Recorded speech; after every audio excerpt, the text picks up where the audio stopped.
Good morning, madam. Jai, madam. Good morning, sir.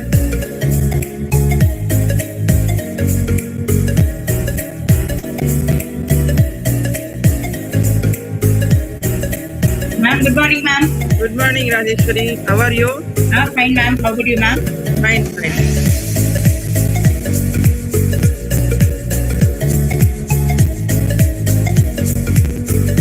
All the best, Rajeshwari, for moderating. Thank you, ma'am.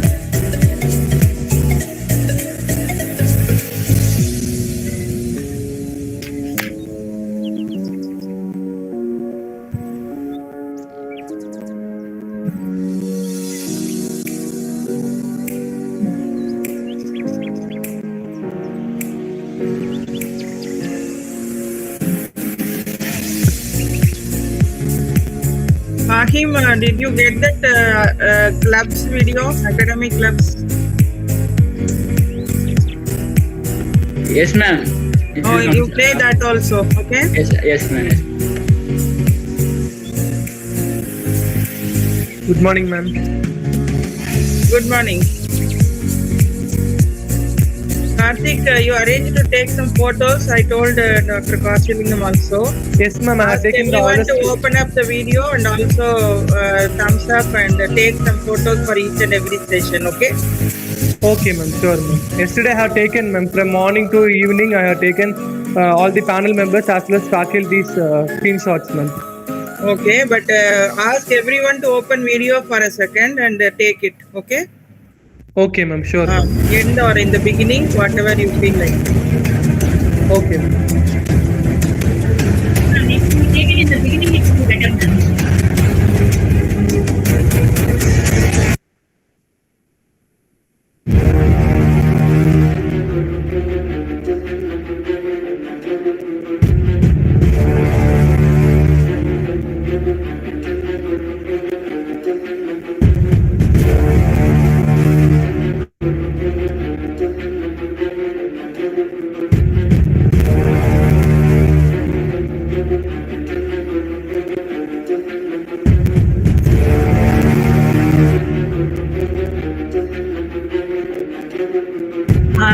Sir, Mr. Hari has joined. Welcome, Mr. Mukesh. Thank you, ma'am. Good morning to all of you. Thank you. Good morning. Good morning. Welcome, sir. Good morning, sir. Welcome, sir. Thank you, sir. Good morning to you too. Thank you. Good morning. So, as a trainer, you are on time, so welcome, sir. Yes. Thank you. Ahead of time.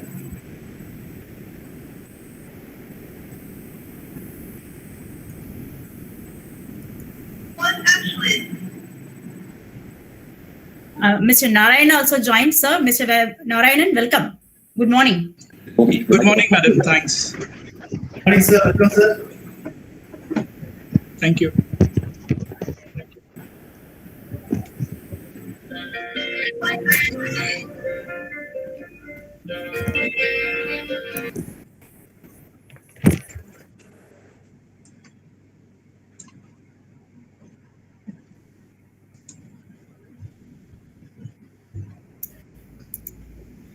It seems Miss Paroma also joined. Welcome, Miss Paroma.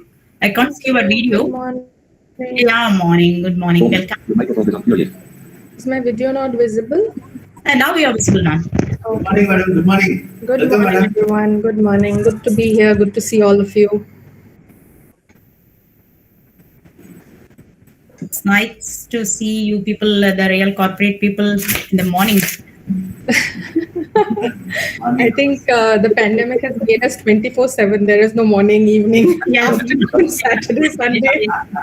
Especially now for 24/7. strategists, there is no time. As you said, you can't say anything about morning, evening, or night. You That's have to be there or any time. That's true. And I guess due to pandemic, we need to work 24 hours. Yeah, There is no time. Yes. At least we need to be available 24 hours. Whether we are working or not is the question. Good morning, everyone. I am Professor Charumati, head of the department. Welcome. Thank you, ma'am. Good to see you. Yeah. Good morning, ma'am, to you too as well. Good morning. Rajeshwari, Yes, ma'am. Ask them to start record. Okay. They Sure. are not recording. Okay. Admin will record it. Maybe at 10 they will. So with all your permission, we are recording this sessions so that it can be used for future purpose as well. Sure, do send us a copy as well of the recording. Sure, sure. Thanks for sparing all your valuable time with our students. Yeah, that's totally all right. And I think it's a good distraction from what we do 24/7. It'll be good to Yeah, hear. yeah. All As you the rightly younger said, there is generation. no morning, evening. We are always on the work. Yes. Flexi time is always like that. When we have more freedom and flexi time, we have more responsibilities. So do the students also think like that? That they have more to do now, or are they enjoying themselves in this online environment? Yes, yes, actually, Parama, they think like that only. They think they are engaged all the time. So if it is a physical environment, morning they would come to the department and evening they would leave and they will be on their own. Now, as they are available at any time, sometimes classes are arranged in the evening. So they Yeah, think yeah, that is the issue. Even we go up to 8 o'clock, 9 o'clock some days. And They're getting trained for the corporate world already, I think. they are actually prepared and trained enough to start their career in the corporate. The point is, since we are working now entire day in the same environment, now we are thinking that that psychological thing is that we are working. Of course, it's same. But as ma'am said, if they come to college and then go back to home and work, it's like two different places. But now they are working from one single place, so that is maybe tiring them. Same thing applies for us also. We would rather enjoy going to university and then coming back and then working regularly in the house. I think everybody will echo that sentiment. Same.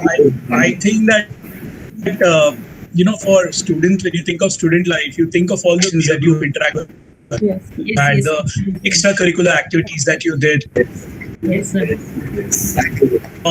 the social, emotional experiences that you have. Education can never be substituted by online methodologies because of that. Because it's not just about content. It's about human interactions and experiences. So I really feel I have 2 children, and this has taken an unimaginable toll on them. And just because things can be conducted online, somewhere there's a feeling, not among universities, but maybe amongst the powers that it's okay to continue like this. They can do online, but it's not at all correct. They should have interactions. I think. Yes, sir. Good morning, Yes. Panorama madam. Good morning. I am Kasalingam. Good morning, Narayan sir. Good morning, Rishikesh sir. Very good morning, sir. Good morning, Jayachori madam. Good morning, Rajeshwari madam. Yes, sir. Good morning. Good morning, Malar sir. Okay. So now, good morning, Vijay Darshini. Good morning. Good morning, sir. Very good. So now, Kaushik sir might join. Okay. So if he I've joined, sir. I've joined. You have joined. Okay. Good morning. Good morning. So which means all the people have joined. So on time, Vijay Darshini, you can start. Yes, sir.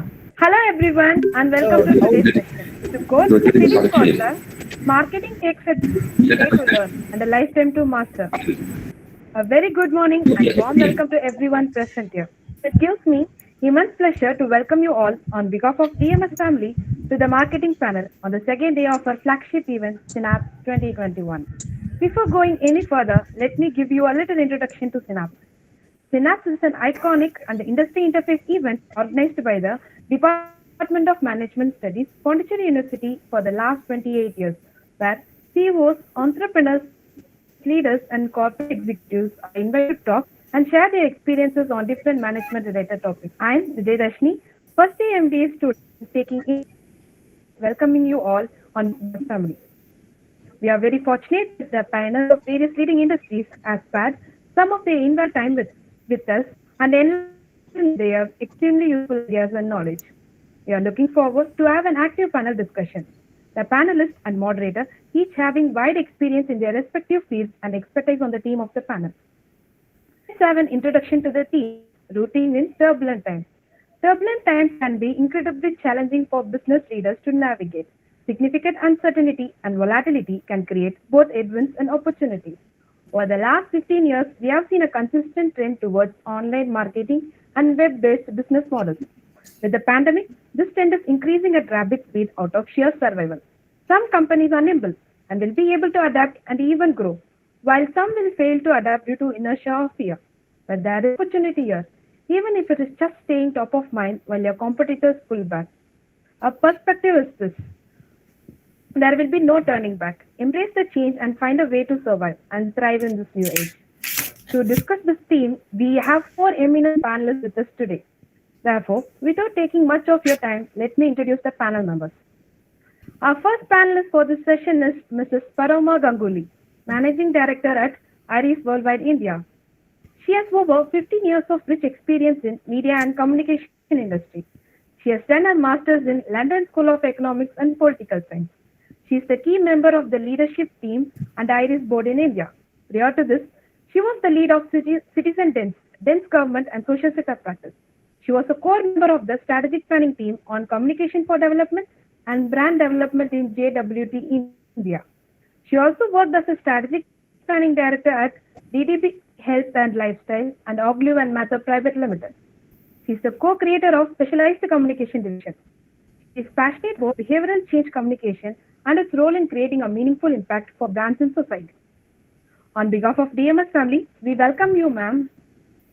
We have with us today Mr. A.S. Narayanan, founder and CEO at MechExtra. MechExtra is a cutting-edge insurtech solution for corporate to digitalize employee benefit insurances.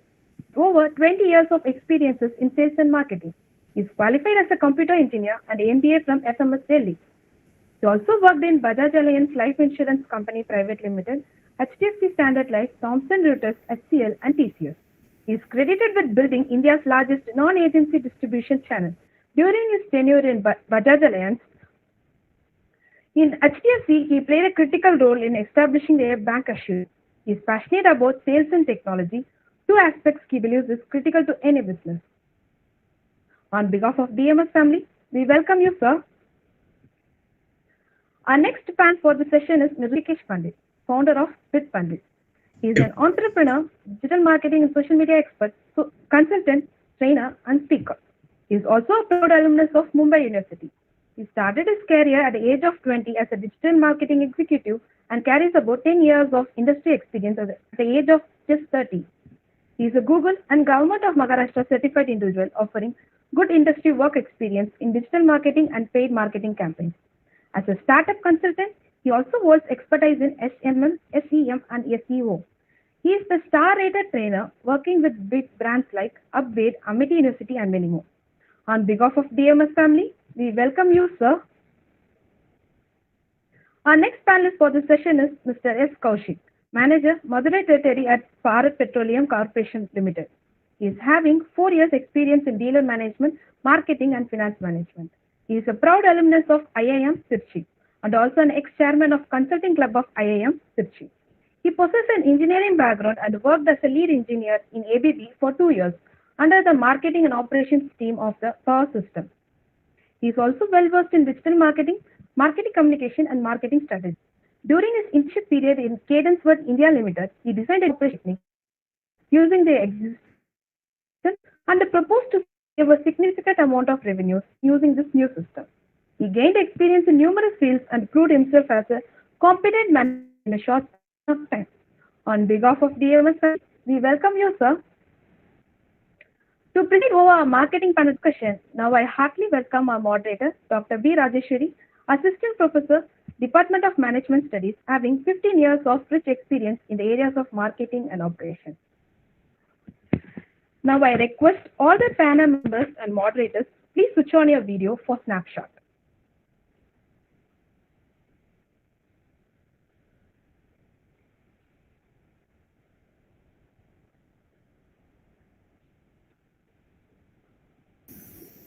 As is done. Okay. Okay. Thank you, sir. Thank you. Thank you. Thank you. Madam, Rajendra, madam, Now I you can request take on. now I request a moderator to take over the session. Over to you, ma'am.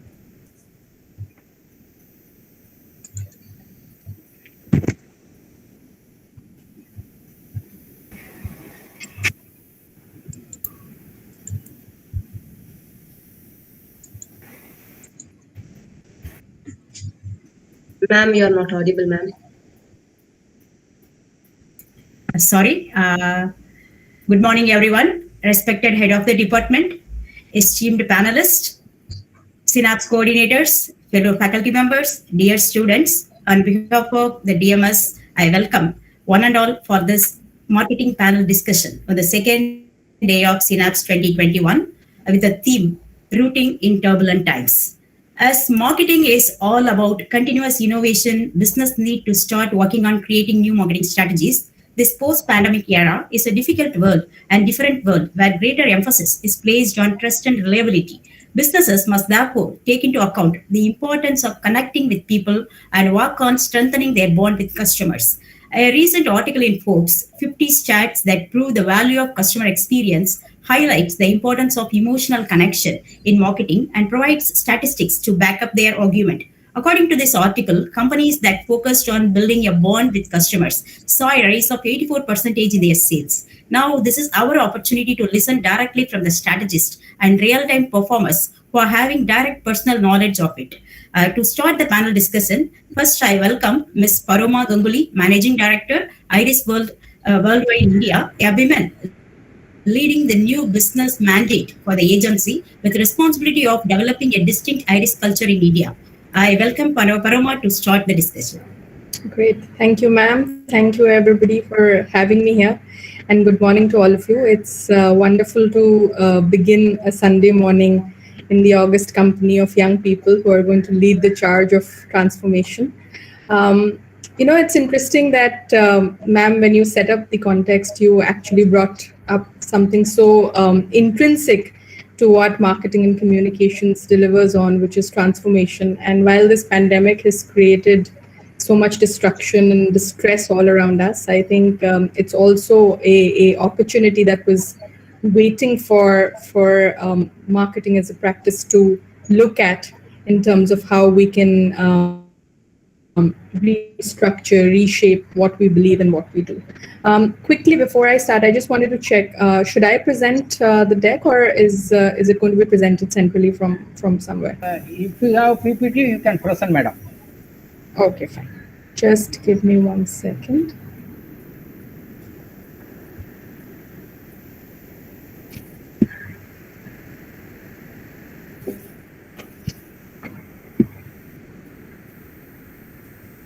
Okay, is this visible? Yes, ma'am.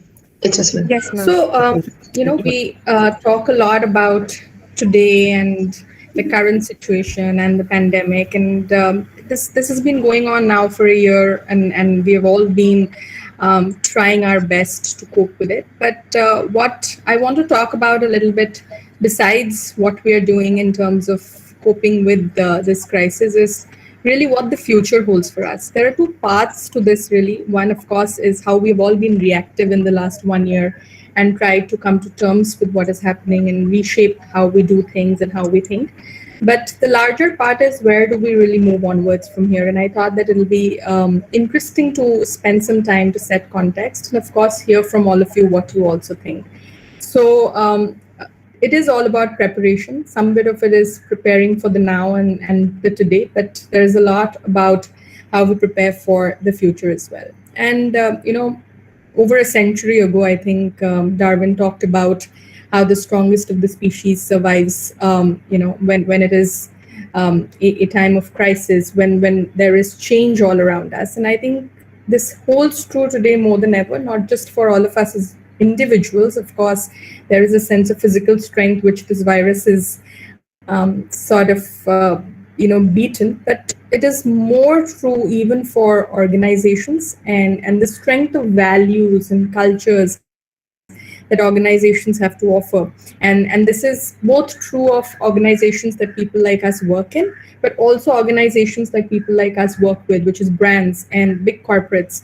And it is those values and cultures, when demonstrated in times like these, internally and externally, that help us cope with change. And it is that strength that is helping brands survive. And ma'am mentioned right at the beginning that, it is about emotional connection. And there has been no time when this has been truer, because people are not really looking for just products and just experiences, but they are looking for brands which believe in something that is true and that they can resonate with. And like I said, that when the going gets tough, it is the tough that need to get going. And that's what we are seeing around us, that the consumer sentiment is driven by fear of the unknown, and these prolonged periods of isolation and distress that we are going through, with struggling and juggling at home with work and work from home and household responsibilities, has really created a distance between what we've earlier known as brands and the amount of time we used to spend engaging with brands as consumers. Brands are there now in our lives more than ever, because we are all digital. We are all spending so much time on our handheld devices, on our laptops. But is this sort of all-pervasive presence of brands doing much for us? That's the big question that many brands and agencies and marketing functions have been coping with. And this is when they've taken a step back to really understand that what should we do, how should we reorient. We talk a lot about digital nowadays, right? And digital has been around for so long. It was first a allied platform to what we know as traditional communications. Then over a period of time, as more and more digital access was possible in our country, brands moved to a 24/7 presence on digital. But is that the need of the hour? Has digital really changed or been able to change things in a time like a pandemic? And do consumers really want that? These are some of the questions that we have been struggling with, that brands have been struggling with, and what it has led to is really a relook at the change, at changing the way we work and play. And why I keep talking about both work and play is that there are two parts to this conversation. One is internally, how are organizations reshaping themselves? How are they engaging with their employees who are also consumers of other brands? And then there is the external aspect of how brands want to engage with audiences. Brands are reacting, in multiple ways, but the continuous thread that has come through during this time is really driven by the power of purpose. If you look around you, there are so many organizations that are coming forward to really talk about taking charge of employee well-being. I'm sure on LinkedIn, so many of you have seen about the big fours, the large brands in the IT sector, all talking about vaccinating their employees, all talking about doing mass employee health drives. And this really takes you back to the fact that it is not anymore just a product-centric world where you talk about products, where digital is only about experiences around products. Now it is really about talking what you believe in, what good can you do for the world, and how you can reshape the ecosystem that you live in, not just externally, but internally. And that really is shaping the brand narrative. And brands, big, small, medium, startups, everybody is reacting to this. Of course, digital is the platform on which these stories are coming out. Digital is now the primary way to think about brands. I don't think in the last 1 year any of us probably have experienced a new brief or a new business come through to us which talks about any other platform with digital. And the bigger challenge now is to really recalibrate what experiences you want to drive on digital. Digital can no longer be a intrusive platform where you're just putting one-way communication for people to consume. It really needs to be about experiences that are relevant to all of us who are sitting at home, all of us who are tired of being isolated, all of us who are getting so much distressing news all around us. So how do we look at creating experiences on this platform which deliver on the promise of the purpose that the brand needs to stand for, but also delivers on the promise of being a sort of partner to the consumer, delivers on the promise of empathy, which is one of the key things that brands need to look at now, and then deliver on the promise of really a experience which helps you make a decision, and not an experience which forces you or which convinces you at some level, but then leaves you wanting for more.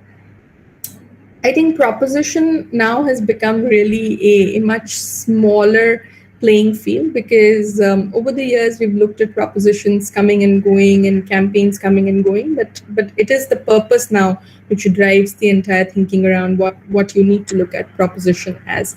And this is now, we've seen a lot of this also coming more and more true for us in the healthcare sector, because it is not just about, having an overarching campaign or an overarching proposition anymore, but it is about being able to react to the environment, being agile, being able to drive thinking that delivers to the needs of people around us.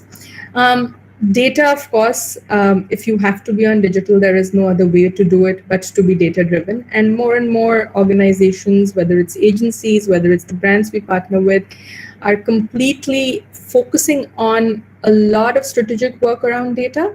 But I think more and more we're talking about, it is not just about AI and ML, but it is about empathy driven strategies that can be culled out from data that we get through all the access that we have to tools. So of course, technology continues to play a crucial role and will do in the times to come. But what is really seeing a big resurgence and a big comeback is the whole thinking that organizations have to put into in delivering on purpose and empathy, the two things that seem to be the need of the hour, really.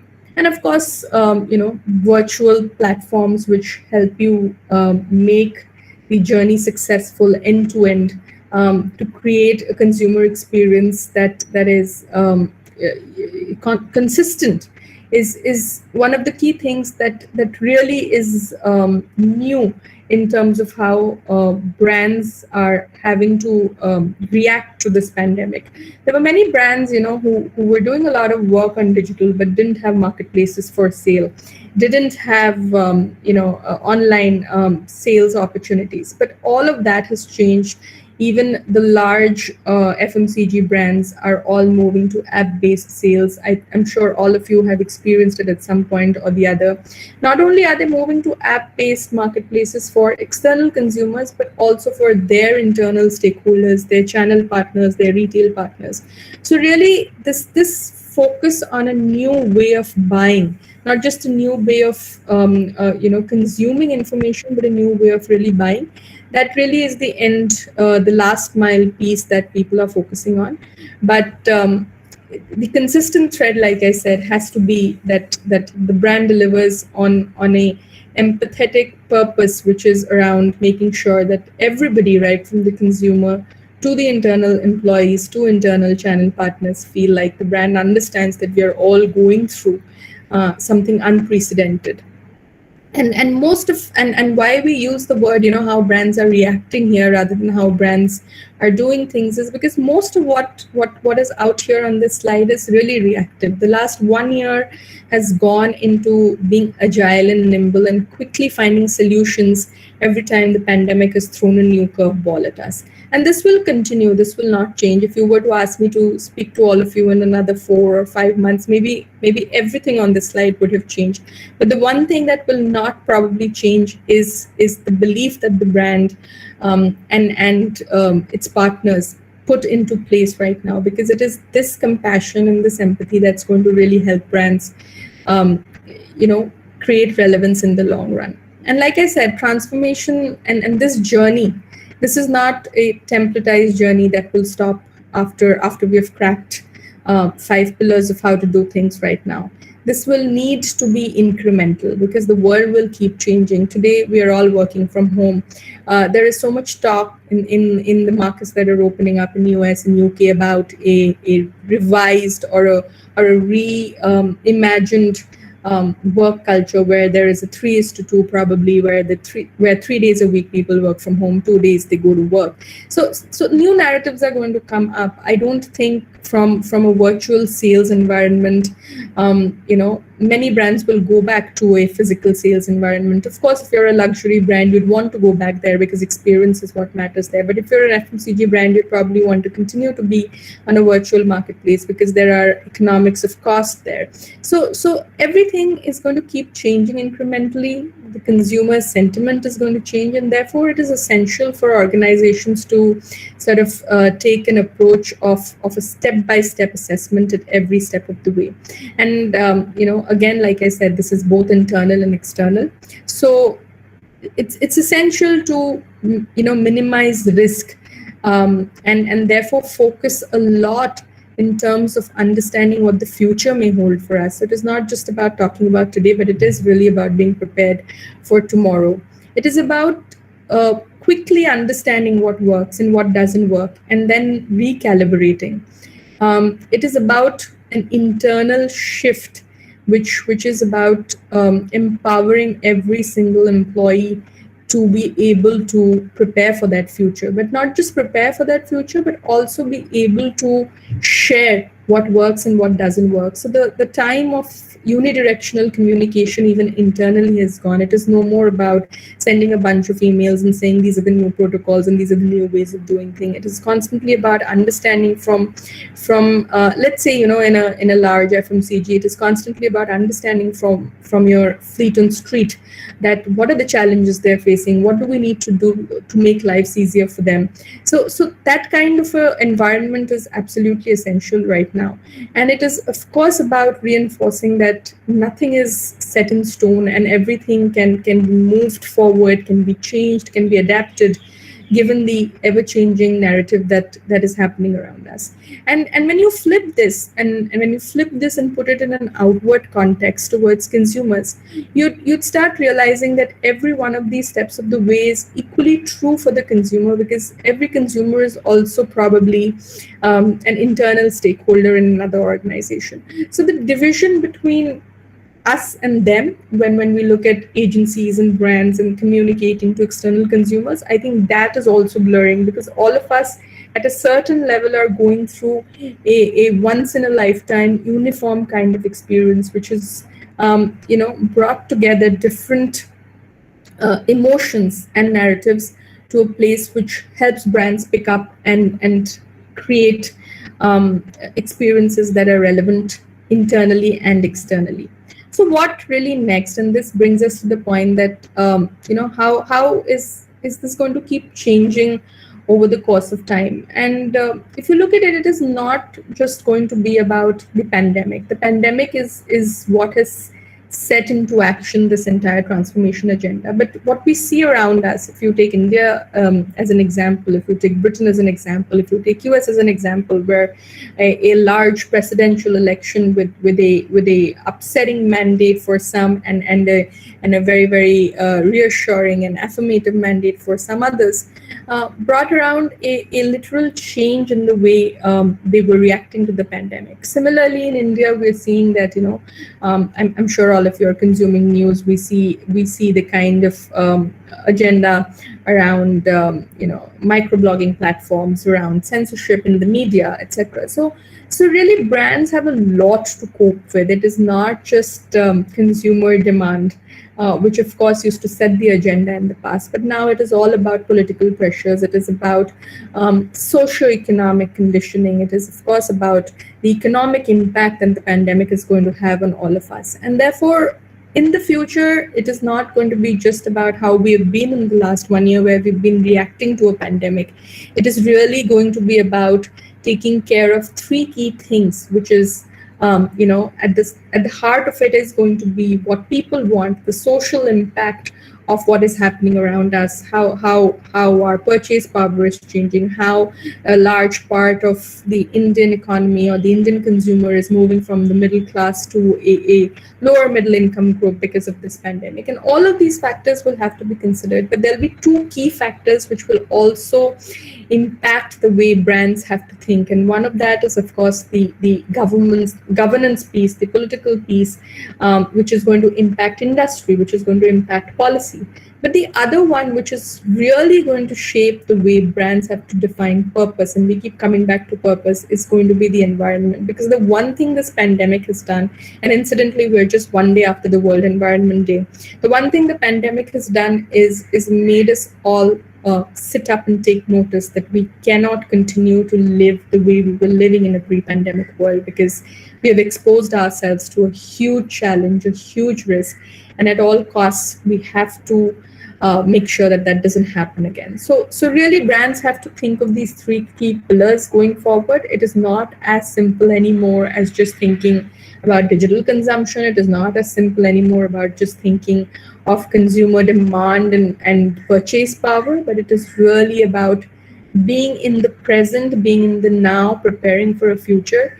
So it's almost like a brand is not anymore a corporate entity only, but it is as human as the person that it really needs to engage with from a consumer perspective.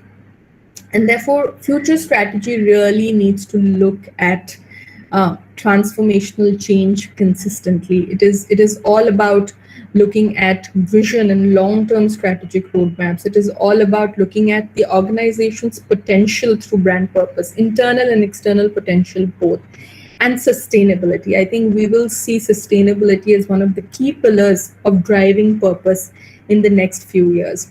And of course, all of this will only work when products and communication experiences are going to be aligned to that agenda of sustainability, that agenda of empathy, that agenda of being real time versus being academic in nature.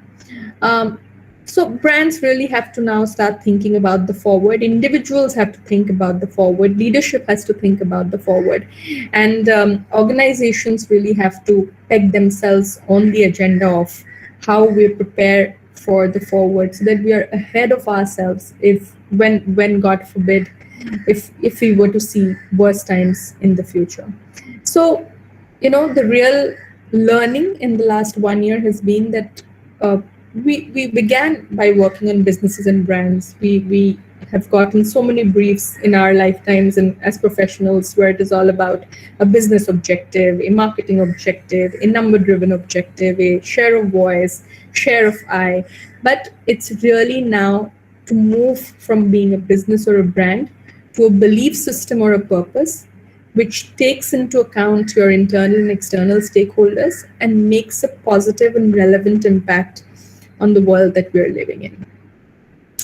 That was my 2 bits really, based on what I'm seeing around me and how things are shaping up. So I'll stop at this point and open it up to any questions and answers. Happy to hear from all of you. Yes, students, now you can just ask your questions. Floor is open for any questions from the students.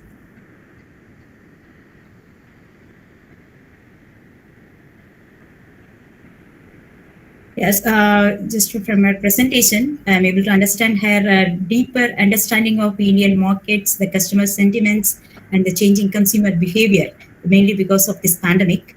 And she started with that slide about Darwin's words. It's actually now it is actually more than any other time.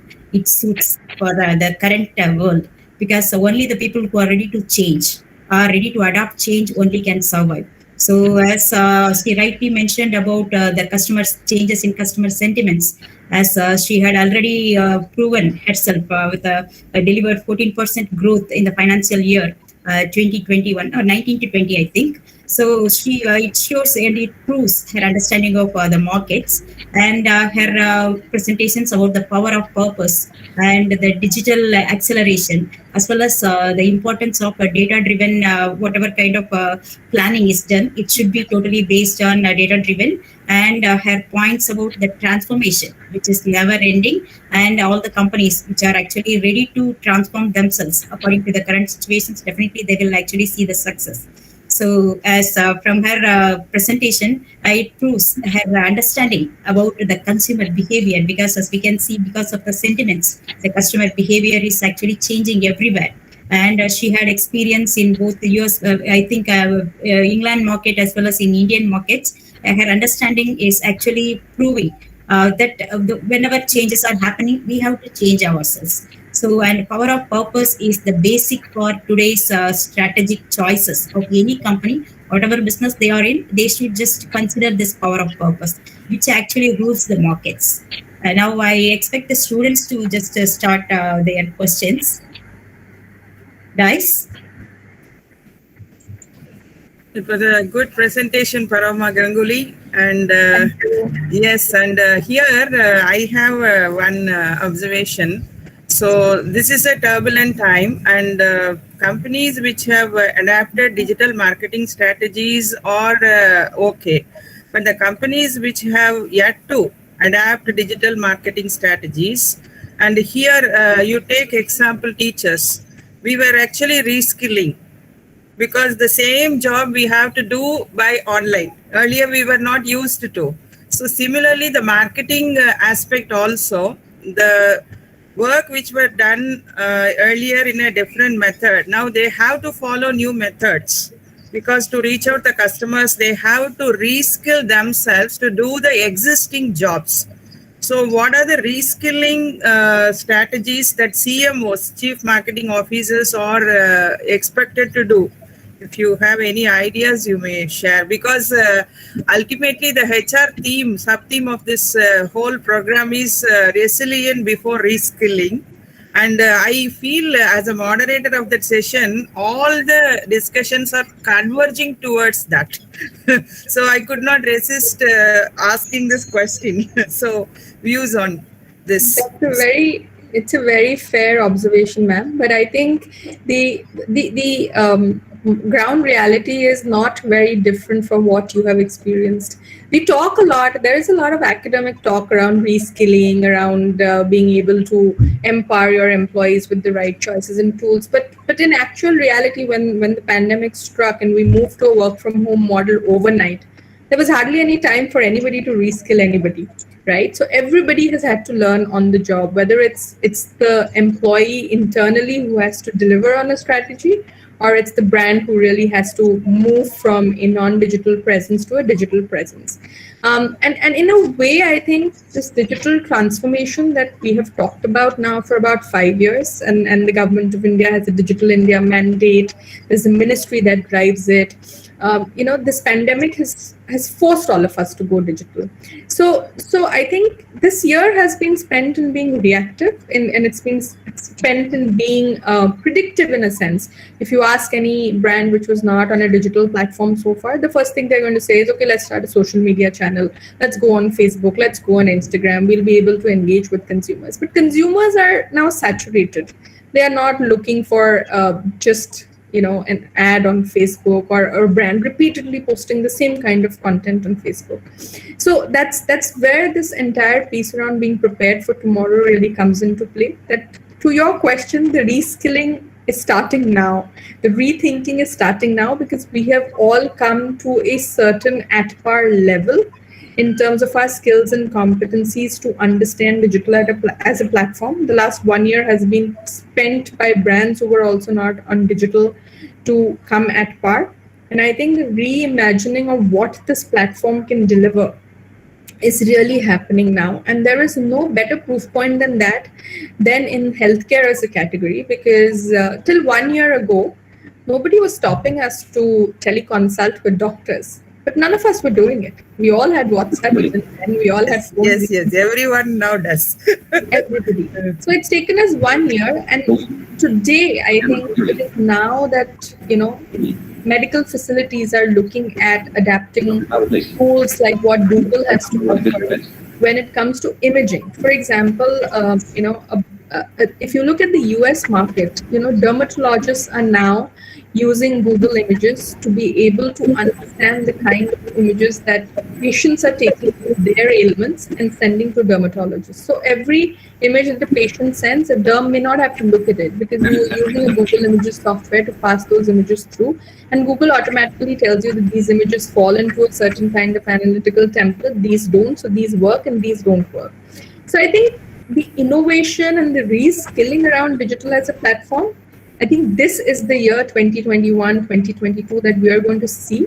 What has happened in 2020 is really coming up to par. Some of us were a little ahead because we worked on digital for the longest time. Some others were sort of keeping pace, and some were behind. This first year has just gone in getting a brand which was not on Facebook to come on Facebook.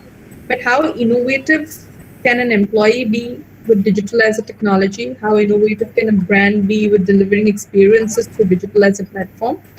This is going to be the year when we'll really be able to probably use our learnings from 2020, 2021 and crack it.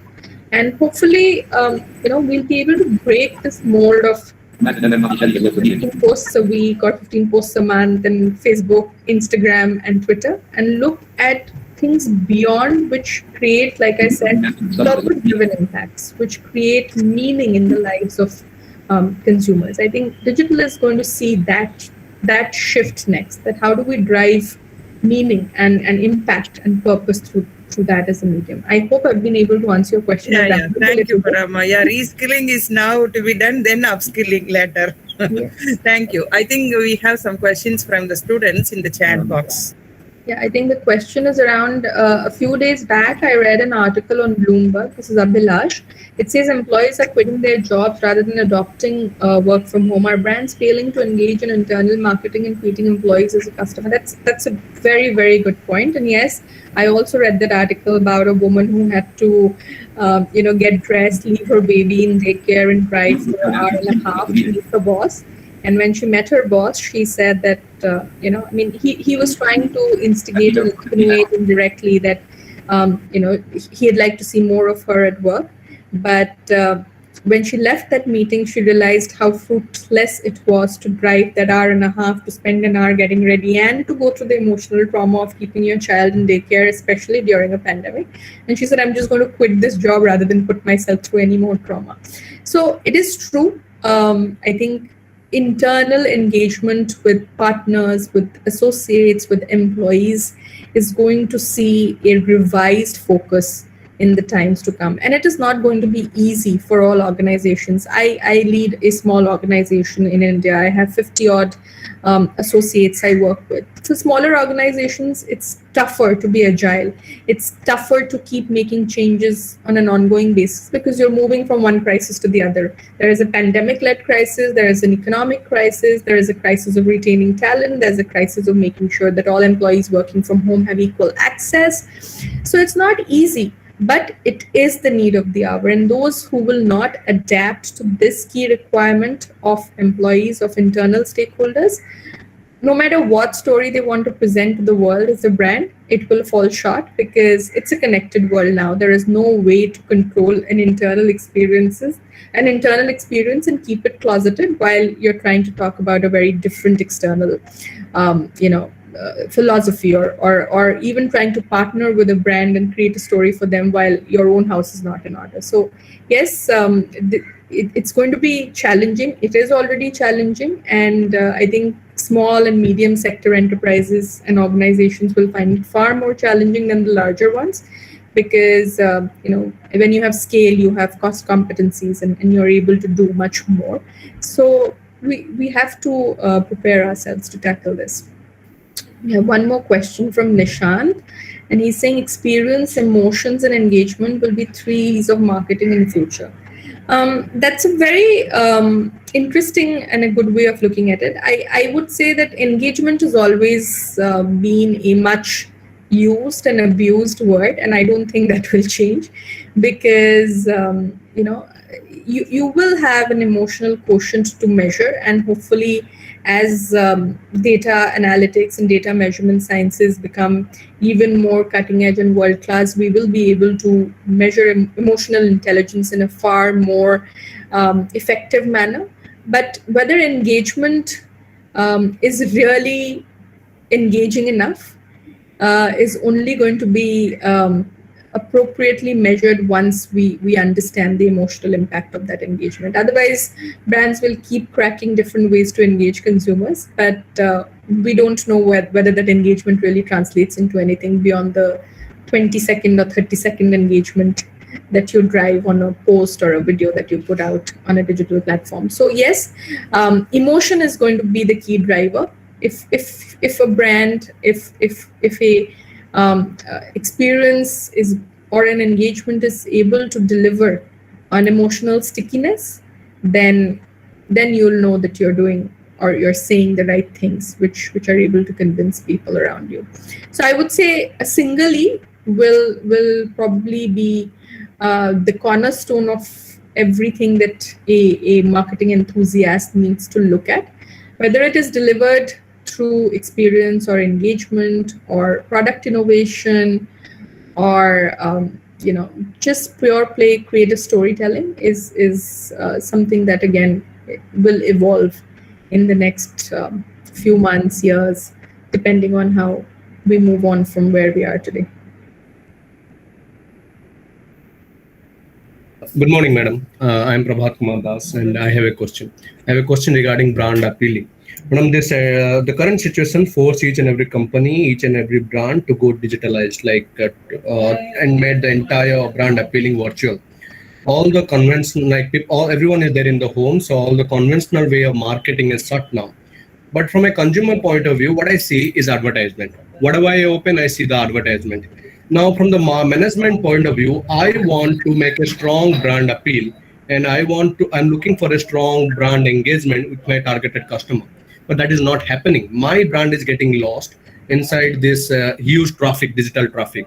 Now, what are the strategy you recommend a brand to adopt now to make its campaigning, make it brand appealing, strong enough to stood exceptional and significant in this huge traffic, virtual traffic? So I think the answer is intuitive rather than strategic at this point in time. And intuitive because I think it is not just about campaign anymore. Like I said, it is about delivering on a truth, on a commitment, on a purpose. And, I'll go back to the example that I started with when I said that if you look at some of the IT giants, if you look at, the big four strategic consulting companies, they're all, talking about vaccinating their employees end to end. HUL, one of the largest FMCG majors, has, brought technology into its fold to make sure that their sales forces don't have to go to their retail outlets to make a sale.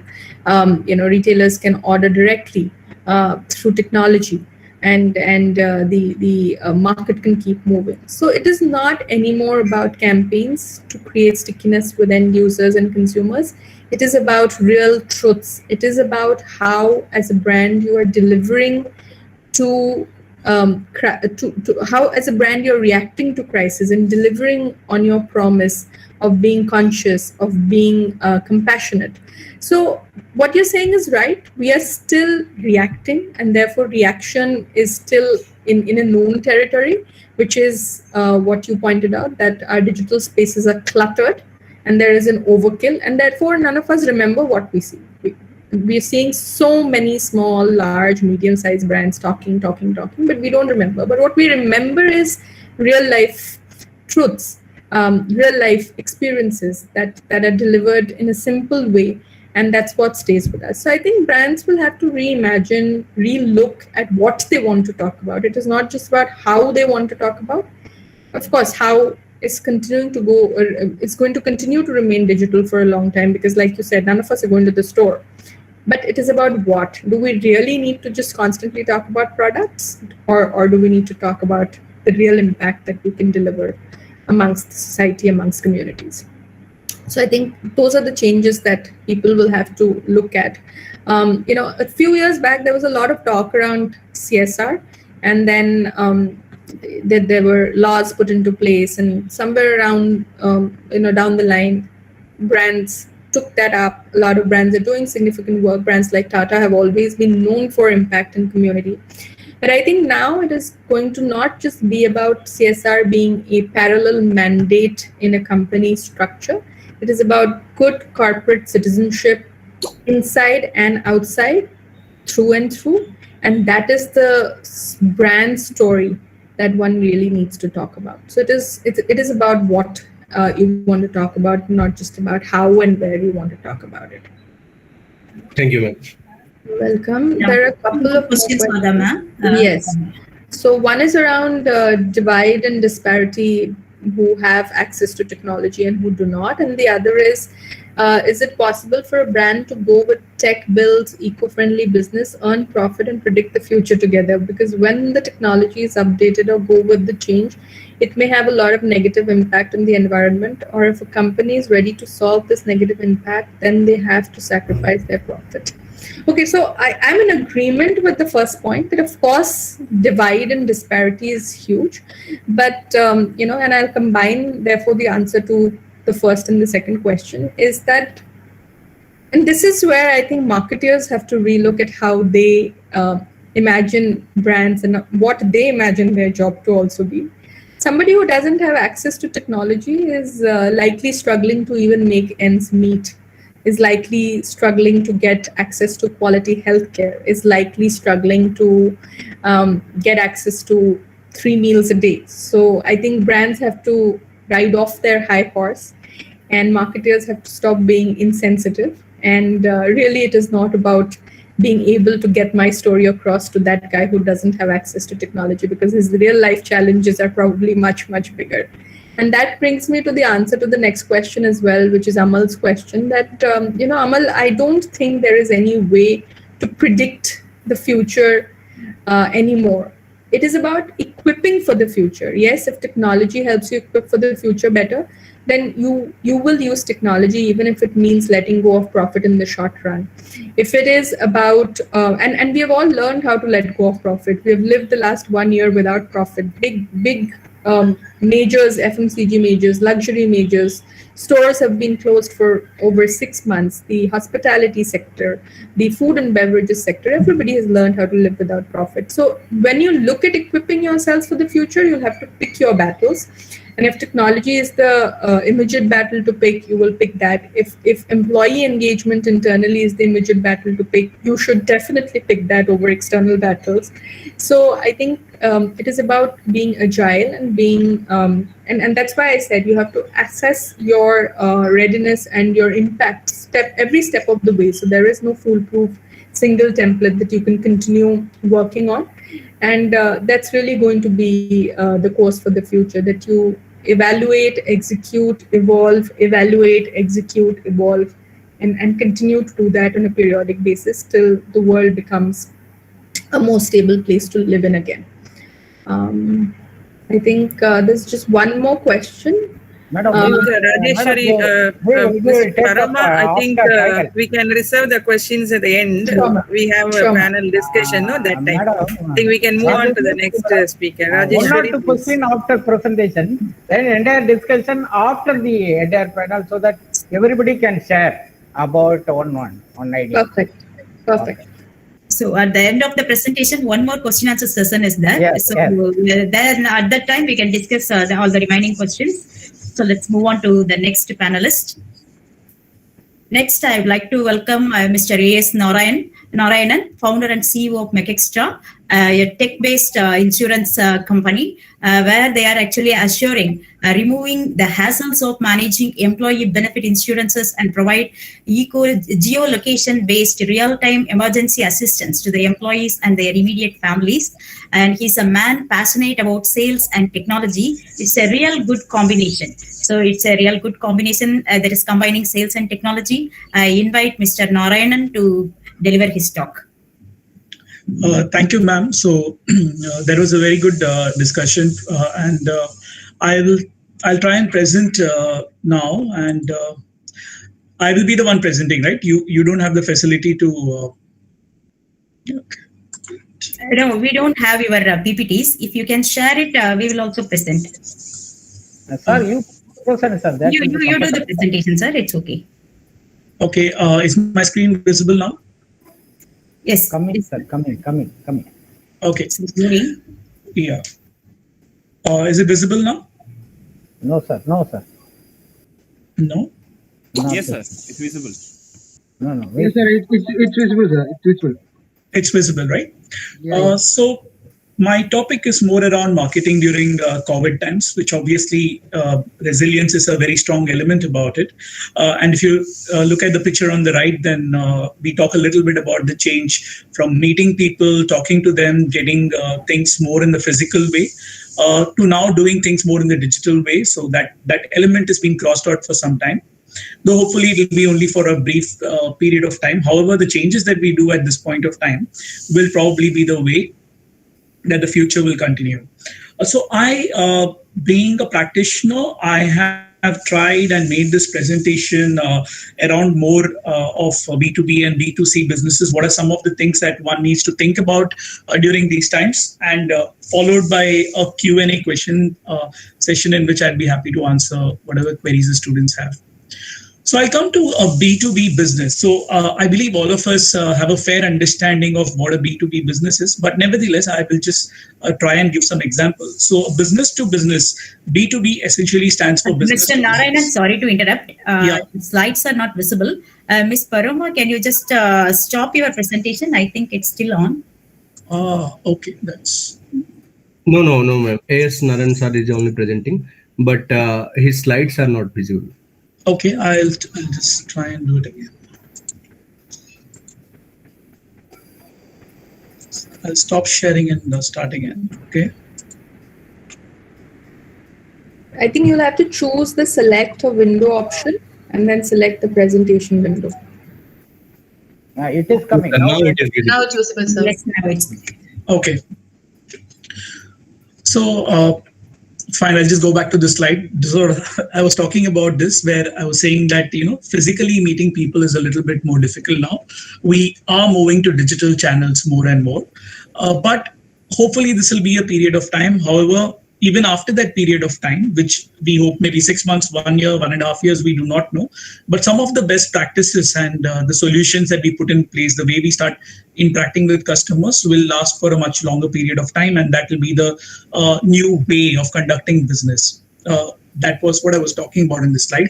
Can you now see the slide which says B2B businesses? Yes, sir. Yes, sir.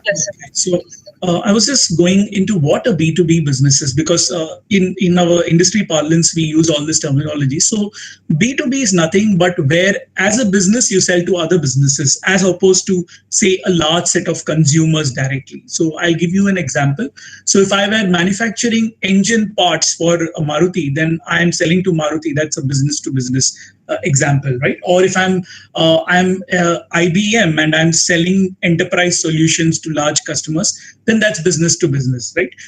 So business to business is where as a business, you're largely targeting other businesses to buy your products and services, as opposed to business to consumers, where you are trying to sell to end consumers directly.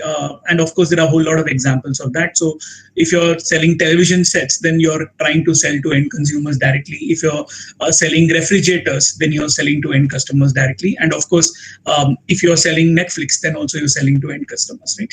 So there are business to business and there are business to consumer set of companies. There are other forms of companies also like B2B2C, but today we'll focus on these two.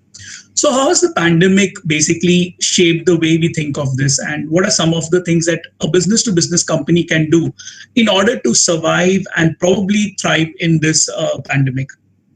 Now, while we talk about Darwin and survival of the fittest and adapting, there are obviously some businesses which are hit much harder than others. So probably if you were into the business of providing personal loans, then your business is looking up, though there may be more defaults automatically, not because you did something. And if you are in the business of travel, you're looking down automatically, not because you did anything, but just because travel has been hit badly. So I would say, in addition to Darwin, and of course Darwin talks about that, there's a lot of element of luck also involved in this pandemic, whether you're in the right place at the right time kind of thing. Yeah, but within that, what do you do so that you optimize your chances, right? So life is all about optimizing what can go good for you. So you try and optimize the chance of that. And what can go bad for you, you try to reduce the chance of that. So that's basically optimization. When you talk of a business to business kind of environment, then typically more than 80% of your revenues are generated by 20% of the consumers. I'm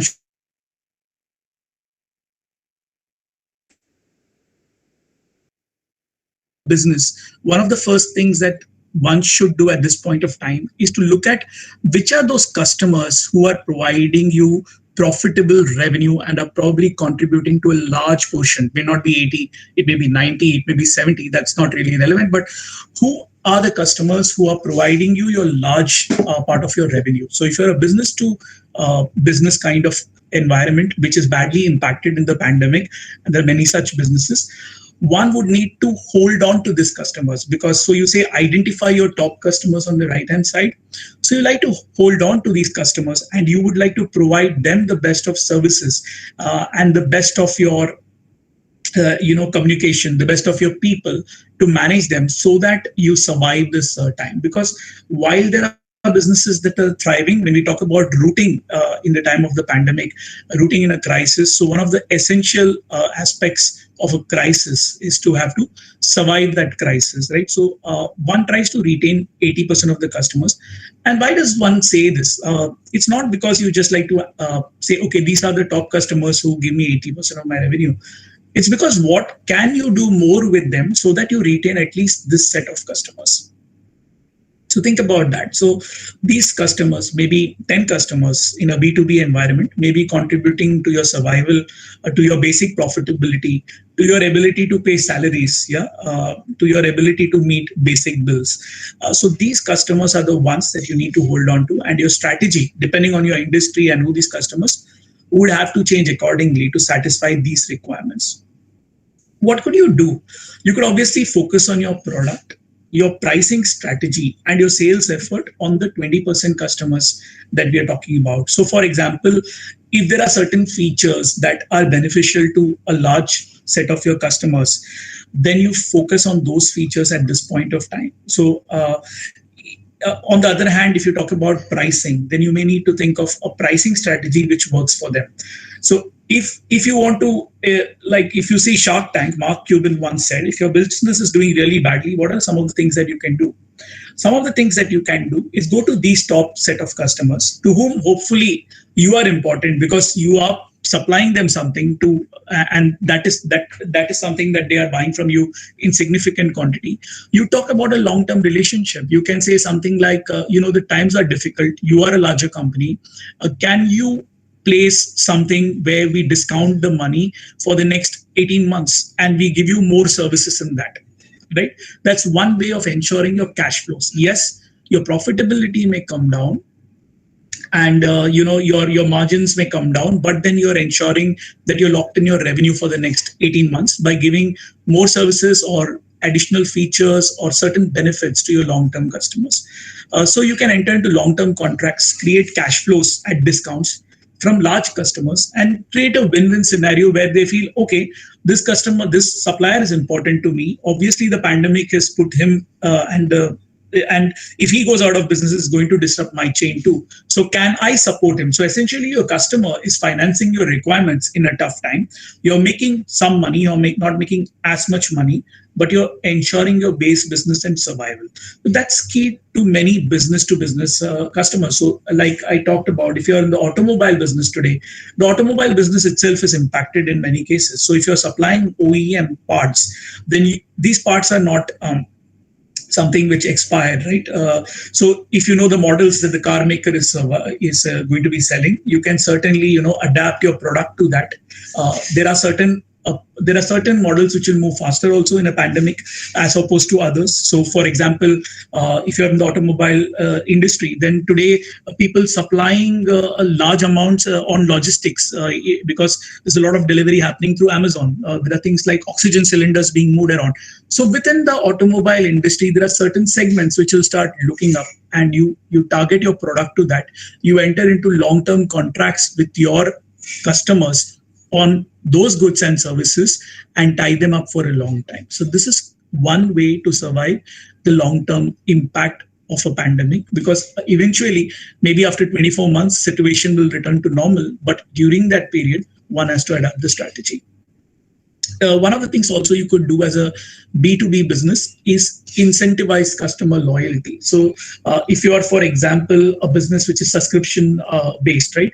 So there are magazines, there are journals, there are products which are subscription based, which are targeting businesses, okay, which certain kind of businesses find relevant and they buy. Again, you could incentivize customer loyalty by promising future value.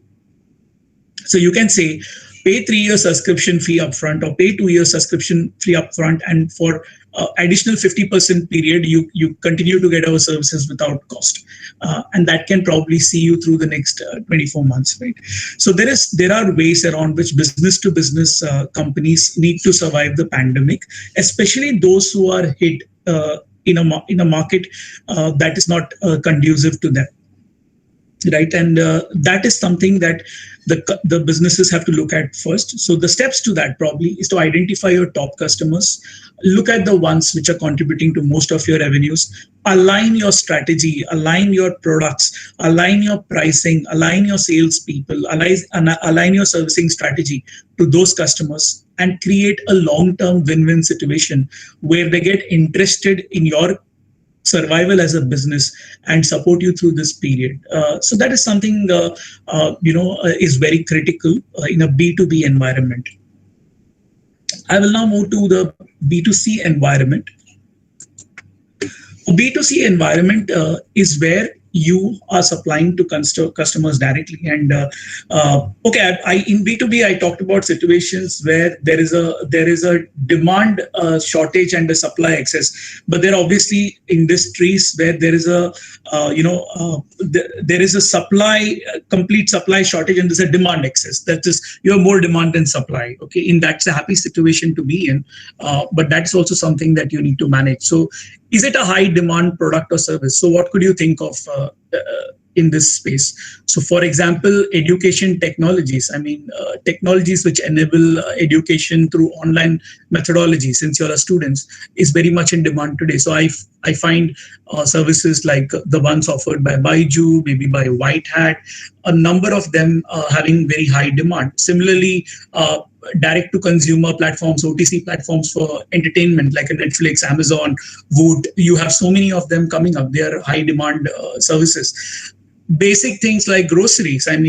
People are sitting at home, so they are eating more, right? And they're ordering more of biscuits and bread and basic products, right? So there are a lot of consumer services where we find that the demand is much higher than the service, which is a happy situation to be in. So this is one kind of business. You could also be in a situation where the demand is not there. So if you look at the right side, then we say, analyze your business model. Exactly where does it fit in? And you have to make your strategy accordingly. Is it a high demand or service? If it's a high demand product, or if it's a high demand service, then basically it becomes imperative that you build your business in a way that you can satisfy this demand and scale up quickly. Right. So to adapt, maybe you need to move to cloud-based technologies. Maybe you need to partner with other people to satisfy demand. Maybe you need to increase your footprint by expanding and recruiting more employees, because there's a sudden spike in demand. So you should have the capability to analyze the skills of the employees you're recruiting, the kind of capacity that you're adding. If you're adding partners, then what are the capabilities of these partners? Are you able to train them quickly? So there are challenges when you're also supplying a high demand service in an environment where the demand for your service is very high. Like, for example, sanitization products, right? So you may want to increase the number of simply put, like if you're a Dettol and you want to increase the number of Dettol cleaning products and sanitization products that you're selling, you need to put up capacity, you need to ramp up. How is that possible in an environment where there's a lockdown? So you may need to partner with existing capacities, reorient within your set of services. You may find that some are moving faster. How do you restructure your whole organization to meet this demand? So there are challenges when you have a high demand and less of supply too. Backseat is a very classic example, right? But that's a happy situation.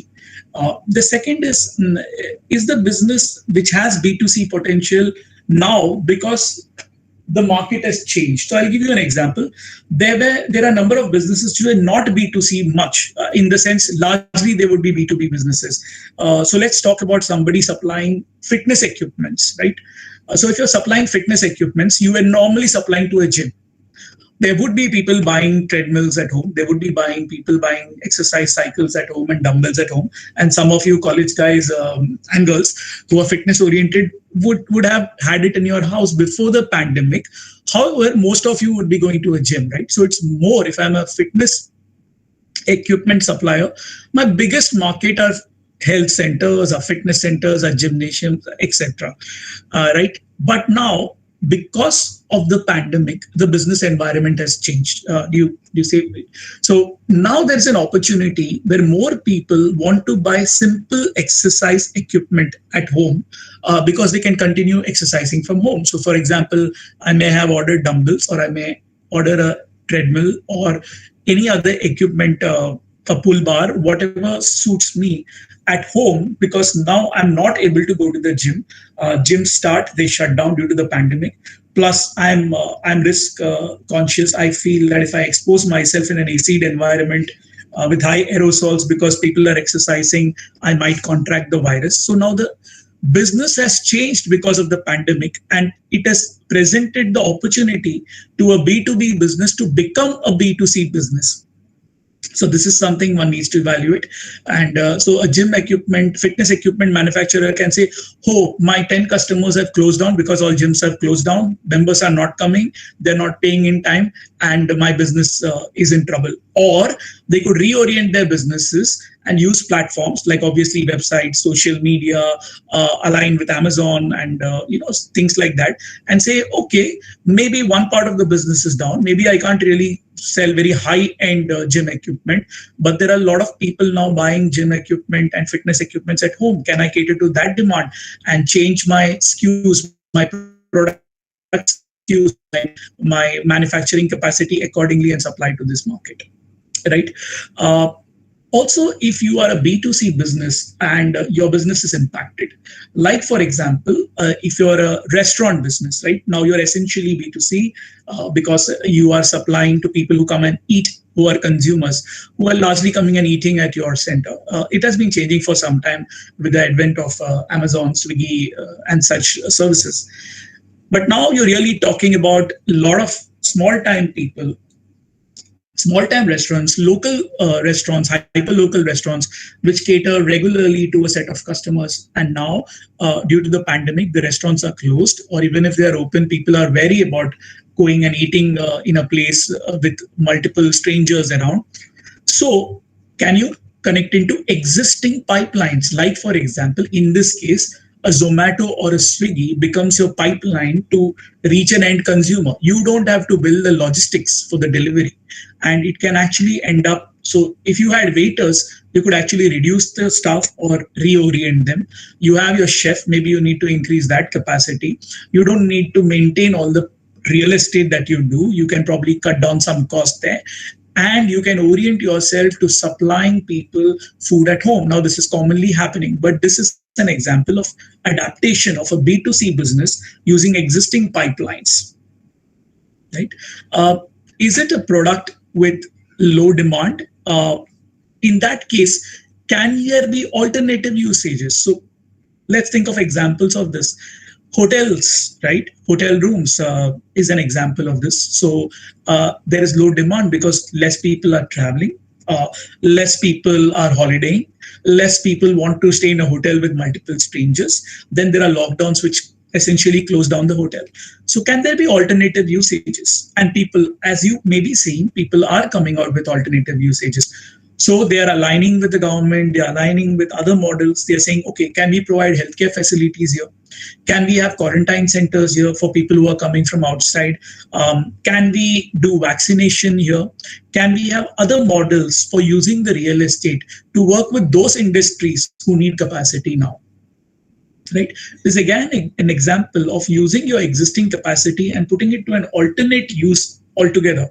So you for a time being, you are now changing your strategy to say, I will cater to a different kind of market than the one that I used to have, right? Again, can there be alternative usages, and can you redeploy your capacity? So if you are a garment manufacturer, let's say, and I'll give you the example of Pantaloons, which has actually done this. So you are manufacturing shirts and pants and whatever, wear. But has the demand for it reduced as people are going out less, as they're meeting with less people, as they're less motivated to buy high-end fashionable clothes or expensive clothes? They just wear what they have at home, right? And mostly you're on a webinar where also you can turn off the camera, right? So there is not that much demand probably for shirts and pants and your regular wear. But what is their demand for? Everybody knows that there's a huge demand for masks today. I mean, people are wearing 2 masks a day, and you have crores of people doing that. So can you reorient your capacity to give masks, which probably are little different from the mask that you buy at the local chemist or the local store? Yes, the answer is yes. So they are selling through a number of platforms, their own platforms, as well as other digital platforms like Amazon, like Flipkart, leveraging the customer base that they have, leveraging the supply chains that they have. And a large part of the capacity is now moved on to things that have demand, like for example, masks or maybe gloves. So, and there is obviously scope for innovation there, like building it according to fashion, different colors, different textures, carrying a message on a mask, something for older people, something for the youth. So there is a lot of scope for innovation, which obviously, as a large supplier of garments, most of them do have smart marketing agencies, like those by the speaker who spoke before me. So you can work with them, and you can change your offering while being in the same industry. The product offering has changed, and now there is a demand. So if there is a low demand, what is it that you can do? Can you redeploy existing capacity? Can you change your product mix? These are some things that you look at as a B2C business, right? So also you look at costs and say, one of the things about the pandemic is obviously you want to look at your cost, not to reduce cost, it may be to optimize cost. So maybe you want to reduce cost, like things like real estate, like rentals, which you're paying, and also at certain kind of staff, which may not be very relevant during a pandemic where there are less physical meetings. So for example, salespeople, etc. And you may want to reorient them. You may want to reorient their skills. You may want to enable them to sell more digitally. And you deploy your costs into channels that are more productive at this point of time. So in a nutshell, you can probably cut down your rentals, invest more in technology infrastructure, invest more in social media marketing, invest on your website, invest on cloud-based technologies, invest on good marketing agencies to refine your communication strategy to your existing clients. Right, so you are redeploying your costs and making them more relevant to your business model. So when you talk about analyzing your business models, these are some of the things that you look at, and you reorient your strengths and your offerings in accordance with the environment that we currently are in. You also look at things like, is there an obsolescence or an expiry risk? What's an obsolescence risk? Obsolescence risk is when your product is dated. Like for example, technology equipment typically get obsolete very fast. So if there's a laptop which is lying around for 6 months, 9 months, if you're manufacturing laptops and it's not sold for 6-9 months, it's a high chance that it becomes obsolete or its value will reduce, and there are newer models. And this is same for electronic goods, for computers, and a lot of technology based industries. There's a high risk of obsolescence. What is an expiry risk? Expiry risk is you're carrying a product which is actually expired, which is no good. And common examples would be medicines, FMCG products, edible products, and certain kind of industrial products which have an expiry date beyond which they perform suboptimally or could even be risky to consume. Right. So is this again something that you look at if you are in the business, whether if there is an obsolescence or expiry risk? So one of the things why we talk about this is if you're carrying high inventory, which means you've produced a lot of goods and services, and there is obsolescence or expiry risk in that, then you need to look at your marketing strategy to see how you can move out this inventory very fast, how you can optimize this. So maybe you can offer deep discounts, maybe you offer it through different channels, maybe you partner with some people and essentially supply your goods and collect money over a longer period of time. In that sense, you offer them financing. You look at your existing channels which consume this and see if there's a way that they can absorb more. So there are a number of things that you need to do to reduce your losses if there is obsolescence or expiry risk, or it might lead to minimization of your profits. But this is something you need to know. So so basically, when you are in a B2C business or whether you're in a B2B business, there is a threat and there's an opportunity. And in the pandemic, you need to analyze your business model. And obviously, you also need to identify your top customers. And you look at strategies in which if you're in an industry which is doing very well because of the pandemic, your business is actually increased, and you see that digital businesses have done very well. A lot of businesses which are actually supplying, food material, things that you financing, entertainment, they have done very well, and the valuation of these businesses have gone through the roof, right? And there are other businesses like travel, entertainment through chains like movies, and there's of course the hotel industry, etc., which are adversely impacted. So there are two things. One, you need to retain your top customers, especially if you're one of those industries which are adversely impacted by the pandemic. If you're positively impacted by the pandemic, opportunity comes in strange forms. Then obviously you need to reorient. You need to be able to cater to that demand, because if you don't cater to that demand, you might have competitors coming and taking away a large part of your business. While there was an opportunity, when there's an opportunity, other people would also try to get into that business, right? So if you're just in the business of providing sanitation products, if you're supplying, if you're a Dettol, and you'll find suddenly there are hundreds of people now providing Sterilium and such products, right? They were not in the industry earlier. So you have also got new competitors. So whether you are in a business where there is now low demand, or whether you're in a business that now has high demand, obviously you have to look at your top customers. You need to analyze your business model. And there are some of the things that we talked about, like redeploying your capacity, like reorienting your business model, retaining your top customers. These become getting rid of obsolete products or products which have expiry dates, reorienting your production capacities, partnering with people, using different modes of communication to reach to customers. Like you go more digital, you have obviously the social media, you tie up with people like we talked about in different industries, whether it's an Amazon that you need to tie up with, or a Swiggy or a Zomato or any such service, which is a pipeline to your end consumer. So these are some of the key aspects of first surviving the pandemic and then thriving in the pandemic, because we talked about rooting in the time of a pandemic. So you need to root first, which is survive, and then thrive, which is look at your business and find out which are the opportunities to grow and use them optimally. The last thing one needs to talk about in this context as a B2C business is, can the business model work with cost following revenue?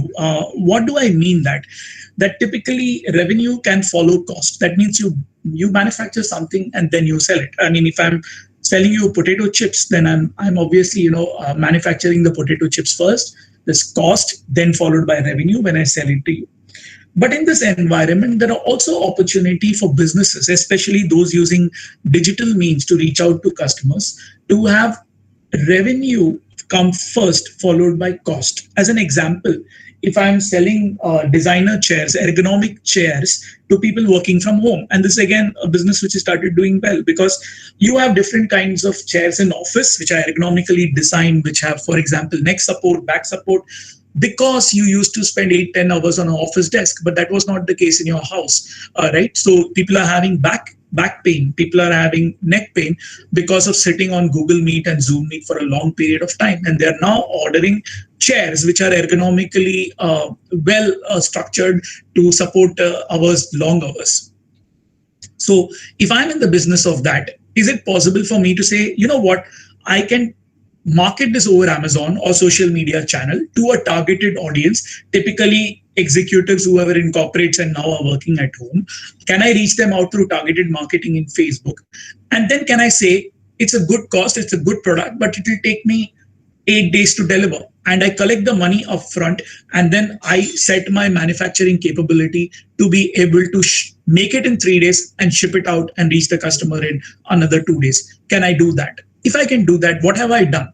Instead of manufacturing it first and then selling it, which is basically cost followed by revenue, I have now created a model in which people pay me first, I have revenue, and then I have cost, and I have a guaranteed customer. When I'm making the product, I've got my money already, which allows me to work at better margins, which allows me to give deeper discounts, because there's no financing cost. And you must realize that in business, financing cost is very important. That's why you have, a demand of facilities, you have OD facilities, etc. So I've converted the model from a cost-led model to a revenue-led model, which is always good for any business.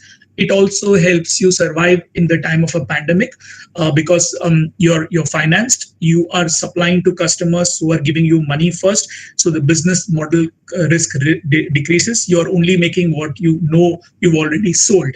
So these are, again, some of the things that businesses can evaluate in the pandemic. And some of these strategies would last far beyond the pandemic, like my first speaker talked about. And it would lead to a long-term reorientation of the business, which could be very positive in the longer run. Okay, the last slide I go on to is communication and content. Obviously, I think the earlier speaker has talked a lot about this point, and there were a lot of interesting things that she said and very relevant. So I will keep this short. Basically, we're talking about aligning brand message here.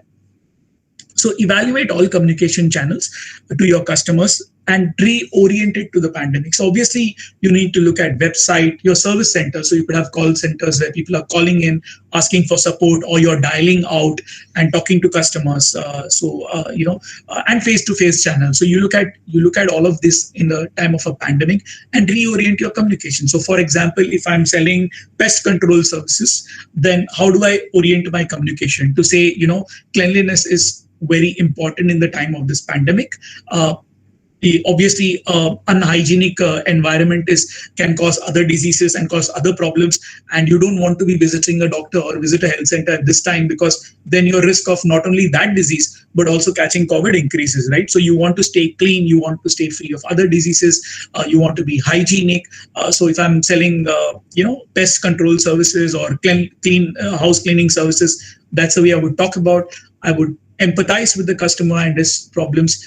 Then you have websites, you have service centers for calling customers out, for getting appointments. They talk to you, they might call you if they have a problem. And face-to-face channels, when the person actually goes out and delivers it at the house. What is the messaging? How do you communicate? You communicate you're concerned about their safety by obviously the right dressing by the people, the right kind of behavior at a particular place, telling the customers that, okay, I will do one room, you stay in the other room. These kind of small things that are very important. So when I talk about communication, understand communication is not always about talking. Like I'm just going on talking right now. I do not really know if you're listening, but in the Q&A session, it becomes both ways, right? Communication is both ways. It is talking as well as listening. So evaluate all communication channels, whether you're talking or you're listening or you're doing both, you're having a conversation. Proactively communicate constraints. So you could have constraints, like for example, if you're supplying vaccines, that is a very simple example. Then there are constraints, right? There's more demand than there is supply.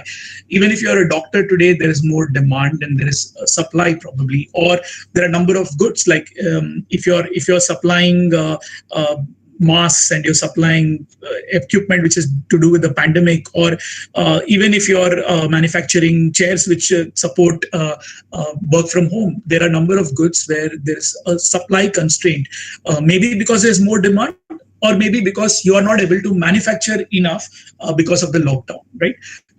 So you have to communicate the constraint. You can say if something that delivers in 7 days will now take 15 days, or bear with us, and put out empathy to the customer and communicate in advance so that customers are not taken by surprise at the delay and the inefficiencies.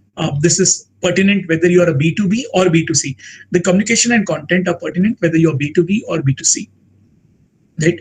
You have to align your brand image and communication in terms of your tonality, empathy, and support. So you have to be part of the solution to the pandemic. That's what you want to be as a brand, not be part of the problem or not stay away from it. You want to be part of the solution. So every brand is talking about how they can be part of the solution. There are a number of ways to do it. Obviously, to say something like, okay, if you buy our goods or our services, 5% of the money goes to a certain fund to support, children who have suffered because of the pandemic and lost their education. So we'll support their education. I mean, anything, to support people in procuring medicines. So obviously there is a tonality, there's an empathy that you show to customers, and you support the community at large, and that enhances your brand image. So that's something in communication and content. And lastly, obviously, one that cannot be ignored at all, the social media. So what is your target audience? Identify that well. What's the message that you want to give them? What do you stand for? How have you realigned your business? How are you going to service your customers? How are you going to keep them satisfied in this time of a pandemic? Those are the messages that you may want to talk about. And the best business leverage that you could get out of the social media channels, be it Facebook, YouTube, Instagram, Twitter, what have you, and all the Google, obviously. These are the social media channels. What is your target audience in that? What's the messaging you want to give? And how do you leverage that for business? These are the things that I think as marketing, you need to really think about. So talking about rooting yourself and thriving in a pandemic, these are some of the points that a B2B business or a B2C business probably needs to do to survive and then thrive in the pandemic. I would stop sharing now. That brings me to the end of this presentation, and I'll be happy to answer any questions. Thank you, sir. Thank you very much for highlighting the differences between the B2B and B2C markets. And your examples are very good, sir. As the examples taken from our current environment, which are down-to-earth examples, definitely the students might have understood what you are trying to communicate. And you are, as you have highlighted, the importance of just analyzing the current business models according to the changing environment, and agile enough to adopt the technology and as well as the modes of communications. So whatever is the latest and whatever is currently suitable, so it is better for the businesses to adopt and make use of this opportunity for upgrading their businesses. So now I ask the students to just shoot their questions. But this time we are restricting only 2 questions. So other questions will be taken up at the end of the presentation. Students, if you're having any questions, you can just put it in the chat box, or you can just unmute your mic and you can just ask the questions directly. Already 2 questions are there. Sir, are you able to see the questions, or shall I read it? Yeah, I'm able to see. It says targeted audiences, ABM strategy. Is it ABM for B2B? Which assets will perform better in marketing campaigns and in which channel? So this comes from Rahul. I'm not really clear what is ABM strategy. I would request you not to use 3-letter acronyms. And if you do explain, I'm old generation guy, understand standard ones. But anyway, let me just take it as, which assets would perform better in marketing campaigns and which channels. So obviously, when you talk about a channel, what is a channel? A channel is one in which you're able to reach out to people, right? So today, obviously, the channels which you can reach out to customers is more digital than physical, okay? And digital channel, when I say digital, it does not only mean your computer. Even the phone is a digital channel, right? It's very old world, but you can still reach out to people on phone. You can reach out on WhatsApp. You can reach out on SMS. So obviously, there is a channel. Whether you are a B2B brand or a B2C brand, you have a channel. The difference is typically in a B2C business, there are 2 kinds of B2C businesses. One where you reach out to the customer, okay, and you may not be interacting a lot with the customer physically at that point of time. Like, for example, Netflix would be a classic example, or somebody offering loans purely digitally to a set of customers. They analyze your risk purely by the parameters that you enter in, your age and certain details, and they pick up a lot of data from social media, and they say, okay, you are eligible for a loan of 50,000. They've done your risk evaluation. That's a channel where you are reaching out to customers, but you're not really interacting physically with them. And there are other B2C channels, like, for example, a restaurant business where you walk in, you're an end consumer, you eat there, they do see you, they talk to you. But fact is, today you have more channels. When you're talking of channels, you have channels in which you don't physically meet the customer, which are doing better. You can still see and talk to the customer if the customer is willing to come and chat with you. Like, for example, classic is the Google Meet that we are doing right now, right? We can see each other and we can talk to each other. It's somewhere between the physical and complete digital channels, I would say. There is still a physical feel. It's just that we can't shake hands, right? So if your question is, can B2B connect to their audience? B2B can absolutely connect to the audience. It's probably far more easier than B2C. The reason is, typically in B2B, you have, not always, you have a smaller set of clientele than you have in B2C. So if I'm a B2B customer, a B2B business, I might probably just have 5 large clients, and I could be a very big company. And there are companies, I don't want to go into details now, we just have 5 large clients and don't even want to work with anyone else, right? I could easily reach out to that 5 customers. But if I'm a B2C, I might have at least 10,000 customers to make sense. It's more difficult for me to reach out to 10,000 customers. Obviously, I can using Facebook, social media, various channels. I do reach out. So can B2B customers connect to their customers? Yes, of course, B2B can connect to their customers. I thought that's what and it's probably easier. The other question was, if I don't know if I really answered it because I didn't really understand, but how can B2B plans? I think I answered that. Just adding to the ABM piece, in case of ABM, the end-to-end channel approach works well. So, Paroma, since you have said something, you might as well go ahead and answer it. I'm just adding on to what you were saying. I think Nishant's question, Rahul's question had the point, additional bit besides the approach that I think he wanted to understand is that should ABM prioritize one channel over the other? I think ABM is prefaced on the fact that you identify the audiences which are your low-hanging fruits, and you apply an end-to-end strategy, which is your account-based marketing. So the preface is really that you identify the right audiences. You cannot apply ABM to a large set of audiences. Like Sir was saying, that as a key strategy in B2B is to say that this is the cohort from where I will generate business. They are the ones who will keep my company running. And that will be really the segments to apply an ABM strategy to. But ABM is an end-to-end strategy really. So you cannot prioritize one channel over the other in the case of ABM. You may want to, focus on a stage of the ABM journey. So if you have a large number of audiences who are already aware and are qualified leads, you may want them to move to a sales qualified lead and then look at retention and loyalty strategies.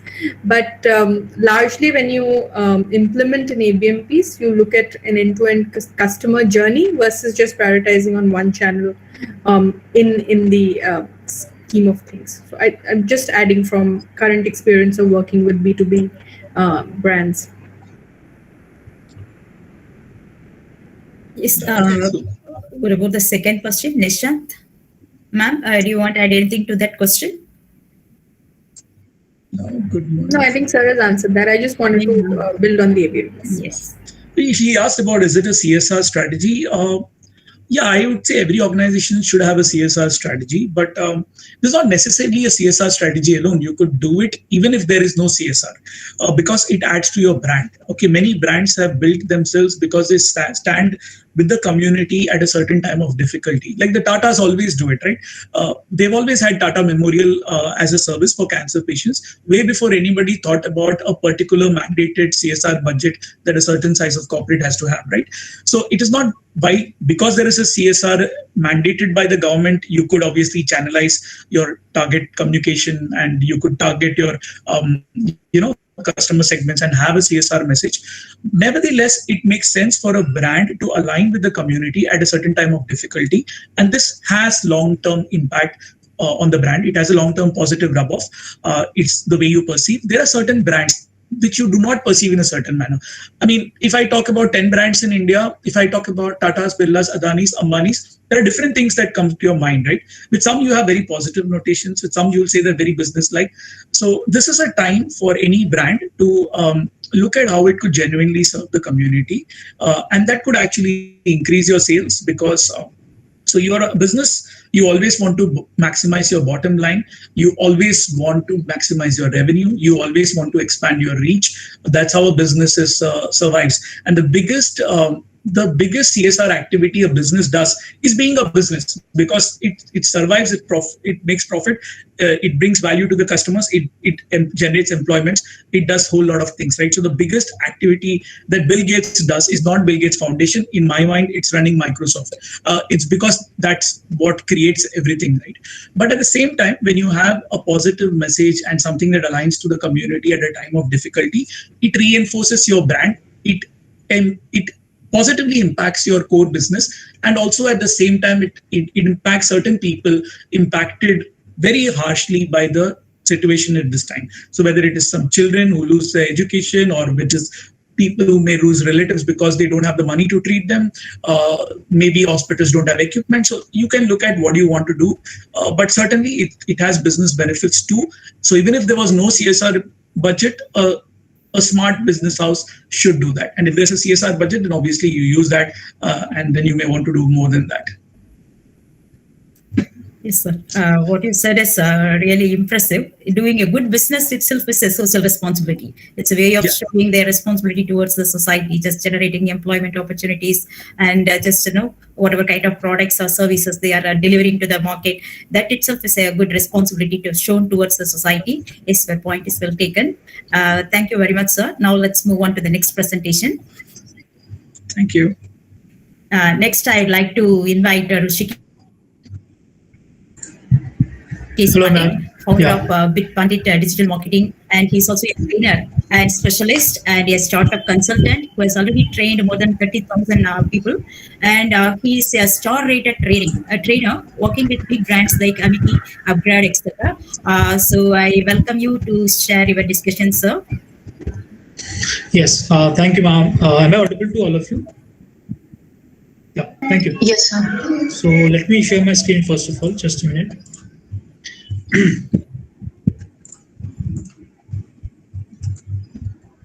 Yeah, can you see my screen now? No, sir, not yet. It's shared. No.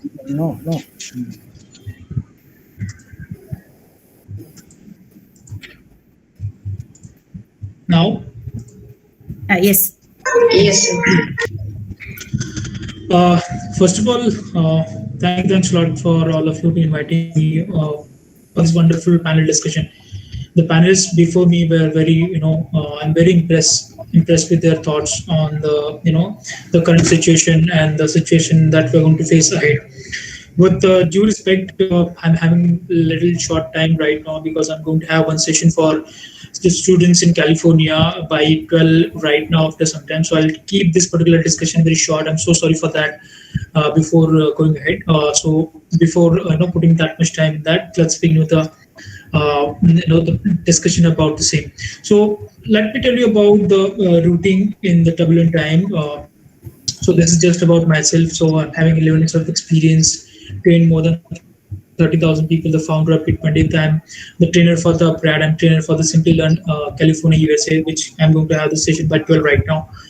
I'm the mentor for Deakin Business School, Australia. I'm the mentor for the Liverpool Business School, UK, and I'm also the mentor for the Amity University, Dubai, as well as India.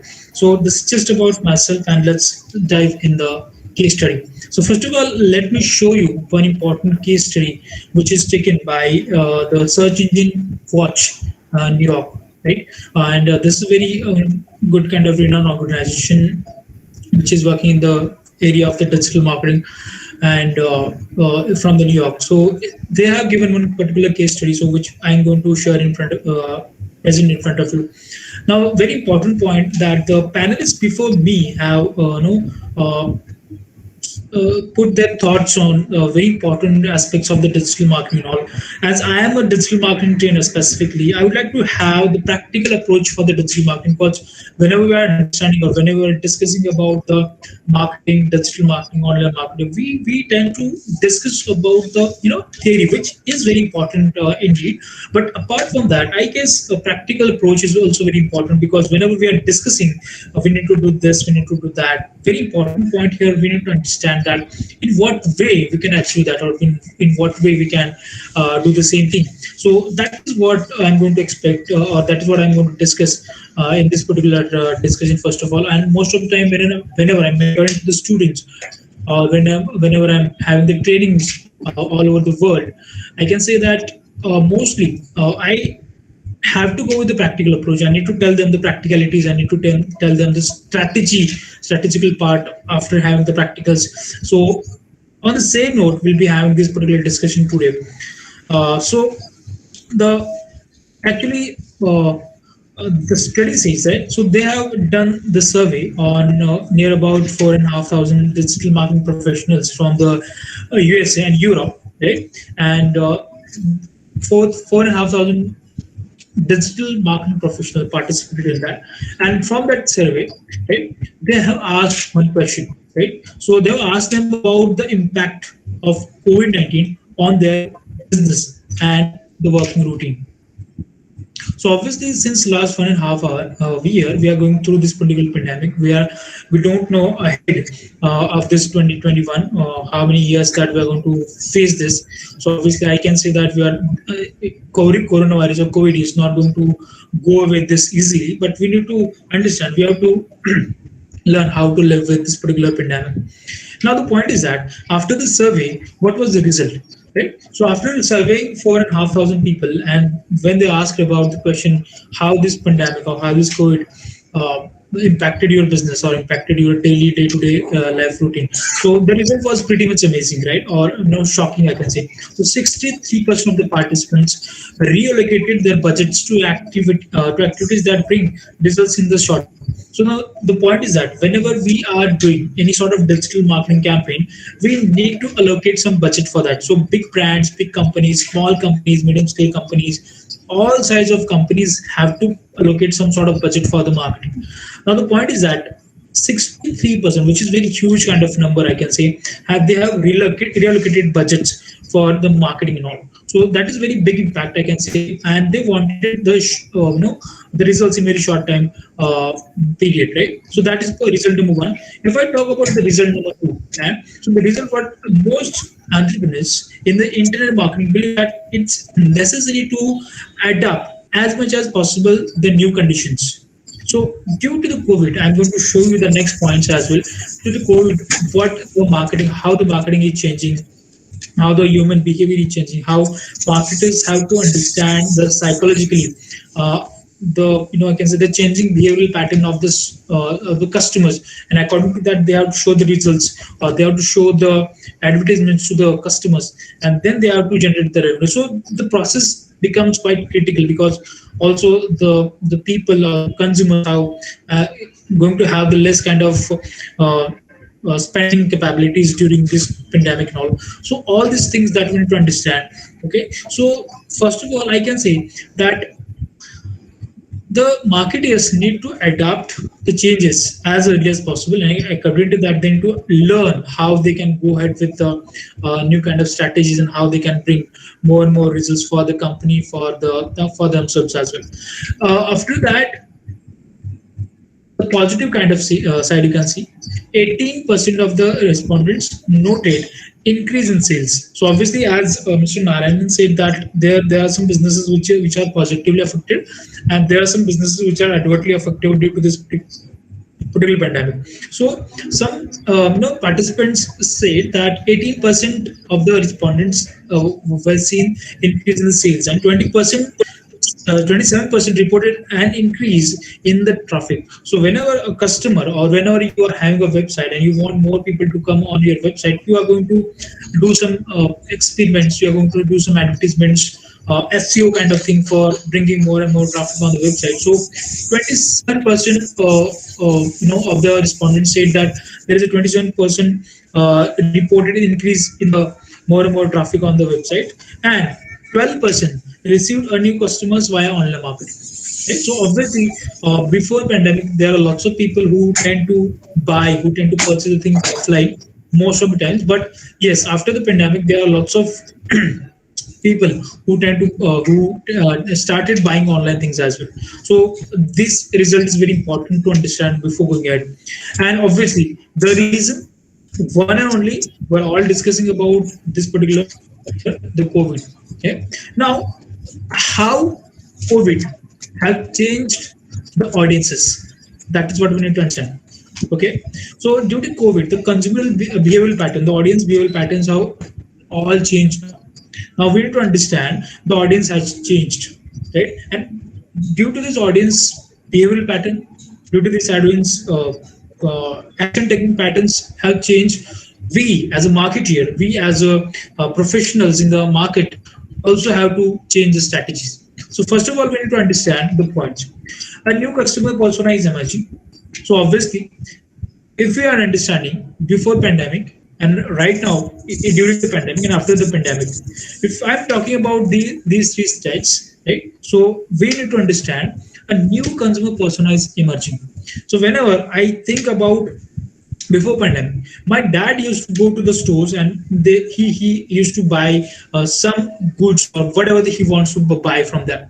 But now during this pandemic, I train him how he can order anything from online things. Right? So you can see the consumer persona is changing. Right? Now the point is that when a brand or when a company wants to show the advertisement to the people who are aged of my dad or something like that, they are understanding the new psychology of the customers, and according to that they can target the customers, and according to that they can show the advertisement to the people like the age of my dad, and they are showing advertisement to them. So you can understand the new consumer persona emerging day by day, and according to that the brands also have to change due to that particular point. Right? The next point is that consumers are not now more careful about spending. So that's very important point that we need to understand. Due to this pandemic, lots of people have lost their jobs. They're having pay cuts and all. So that's a very important point to understand as a marketeer. Lots of the consumers are more careful nowadays to spend amount on the shopping and all. So according to that, also we need to understand what are the various kind of things that the consumers are doing, and we as a marketer what we need to understand, because I am giving you the right the approach what we are facing right now in the industry. So whenever I'm working with the client is saying yes, this is my budget to allocate for the campaign and all, but at the same time as a marketer I need to think about the strategy. Now if the client is giving the budget of 2 lakhs rupees per month for the spending, now the client is also expecting some good kind of revenue out of it. Now this is my responsibility to give the good kind of revenue output for the client. Now I need to think in that perspective. Now the consumer is not spending that much amount on the on the things that he is requiring. So according to that I need to strategize. I need to psychologically think in which ways I can show advertisement to the consumers so that there will be good kind of chances that I can bring sales for the company as well. So we have to think in that way as well. Obviously, that's ultimate decision of the customer only to buy that particular service or to buy that particular I can say product is or not. So that is very important to understand about the audience changing behavioral patterns, right? So how has digital marketing altered to align with the new audience, right? So this is also we need to understand about the digital marketing, because I am the real-time practitioner in the digital marketing right now. So I can say nowadays, day by day, activities are happening with the consumers, customers, and the total behavioral pattern of the consumers are changing. According to that, we need to think and we need to, I can say, give the right kind of inputs for the customers and right kind of advertisement for the client as well. So this is again important. Redefine business goals. So obviously, previously, most of the time, the the brands, the companies were thinking about more and more revenue based. But right now, as everybody knows, the people are not having that kind of spending capability. So also, they have shifted their goals from revenue generation to the branding and awareness as well. Because obviously, branding and awareness things are very important in the long term, in the long journey. So they have started spending amount on the branding goals as well. So whenever everything is going down settled and all, so at that time, if they want to buy something, if they want to purchase something, they will definitely recall the brands that they have seen during the pandemic. So this is what we can call it as a brand recall value. So to have the good kind of brand recall value, now the brands have started investing more and more in the branding as well, because they have understood that if we are doing the branding and marketing kind of thing right now, after the pandemic, there are good kind of chances that will do people do recall us and they will buy stuff from us. So that is also important. So revenue generation along with the branding and marketing stuff, that is very important nowadays for the brands. So with these 4 points, I can say the audience behavioral patterns have changed. We as a marketer, now there are lots of students, I can say, who are thinking to go in the digital marketing field, because I am mentoring to lots of people from the big brands in India like Simply Learn, Amity University, Upgrade. There are lots of marketing students who are thinking to go in the digital marketing field. So let me tell you a very important point. Think practically, because practical approach towards digital marketing is very important. Obviously, we need to think in the strategical way as well. But if you are thinking in the strategical way, if I want to implement that strategy, practicals are important, right? So if you are trying to understand, if you are trying to learn the digital marketing various fields, I would like to suggest you to go with a practical approach for the digital marketing. And I will be telling you what kind of modules or what kind of platforms that you can learn to have this kind of knowledge, right? So that is what I'm going to share after some time, right? Now I can say routing a turbulent time, that is also very important. When social distancing prevails, companies can no longer depend on the traditional events. So that is very important. We need to understand companies are not depending on the events that were used to happen before pandemic, face to face or the meetings kind of thing, right? So now companies have understood that digital is only way to go ahead if they want to sustain longer run.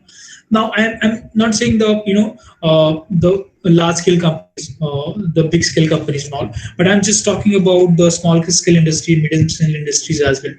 So they also have to understand that digital is the only way ahead if they are in the e-commerce, if they want to do anything. So this is very important to understand. If you want to be in the routine, if you want to go with the normal routine life, and if you want to face this wartime, you have to understand that digital is the only way to going ahead right now, I can say. Point number two, when the crisis strikes, digital marketeers can react swiftly and tactfully. Now, this is what I am doing right now. So there are lots of things that are happening right now in the market. So I can say there are lots of brands approaching to me that I want to be online. I would like to go online things and all. So I need to give them the plans as a startup consultant. So how you can go ahead right now, what are the marketing strategies that you can adapt, what is the audience behavioral patterns right now, how it is changing, how you can go ahead with your brand and all. So that is what I need to consult them. So whenever with the crisis whatever is striking and which is blocking your business, I can say that as a marketer, you have to think quite strategically. You have to think. You have to react swiftly and tactfully. So this is very important to go ahead in this. I can say during the turbulent time and after turbulent time as well. When brick and mortar clinch on for dear life, you need digital on your side. So this is very important again. So brick and mortar, that means whenever we used to go to the official physical stores, when we used to buy the products and services from them. So right now we need to survive during this pandemic, right? So that's why I'm saying this is what the dear life, and this is the brick and mortar clinch is happening right now in the market. So if we are approaching towards that, there is one, I can say sentence in Hindi, sar salamat to pagdi pacha. So right now we are in this phase, so we have to survive during this pandemic. So that's why now, if you want to survive in this particular thing and you want to survive with your business as well, we have to go with the digital side as well, right? So digital side is only the way that you can survive for the longer run. So that is what the point that I would like to mention here. And when all eyes are on the digital, you need an expert in your corner. Now the point is that is why lots of brands, lots of startups are pursuing to me to have the expert opinion. Now the point is that why I'm telling you this, that I started my career by my own back in 2019. From those time till now, whatever things that I have done, all the things that I've done by my own, but it took me 11 years longer period, right? So back to them, when I wanted to learn something by my own, I was not having that much YouTube tutorials, I was not having that much sources to understand, to learn the things. So I tried and tested all the things by my own. So it took me a long time to understand one single point, I can say. But right now, you people are having lots of access for the lots of courses, for lots of free video tutorials on the YouTube. There are lots of consultants, there are lots of people around you who can train you for the same. So the point is that you can be that expert and you can start, I can say, giving services to the people. So as a good, you can start giving the services to the people. The companies who are going to approach towards you again are going to have the good kind of expert opinion from yours, and this is how you and the companies are going to survive in this particular longer nature. So that is what the points of finite that I wanted to tell you. Now let's discuss about the platforms to use. Now these are the platforms that I'm going to tell you. Obviously Mr. Narayanan have said lots of things about these platforms, but let me tell you, very short. Now the point is that if you want to be an expert in the digital marketing, see, theoretical part is totally different, strategical part is totally different, and the practical part that I'm going to tell you now is totally different. Now I can say, if you want to be a digital marketing expert, if you want to go ahead in this particular field, I can say you have to have the practical approach towards that. And now the practical approach means the modules or the platforms that I'm going to tell you right now in front of you, you have to practice it. You have to make sure that you are able to do all the things during this particular platforms or modules. So module number 1 is the website creation. Now you need to purchase the domain name, you need to purchase the hosting space, and then you need to create a website. Now there are lots of platforms. We can call it as a CMS, content management system. WordPress is one of them. I think all of you have heard WordPress once in your life. So by using WordPress kind of platforms, you can create a website in a very easy manner. There is no technical knowledge requirement. You just have to have understanding of internet and laptop. That's it. So anyone can create any sort of website, by using this kind of platform. Then search engine optimization, everybody knows about the SEO again. To bring the website on the first page of the Google, you have to understand the technical aspects of the search engine optimization, on-page optimization, off-page optimization, local SEO, voice SEO, these kind of things that you need to understand about the same. Search engine marketing, obviously Google advertisement, right? So if you want to do the Google advertisement, obviously you need to understand the Google advertisement in a practical way. Again, I can say I am a Google certified. You can also be a Google certified. There is no, I can say big deal in that.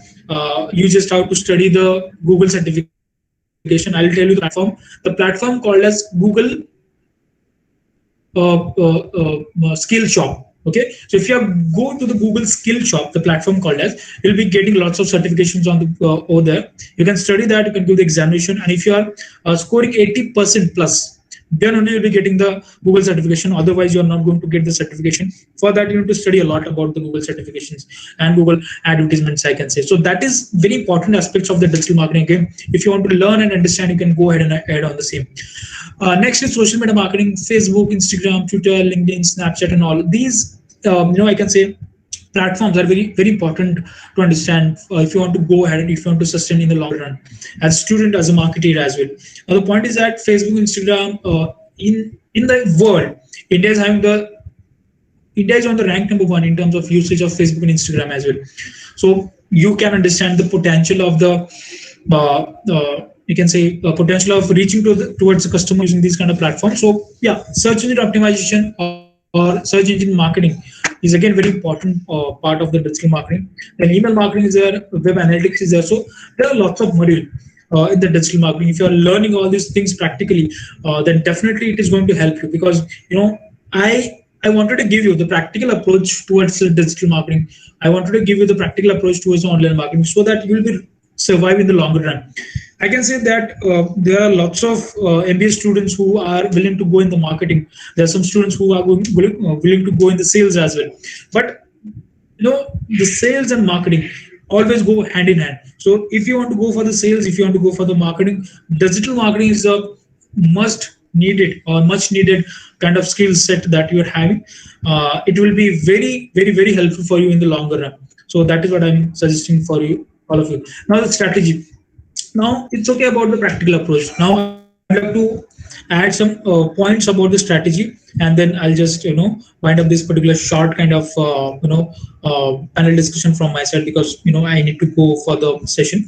Now the point is that restaurant owner, Mr. Narayanan, was very I can say his thoughts are very clear about these kind of strategies. If you are a restaurant owner, if you are the educational consultant, or you are working in the educational field, if you are a real estate broker, or if you are the e-commerce store. So the point is that I'm just giving these kind of random examples of various industries right now. Some industries are going good in the good way, some industries are not going in the good way. So e-commerce industry, then educational industry, all these kind of things are going totally online. So if you can see that we are also having this kind of virtual discussion right now. So if I'm talking about the educational field, all things are going virtual. E-commerce, yes, it was already virtual kind of thing. A restaurant owner, yes, they were in the physical kind of thing. And the real estate broker, again, they're having very kind of very bad kind of impact on their business and all. Now the point is that as a marketer, you have to think the strategy. And the strategy should be like this. Wherever your, I can say, audiences, you have to put your budget on those kind of platforms. Now, say for example, I'm just giving the small example. You are the restaurant owner, or you're having one client who is a restaurant owner, and now that restaurant owners wants more and more sales. So obviously, if I'm running the advertisement on the Facebook, on the Instagram, yes, that will impact, but not as per the expectations.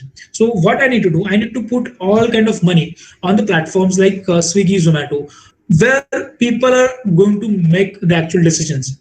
So by watching a video on the Facebook, the customer is not going to buy that particular food from that particular restaurant only, right? So I am going to put my budget on the Swiggy and Zomato. I will do the paid advertisement on that particular thing, and then I would like to have more and more sales for the restaurant. At the same time, I can discuss like this. I can tie up with the influencers. So I guess there is one term in the digital marketing. I think you all know about this, which is called as influencer marketing. So influencers are the people who are having the creators who are having lots of followers and all. They tend to promote the application. They tend to promote the products and services during their content. So I can approach to them as well. So as a professional, I need to understand all these things one by one, and according to that, I need to go ahead with these kind of aspects of the digital marketing, which is very important for all of you. Now, again, my point is that in the end, all you need to go with the practical approach initially, because I have come through the practical approach. So that's why I'm telling you, if you are the students right now, if you are the learner right now, you have to take this practical approach, and towards that you have to go step by step ahead, and at the end you'll be reaching to that particular, I can say, level of understanding the things in a theoretical manner as well, how we can go ahead, how we can do that in this and all. So this is very important from my side as well. If you want more and more I can say things, or more and more understandings about the digital marketing, definitely you can connect me on the same. Yes, now let's have some questions, please. So thank you very much, sir, for your presentation, and thank you very much for highlighting the scope of the digital marketing. and how the digital markets have to alter themselves to face the challenges of the new customers, those who are actually first-time users, especially the first-time users, and especially the importance of learning these things practically from the field. That is, I encourage our students also to just get Google certified. You can just follow his instructions so that you can also become a Google certified trainer in the future. So now the floor is open for questions. Students, you can just ask questions. And as I already said, it's restricted only to questions you can ask now. Yeah. And remaining questions, we will take it up at the end of the presentation. Yes, students? Okay, I think Nishant is asking a question. Can digital marketing replace traditional marketing? Just a doubt, sir. Nishant, I don't feel so right now, because there is a there is a trend. When we used to be a small kid or something like that, in those days we were not having the phone or something. You can just imagine by yourself. When you were a kid, or the kid at 2 years old, did you have the phone with you? As in, mostly no. Right, but if you can see, the nowadays kids are having their phones and tablets and laptops and with their hands, so they are using that very effectively. Now I can say yes, traditional marketing is not going to go away 100%, but yes, you can see the impact of digital marketing over traditional marketing. Slowly, digital marketing is taking over the traditional marketing. Now the point is that if I want to give the advertisement in the Times of India, say for example, I need to give them lakhs of rupees to put my advertisement on the front page. Same way, if I want to reach out to the customers which I want to reach, I can reach out to customers, right customers. I can say I can reach out to the customers according to the geographical way. I can reach out to the customer with the help of age, their gender, their languages, their detailed targeting. Right. So the point is that the companies have started finding that digital marketing is a platform through which we can laser target our customers. Now I would like to tell you a very important point here. I can, as a marketer, I can target those people directly. I'm just giving the example, who are having the products of Apple. I can target the people who are having iPhone X, iPhone 11, iPhone 12, iPhone 8, 7, whatever. iPad 1, 2, 3, 4, 5, whatever. The point is that only digital marketing is giving me these kind of, I can say, targeting options. Now, if you are thinking about the traditional marketing is not at all having these kind of targeting options. So I'm not saying that traditional marketing is going 100% away, but yes, the percentage of marketing, 10 years before, if I'm having the 1 lakh rupees to put on the marketing, 90,000 rupees were used to put on the traditional marketing, just 10,000 on the digital. Now the point is that there is a total U-turn. Now I need to put 90,000 rupees on the digital and just 10,000 rupees on the traditional. Right? So this is what the thing is happening right now in the market, and slowly, my generation, the generation back to them, are going to have this kind of way. Right? So again, I can say initially when Flipkart came to India, when Flipkart started operations in India, Indians were started fearing that if I'm ordering something, and the person was not, I can say, sure whether I'm going to get that product or not. So they started one idea about the, I can say, cash on delivery. So when a person is going to have that particular phone in his hand, there only he is going to pay. So this is how they started, changing the consumer behavioral pattern in Indian. And now we can say I can order TV, I can order a fridge, I can order anything from online. Right? So these are the things happening right now, market, I guess. Yes, Nishan. Okay, So, Amar is asking a question. Can I just add a point to it, sir? As per your view, which one is better for good ROIs or return on investment? Okay, in the digital. So that's very good kind of question, Nishan, you're asking. Now, whenever I'm taking the trainings or when I'm working with the clients, most of the clients are asking these kind of questions. Rishikesh, what kind of platform that you're going to use? So the point is that now, Nishan, let me clear this like this only. So whenever you're having a set of customers, and for that customers you're having the product or services. Now this totally depends on what kind of product and services you're having, and according to that you can target. Now if I'm talking about the B2B kind of services, as Mr. Narayanan have the brief idea about the same. If I want to go for the B2B, I'll be going with the Google advertisement, I'll be going with the search advertisement, and I will be going with the LinkedIn advertisement. if I'm having the B2C kind of services and products, I'll be going with the social media mostly, where the people tend to spend more and more time on the same. So like Facebook is there, Instagram is there. If I'm having the product which is youth centric, mostly I'll be running advertisement on Instagram only and Snapchat only, right? Because whenever I am training to the students, nowadays I can see the students are not having the account on the Facebook. They are not having the account, right? Now if I want to train them for the Facebook advertisement, or if I want to train them for the Instagram advertisement, I need to tell them, boss, you have to have the account on the Facebook, and then only you'll be able to run advertisements. Okay, so the point is that if you're asking me which is the best platform, now the ideal answer for this is it depends on which kind of services, which kind of product you're having. It depends on what kind of audience pool that you are looking at to be targeting, right? So that is what I can say you about the same. Thank you, Nishan. Thank you, sir. Yeah. Now I guess there is one question again. If every One company question is that, yes. start to follow digital marketing, then how can a company be unique before this before its customers? Okay, I would like to tell you very interesting case study, and he's my personal favorite, Mr. Kunal Shah. I think you have heard about the Cred. Have you heard about the Cred company? The Cred company, the marketing of the Cred is genuinely unique. I really love the way he's putting his product in front of the people. So if you are using the Cred application, I bet you'll be having a totally new kind of experience whenever you are going to use the Cred application. Now, as the application is unique, the way he's giving the experiences to the people in a unique way, you can see their advertisements as well. Now, the point is that, have you seen the Rahul Dravid's advertisement in the IPL 2021? Now, I have never seen Rahul Dravid in that angle, but he was having that capability to show Rahul Dravid as an angry young man or as an angry person in front of the people. So that was shocking. Now, the point is that he just wanted to grab the people's attention towards the Cred. Now, he was just attaching, or he was just use Rahul Dravid as that particular thread in between the customers and the company or the application.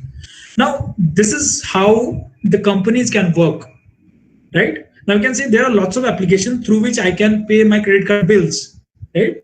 But still, personally, I and all of people, lots of people are using credit application to pay their credit card bills, right? Because the way he has put his product in front of the people is totally unique. Now you can see there are lots of competitors. Now you can say, let me tell you about the e-commerce. There's a Flipkart, there's Amazon, there's this, there's that, and that. Now they are the rivalries, right? Now the point is that I can say that before a few years, Flipkart used to show us the advertisements with the little children. The children is just 4 to 5 years old, and he is having mustache and all. And he was purchasing something from the Flipkart and all.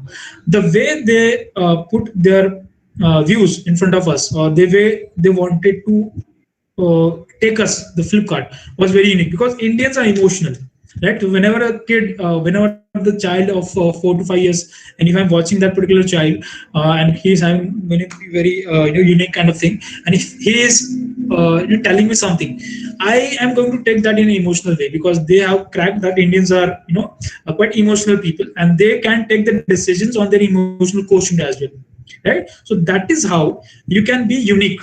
Right. So I'm saying that I'm not the only consultant. There are lots of consultants, but the way I'm presenting myself in a unique way, that is very important. Right.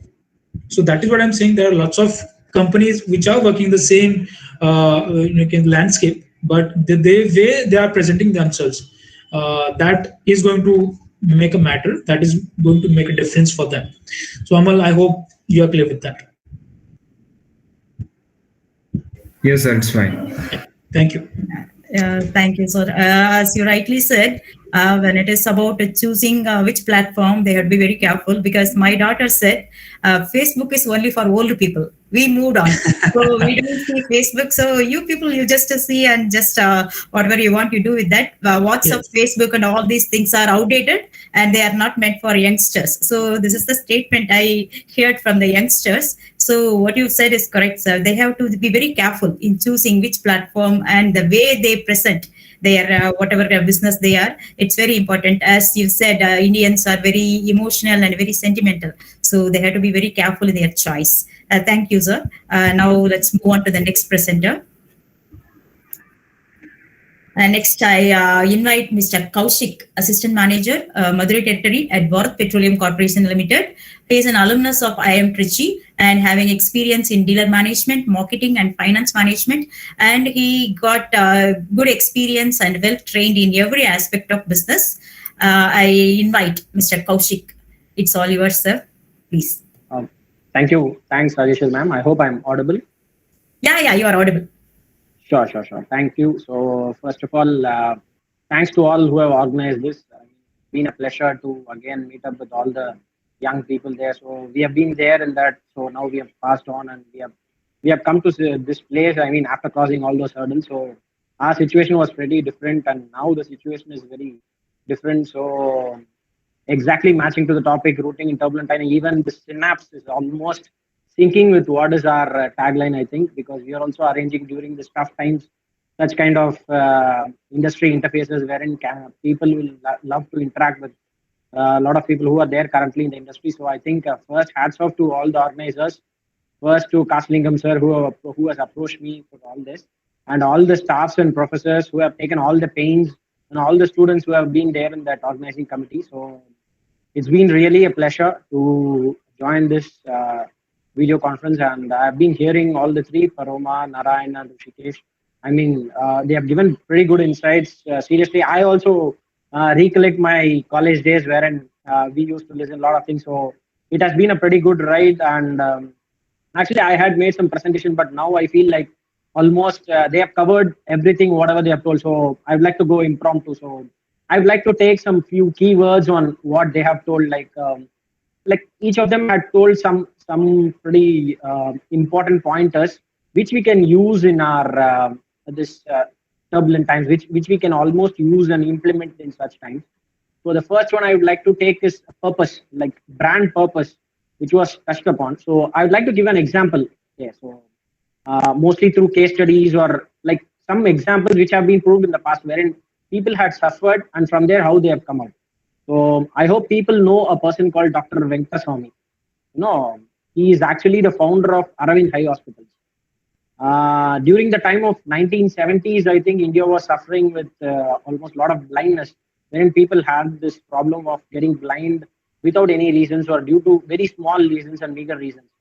So that time he was a pioneer who first initially launched this program of doing these operations at a very low cost, wherein he used to go to meet all the rural people, and he had done 1 lakh surgeries, which is like almost 60% of what is totally done in UK or other markets. So he has been wherein the surgery, I mean, how he made this possible was like streamlining the operations. Like you can say, like in the tough times also, I mean, how he was able to when some doctors who are not able to match all this speed or anything, because this is a case where you either do it perfectly or you should not do. So the case where he has to do it perfectly, he had a line of like an assembly line wherein he made all the process streamlined. He has to spend only 5 minutes on the operation so that he can conduct continuously some 20 operations at a time. So that was his experience which he had planned. I mean, Mr. Venkataswamy, who is, it is actually one of the best case studies of Harvard, like in service for the site. So if at all people get a chance, you should read it. Wherein he trained people who are almost there, like who have completed their initial bachelor's or just their graduation. So he trained them in all the initial setups, like a patient has to be dressed up, he has to kept in proper this cabin, and his eye has to be arranged. So everything. So all these were done by all the assistants. So his main aim was, it's not just you delegate work, it's how you develop people.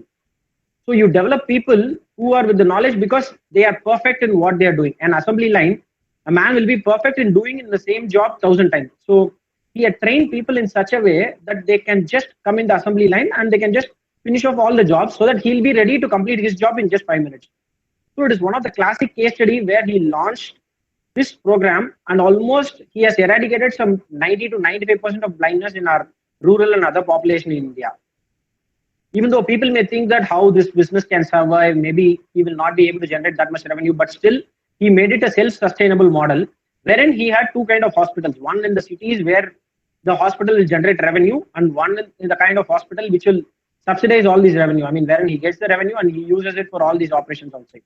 So this is one of the classical case study which I mean everyone should definitely go through, because that was a tough time wherein he had able to look beyond that, and he was able to service all the people like how they told.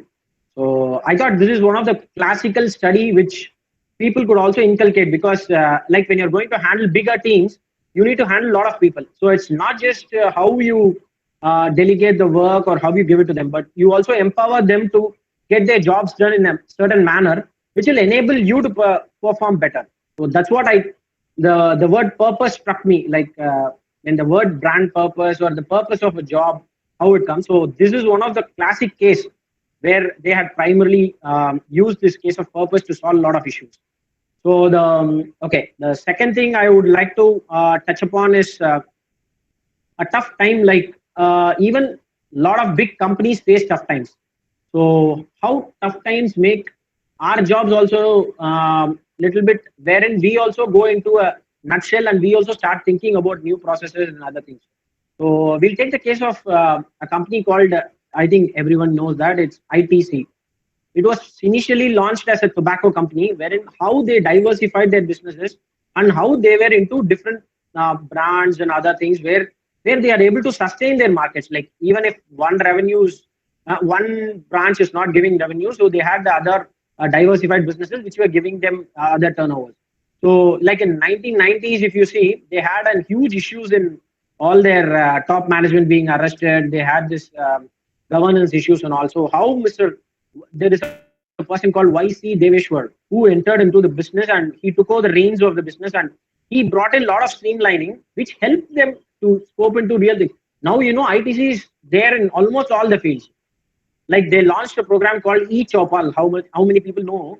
Like all these digital initiatives were thought by them during the 2000s itself, like initial period itself, when this was just entering India. So this, how they empowered the rural people. Like now they have almost 35,000 eChaupal centers, which helps the rural people to touch about their farm producers and other things, which also helps them indirectly. So and second is like if they go to FMCG, like they had this product called Bingo. I mean, how it broke the market during that time when a company which is known for tobacco, hotels and other things, they came into FMCG and they had a boom blast, like how they were able to survive and how they were able to give.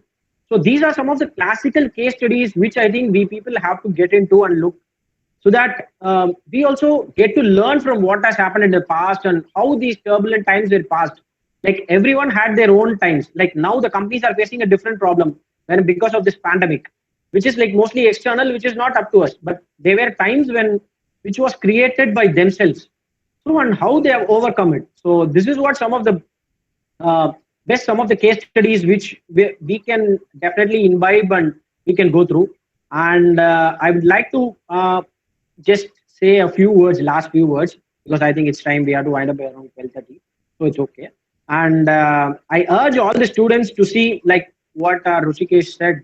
Like you have to see more advertisements, because how the brand is positioned. So how they target the audience. Like you see why they took Dravid. They could have taken Dhoni or they could have taken Kohli for cred. But they wanted a different proposition which had to be launched for cred. Cred is such kind of an app, like Kunal Shah had that thinking, like wherein he almost spent all the penny to make his brand a visible brand. Wherein you take almost a similar kind, like you take the case of Zerodha. I don't know how many people know it. It's actually a stockbroker. He's actually a stockbroker. He spent 0 rupees on marketing. His company grew to such turnover. Now it's almost doing around 10,000 crore turnover. Then he was able to do without doing any marketing, because it had a word of mouth marketing. So he had a different channel. So like while going through all these small businesses itself, we'll be able to understand like how they were traveling through all these tough times, and they were able to get through their business along, and how they have made it such a success. So almost all real life business itself teaches a lot of pointers. So which we have to keenly observe and take it to us, which will definitely help us grow more during these tough times. And my last suggestion is I'd like to give is like I want everyone to read these 3 books, which I will suggest. I mean, it is just apart from your curriculum. One is the CEO Factory by Sudhir Satapathy. It's a very good book which shows that how HUL creates such kind of good people on the top, and they create most of the CEOs. Almost all the company CEOs are primarily from HUL. So this book definitely, please, I recommend to all. And second is a book named Sponge, SPONG, Sponge by Mr. Rambi Parmeshwaran. He's also one of the advertising expert who has written this book. It was very well crafted and is very good. Both of them are by Indians, and so it's a very good book which I would request everyone to learn. So I think that's all from my side, and anything else you're. Thank you. Thanks all for giving me this opportunity. Thank you, Mr. Kaushik, for mentioning about that classic case study about Aravind Eye Hospitals, and just suggesting the students to read books, because nowadays the current generation, they are actually kept themselves far away, as far away possible from the books. So your suggestions should be well taken by the students, because it's time to just read and just to learn something. And rightly you mentioned about the lessons they have to learn from the real-time business achievers, because it's not the same. Everyone is adopting all these intelligently, actually, innovative strategies. They are also using some other ways of doing their businesses in a much better way. So your points are well taken. Thank you. Students, do you have any questions?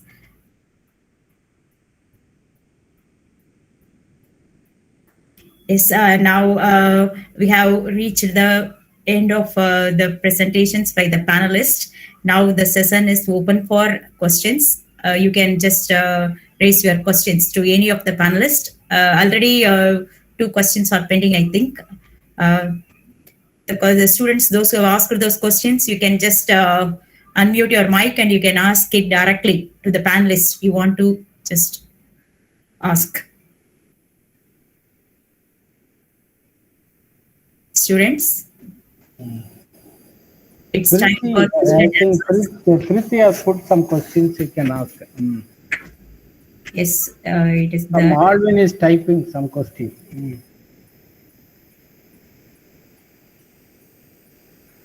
Mr. Rishikesh, the question is for you. Shall I read the question, or Mr. Rishikesh?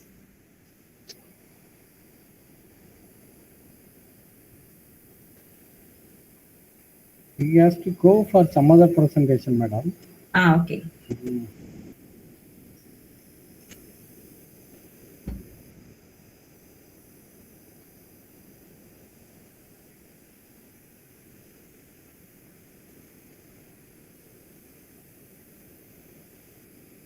Ms. Paroma, this question is for you. Are you able to see the question? Question from Abdul. Okay, the internal and external environment of a business is changing rapidly. Presently, the digitalization of business is the one of the key to success. Is there any possibility that digitization to get outdated? Not in the near future. What may get outdated or upgraded is what we understand by digitization today, and that's constant. Technology is evolving every day.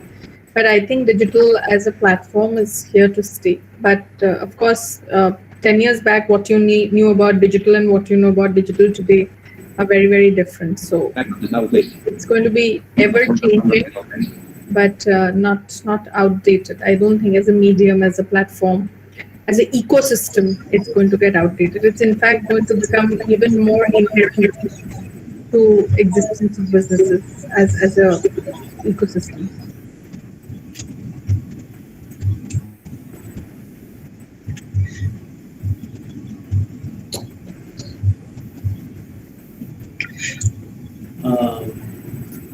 This is Madan Mohan. Small observation or based on my own experience, and we have almost 7 crores of visually impaired people along in the world. I feel that all the products, if not can say most of the even other products, are not taking into account this population. when we have put the Synapse theme as reaching the unreached, you are all good marketing experts. Once I went for a conference and the head of Titan watch was there, and I asked her, all the watches you have brought in is really fabulous, but there is nothing like a talking watch. That's visually challenged. And she said that it didn't strike them, but she said it's a good idea because we have got a lot of talking watches in the local market, which is not that sustainable. I mean, which is not working all that great. It doesn't come, and it's not looking good also. It won't look that good. So I feel that why don't the marketing people take into account this large population, which is actually ignored, I should say, and bring in products so that, or even slightly modify your own products so that it suits the needs of this big population. It is big, though it is invisible. What's your take on that? Anybody take this answer? Sir, Madan sir, this question is addressed to whom, sir? General discussion. General question. Open discussion. Okay. Anybody can answer.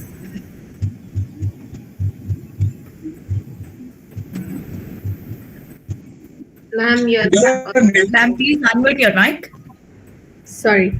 If I understand correctly, you're talking about innovation in products for them to be accessible to a larger segment of population? Yeah, products which can be used by the visually challenged.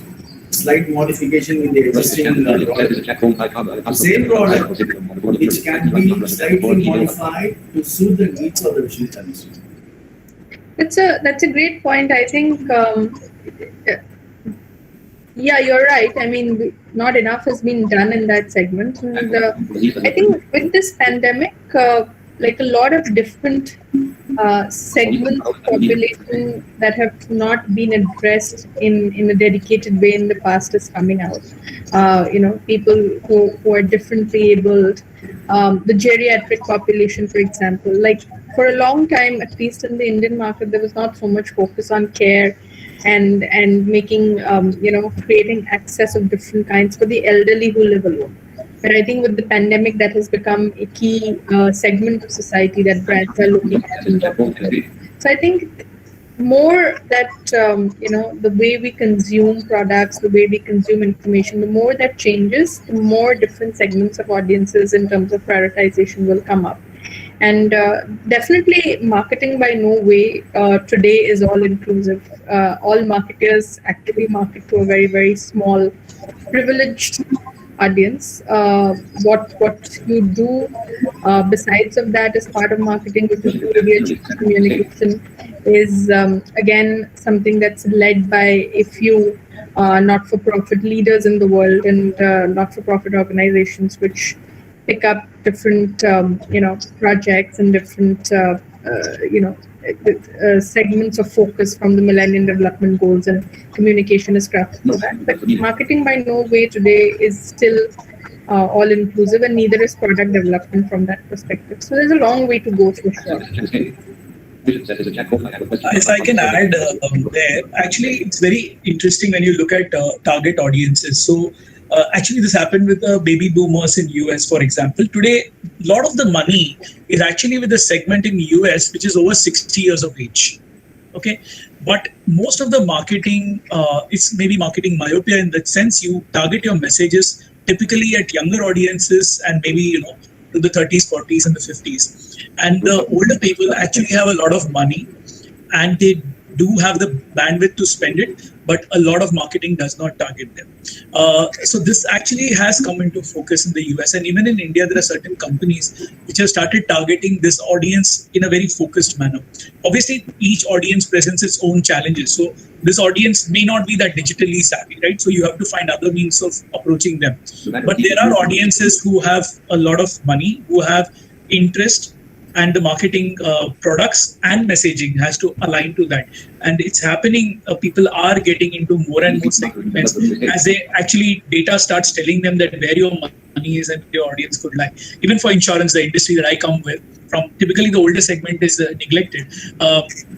Because of course we there are pension products which cater to them, but other products we don't want to cover them. But that's a group which has a lot of money, and there are many products suited for it. Similarly, if you look at certain segments like left-handed people, there are companies which approach them with specific products because their way of maybe putting a button or reacting to many things. Many of the products we have are default catering to right-handed people. It's just the way it is because most of the population is right-handed. But there are companies which have targeted that segment. So it's a very interesting questions. But there are companies which are understanding certain niche segments and catering to them, and they are making an impact. That's more optimistic, sir. Thank you.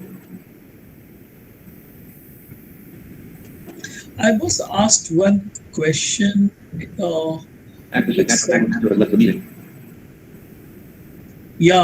About Amazon and retail customers and how the clash between Amazon and others. So I would look at it more this way that Amazon obviously will clash with its direct competitors. So if you look at Flipkart, then Amazon and Flipkart will clash because they are direct competitors, right? Or a Snapdeal, they will clash. And in some sense, Amazon will also compete with certain players in a delivery segment. Etc. But many businesses are also working in a manner that they are benefiting from such services and aligning to them. So today, for a retailer to go on Amazon and leverage that platform, the ability that it gives for a retailer to service the whole nation or probably even the globe is, as SME, is much higher than if you would without a service like Amazon, which has done much of the brand building, has done much of the logistics, has done much of the getting the customers onto a particular platform, and you just have to put your product out there. So it's a matter of collaboration. See, in business you compete, but you can also collaborate at the same time. You don't have to go head on with everyone. You could also compete and collaborate with friends. You can also compete and collaborate. So there are a lot of opportunities. Some of these markets actually become winner take all. So if you take in the segment where you directly buy from insurance policies online directly, you think only of the name Policy Bazaar directly today. Though many tried to make an impact like CoverFox and maybe a few others. But some of the markets are so heavy on promotions and costs and the way the logistics operate. Eventually, it could become a winner take all, and that is a threat. So, for example, in a search engine, while Bing, there are few others, right? But Google is very large. Similarly, in the social media space, you have Facebook, and in the messaging you had WhatsApp, and in logistics and delivery you have Amazon. So some of these, obviously, the governments are grappling with, and businesses look at how to compete them, how to manage them, or maybe even how to regulate them. But by and large, there are a number of industries, whether they are B2B or B2C, that can leverage on customer reach, brand, logistics that these companies are built upon.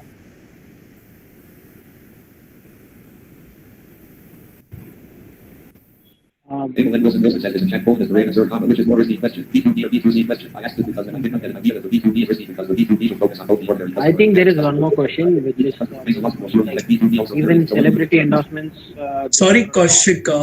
At least it was not clear to me. No. I think they have asked a question.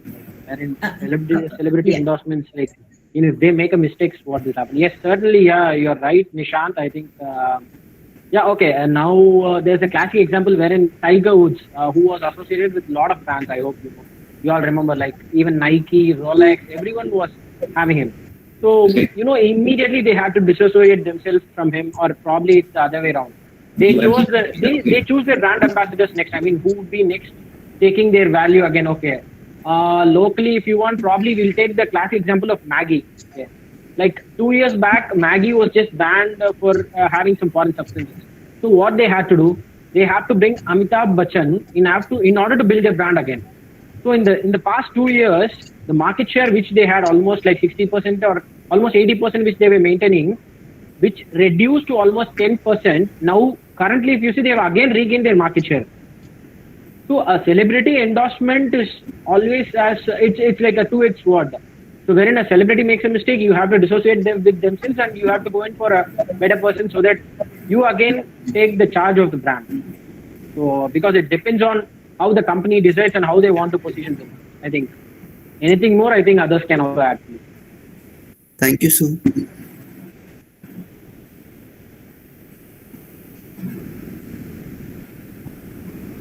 Mr. Narayan, one more question is there in the chat box. There was a question in the chat box about which is more risky, B2B or B2C? I asked that because, I think B2B is risky because B2B should focus on both ordinary customer and business customer. No, I'll tell you, wherever you start a business, there is risk. So it is about how you manage that, mitigate that risk, and increase your chances that matter. B2B or B2C is a way that you access customers. Right, and business could transform over time. Certain businesses which could only do B2B now have capability of doing B2C because of the way the world has changed. Not only in the last 2 years, even before that, it's been happening for certain time. Essentially, as a business, if you are able to provide a clear value to your customer, you are able to communicate that value, and you're able to then live up to the promise that you deliver. Then, of course, you have a chance of surviving and thriving. Whether it's a B2B or B2C, which is more risky, is just a matter of perception.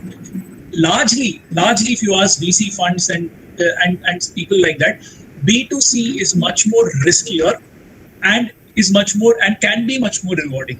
But the chances of survival in B2C are typically, I'm just talking from a very large perspective, is lesser than in a B2B because you have an identified market, you have a definitive value, you have a definitive customer, and typically contracts are long range. So, for example, it will not take much for a B2C business to collapse if it doesn't deliver its promise, and it can collapse fairly rapidly. Also, the burn cost and the marketing cost in B2C kind of business is very high, and much of them, you see the successful ones, but you don't see the ones which fail. So for every Amazon or Flipkart or Swiggy or Byju's, there are also 10,000 ones which did not succeed. B2B ratios probably 1 in 5 will not, maybe 4 in 5 will not succeed. In B2C businesses, maybe 98 out of 100 will not succeed. So by and large, B2B is probably safer, but the scalability of B2C and once it's successful, the kind of reach it can have maybe different. Having said that, there are very large companies in both B2B and B2C space. This is a very generic answer, but there's no business without risk. Yes, thank you, sir. One more question for Mr. Kaushik. Kaushik, are you there? Yes. Mr. Kanak, it's not very clear. I think Maheshwar Selvam, can you just put it clearly? I'm not able to understand it. What does it political correctness means? What do you try to convey here? Maheshwar, are you there? Selvam? Yes, ma'am. Sir, what I mean is that, for example, if you take that Tanishq ad, it created many controversies, etc. But that wasn't expected from that company. So while creating ad, if a company wants to avoid these problems, so what can they do? Yes. Actually, it is correct. In marketing, if you see, there is not much of negative marketing or positive marketing. You see, even if not many people are knowing about Tanishq, now almost even 100% of the population will know about Tanishq. So people who don't talk about Tanishq also, now they will talk about Tanishq at least for this. So the reach which you get is more important than all this corrective correctness. They may have other sources or other things where they will correct this. Definitely they'll try to put out a word. They'll just announce to the world that, we have done a mistake, so now we'll try to correct it. So the mainly there is nothing like a wrong or there is nothing like right, because it's how it is intended and how the creative agencies are putting that. So like if you see a small Surf Excel ad also, they make it like as if a grandma is not able to eat a vada. So the child puts it in a sambar so that it gets soaked and she's able to eat it. So how you can take it? If my grandmother sees it, she'll say that how dare they are saying a grandmother like this. So, but if you see in a child's perspective, it is like as if they are helping his grandma. So like everything will have their own positives and negatives. So certainly if it is definitely put in the right way, if you see, they have to understand the pulse and to whom it is targeted. then it will automatically attract the people. Like how he was explaining about Flipkart. Certainly, they positioned it as a way wherein a child could easily associate. So definitely, it is not driven by the customer. Also, at least from his home, he'll be forced to buy through Flipkart. So that is what I think is the best option, wherein you weigh the current situation and you prepare the ads based on that. I hope I have answered. Yes. Very interesting. Political correctness is obviously, it was always relevant, but it's become more on your face and more relevant today. So another example would be Fair and Lovely, where they had to do away with fair and just keep lovely, right? So for political correctness, so there are obviously gender related, religion related, race related, and there are a lot of things that brands have to keep in mind. Brands also have to be conscious of when they communicate what they have to obviously analyze before large scale communication as to what could be the impact and what they stand for. And maybe some of them do want to make a statement, and there may be brands willing to make a statement in the current environment. And that's their call, and they could actually generate, they may alienate some people, but they may make some people very loyal. So in India, I say this: if you have got your 130 crore people, let maybe 90% of that, which is 117 crore people, be angry with you. But if 13 crore people are happy with you and they buy you, then you are done. You don't really care about the rest, right? So brands can take different calls. As long as they know what they're trying to do, it's fine. And as long as obviously they don't do anything which is illegal on the face of it. Like Kaushik said, I would say that the brands have to decide what they want to do. That's it.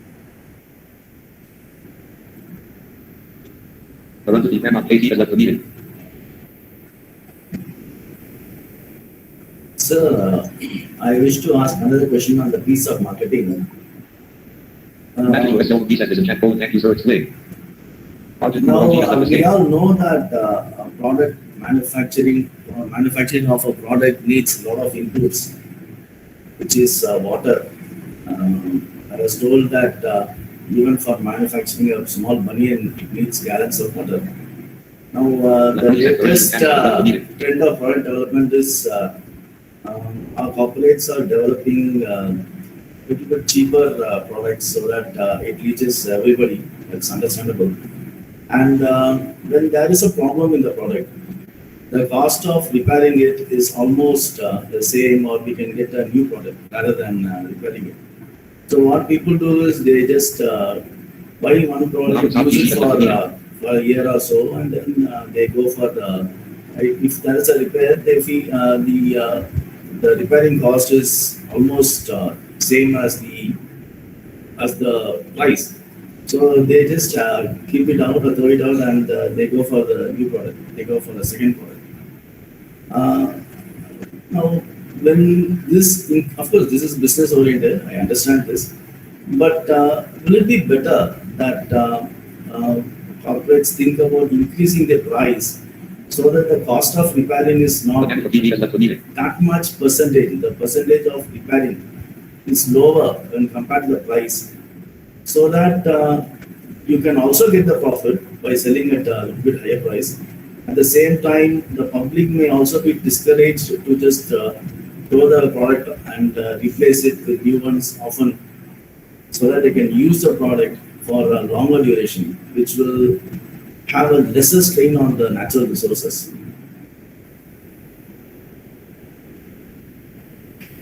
Sounds a little bit sensitive.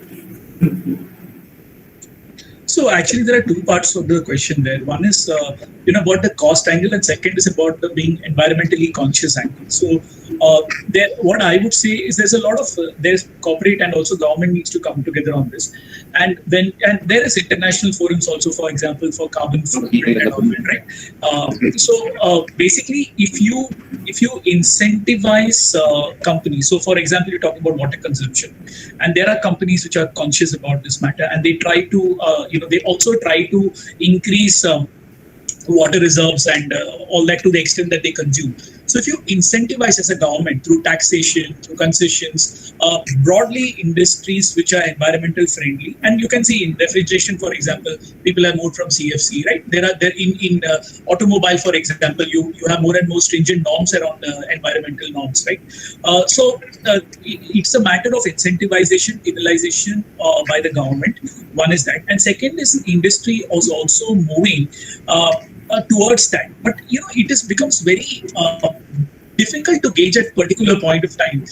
It is that question about now they're saying that when you said is how they move towards more and more electric driven cars. Now we are finding that electric waste and batteries, etc., are equally damaging to the environment when you start talking about that. So now, of course, it's more about charging using less batteries, but this balance also has to come about. It is not very, very apparent when you talk about, let's save the environment, let us use paper instead of plastic, but then you are cutting trees, right? So there is a balance in all this. It is a very macro question, but broadly it has to be driven by policy, and then we can say that the large corporates will always will behave responsibly as long as they have financial incentives and the structure to behave responsibly.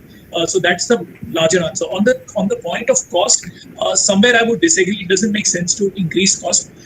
Why repairing is cheaper than reproduction of the same element is because of automation, large-scale automation. So if I have standard SKUs and manufacturing in millions, then my labor cost of repair may be more than the cost of manufacture, and that is requirement for economies to grow. I mean, China has done, for example, a damn good job of that. You'll never want to repair a Chinese good. I mean, actually, it's much cheaper to buy a second one, but it's as automation happens, as industrialization happens, and now it's becoming all even more robotics, and so your cost of manufacturing, because that's automation, is maybe lower than cost of repairing, which may need more and more human intervention. And also manufacturing, giving a new standard product may be easier than at many times repairing just a few things. Having said that, there are parts which people manufacture at scale and replace. So this will differ from industry to industry.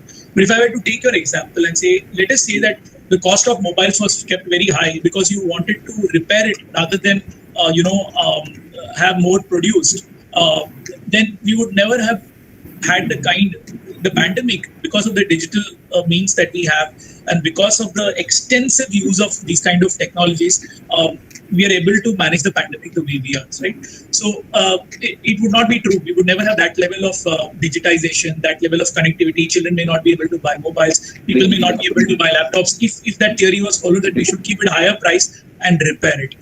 So somewhere one has to balance out. But yes, environment would play and is playing, will continue to play more with all the studies on greenhouse effect and ozone layer depletion. There is a lot going on, but it happens at a very macro level, and I think players will then play within the field that is created.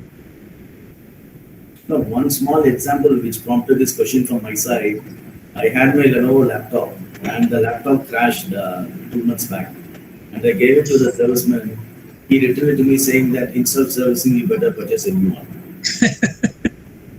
In electronic goods, obviously, that is it's actually, so things become obsolete, right? And nobody maintains those technologies. He said that the laptop was not obsolete. He said that because when I purchased also, it was i7 processor and all those stuff. The motherboard has crashed, and he's telling that for replacing the motherboard, you can better go for a new laptop. Absolutely. Even like you're right, even in the latest technologies, if you see Apple, for example, they didn't have a repair policy. If it had to be repaired, they would simply replace it. That was their policies on iPhone right from the beginning, because that's what the brand stood for. And for them, it made sense. The manufacturing at scale, at the real cost to them, to give out a mobile phone actually made much more sense than open one, replace a part, make it work, check it out, and give it. So it's a matter of cost, economics, and branding. So yes, I mean, that's the way it is with laptops typically. So within the warranty period and some significant damage happens, you might just get a replacement. It's most likely, and many customers actually appreciate that. But your point on the environment is right. There are more and more electronic goods, and there are there's a lot of damage happening to the environment because of that, which needs to be tackled separately. There is a lot of e-waste also. There is a lot of e-waste. Yeah, e-waste. Yeah. Plus the manufacturing that ruins the environment, plus the e-waste. So two things are adding up, piling up. So that's, since most of the e-waste are not biodegradable, sir, so we are actually polluting the environment in a much larger way with this mass production and all this automation and everything. That is actually leading to some other thing. where we are in a situation, we may end up with a situation where it would be very difficult to just destroy all this, whatever we have created. Very true. It's true of plastics, now it's true of electronic waste, and it's even true of certain things which we typically don't think about, right? So, for example, Bitcoin, some of like Elon Musk and all first said that it's good because also it will save a lot of coins and notes and a lot of things that might damage the economy. Then they realized, and he of course would have known first only, that the amount of computation power that is required to generate a Bitcoin and the heat that produces is more than the damage that the environment would have suffered from physical nodes. So then he reversed his stat. So that's what I'm saying. It has two sides. When you go to measure both, it actually may not be so different. Yes. There's one thing I want to ask. Now we are doing excavations where we are finding out what people know those years they used. But in future, in another 1,000 years, after our earth has evolved, if they are just doing this kind of excavation, what would be left out, sir? Oh my God, it's not at all my domain. Whatever we are creating, all are almost biodegradable.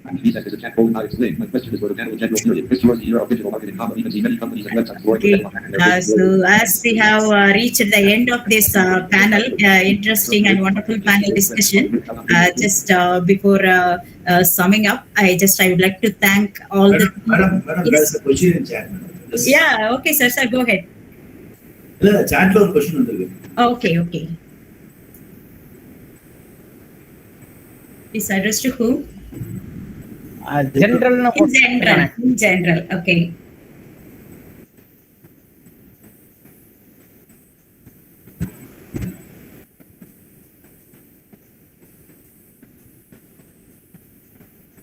Yeah, so it's an interesting question, and I think we spoke a little bit about it. I think marketers, brands cannot exist in isolation, and I think we have to be grounded in the reality, whether it is around health and well-being, whether it is around sensitivity and empathy, whether it is around sustainability, transparency. I think more and more for brands, it will be complex to navigate these myriad sort of conversations and myriad concerns that consumers have, because you will only be relevant as a brand if you're able to sort of tick the checkbox on the consumer's sort of frame of mind. If there are 15 things that the consumer is thinking about, talking about, consuming, understanding, whether it is politically sensitive issues, whether it's sustainability, whether it's technology, innovation, the brand needs to show that kind of sensitivity, that kind of understanding. So it's a complex environment for them to be in, and it's even more complex because this is really not the time to talk about brands and products. We are in the middle of a crisis. So sensitivity, compassion, empathy, I think these are the things that will really make brands stand out, and walking the talk, I think, not just about focusing on product and sales. That of course is what drives business. But if you want to come out and say something, it must be something that your consumer wants to hear, and not just something you want to say. So I think, sensitivity is a bone that a lot of brands will have to grow. Yes. Thanks very much for the answer, ma'am. Thank you. You're welcome. Students, is there anything else you want to ask the panelists, or shall we wind up? Wind up. Okay. So before just moving on to the formal vote of thanks, I would like to, as a moderator, I would like to thank all the 4 young, energetic and enthusiastic panelists who actually brought in a lot of insights into the current marketing scenario, where just because of this pandemic, everything has changed. What we have seen 2 years back, it's not today. Everything changed, and all the businesses, they are actually just looking for new innovative strategies to just handle with the situation. And some are very successful in coming out with innovative strategies, and they are just moving on successfully. Some other businesses are actually struggling, especially about retail. We don't know what would happen after another, because in another 2 or 3 years, this pandemic may settle down. The virus may be suppressed, but we don't know what would be the situation. I want to ask one thing. How do you foresee the future? What would be the strategies? Whether it would be just to go ahead from what we started today, or everything will go back to the old style, the way of actually, moving on with the markets. My sense is that it will be progressive and incremental from here. I don't think that we can ever go back to the pre-pandemic world, at least not in the next 4 to 5 years. I mean, there will be a recovery time.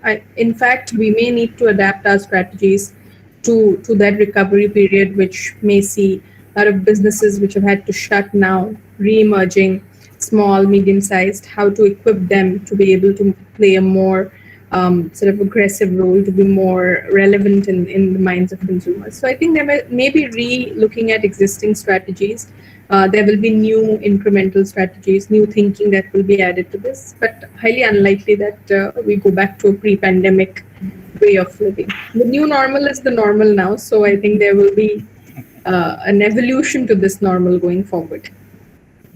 So yes, this change is inevitable and transformation is happening everywhere, and everything is actually fundamentally restructuring all the businesses. They are restructuring themselves, and they are actually in a progressive way of just looking forward. So as you said, there is no way of looking back. And today we have actually learned so many things.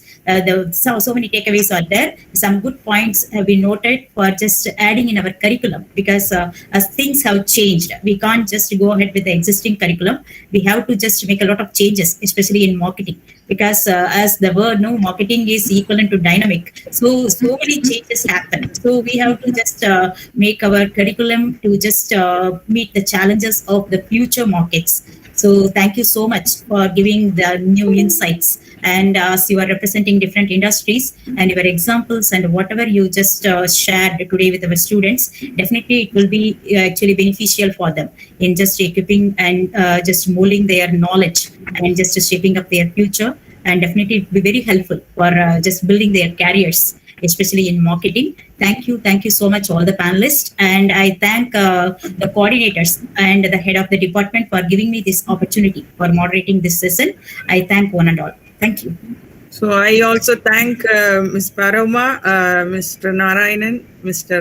Rishikesh, and Mr. Kaushik for your valuable time and sharing all your views. It was a very active panel discussion. Rajesh, very good job. Kudos to you. And students were also very active, because marketing panel always attracts a lot of questions, because majority of the students choose marketing and finance as their specialization. So that made them to think more about this field. And I think you all have really added value to this event. So looking forward to have more collaboration in future. Thank you all. Thank you. Over to Vijayadarshini. Vijayadarshini.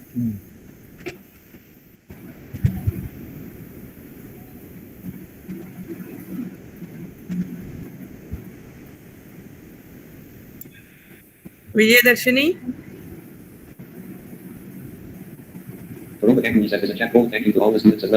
Shall we have, before she joins, shall we have a photo session, sir? முடிச்சாச்சு madam. Initially we took, again we can take if all of them have a... Madam, நீங்களே photo thanks. Okay. So thank you very much for all the panel members for accepting our invitation and spending your valuable. As Madam said, this is a wonderful session. Of course, as HOD Madam said, everybody they interested in marketing, because every day they see how the people are marketing. They have a reaction to people what they do. Okay, thank you very much for all. Thank you HOD Madam, thank you moderator Madam, thank you all panel members. Thank you co-coordinator Madan Mohan sir. Thank you students. Please join us 3 o'clock for operation. Yeah, Vijayadarshini mudichitama. Okay, so you please come back for 3 o'clock for operation manner. Thank you. Rishikesh, sir, I will again come back to you for startup initiatives. I will also coordinate with other panelists if required. We are having Pondicherry University Step Up Hub as a Section 8 company to promote innovation and startup. And I am the project leader for Atal Community Innovation Center. I will be looking forward from your side to contribute. Thank you so much. Have a great day. Thank you. Thank you. Thanks all. Baroka Ganguly has left the meeting. Escape. New personnel management studies has left the meeting. Staff from Ally Monitor with the has left the meeting. A group of PD has left the meeting. Several participants have left the meeting period. Branches Marita Sundrum has left the meeting. Several participants have left the meeting period. Several participants have left the meeting period. Several participants have left the meeting period. Sharpa one of one stop. Meet at Team escape. Document. Red. The algorithm has stopped recording. Never meeting Swedish group of D has left the meeting. Branches Marita Sundrum has left the meeting. Tsunami J has left the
Ready, folks? Go.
Bobby, the microphone is unmuted. Ganesh Rajasekharan sir, good afternoon sir. Yes, sir. Good afternoon, sir. Raja Vikraman here.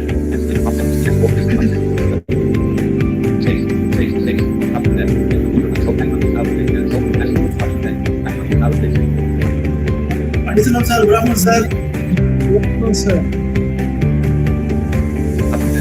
Yes, sir. Kasilingam, sir. Good afternoon, sir. Raja Vikraman.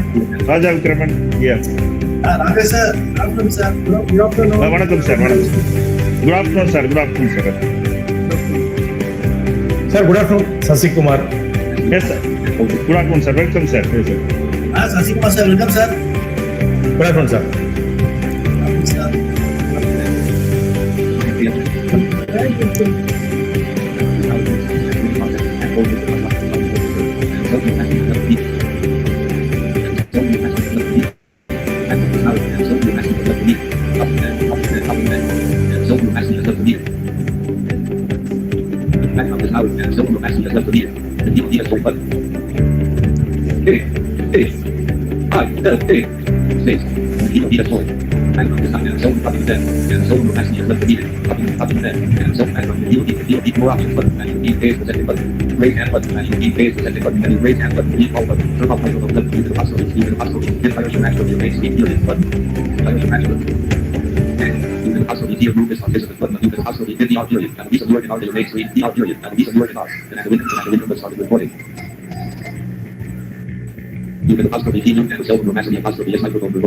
Good afternoon, everyone. Good afternoon sir. Good afternoon.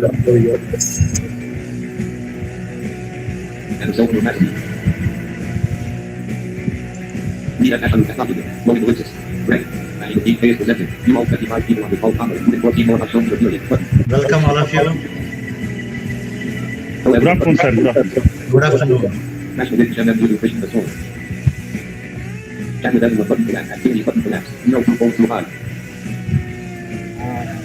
மதனர் Sir, good afternoon sir. Good sir. எல்லாரும் வந்தாச்சு sir, எல்லாரும் all தான். Panneerselvam sir, good afternoon sir. Good afternoon. Good afternoon, everybody. Good afternoon.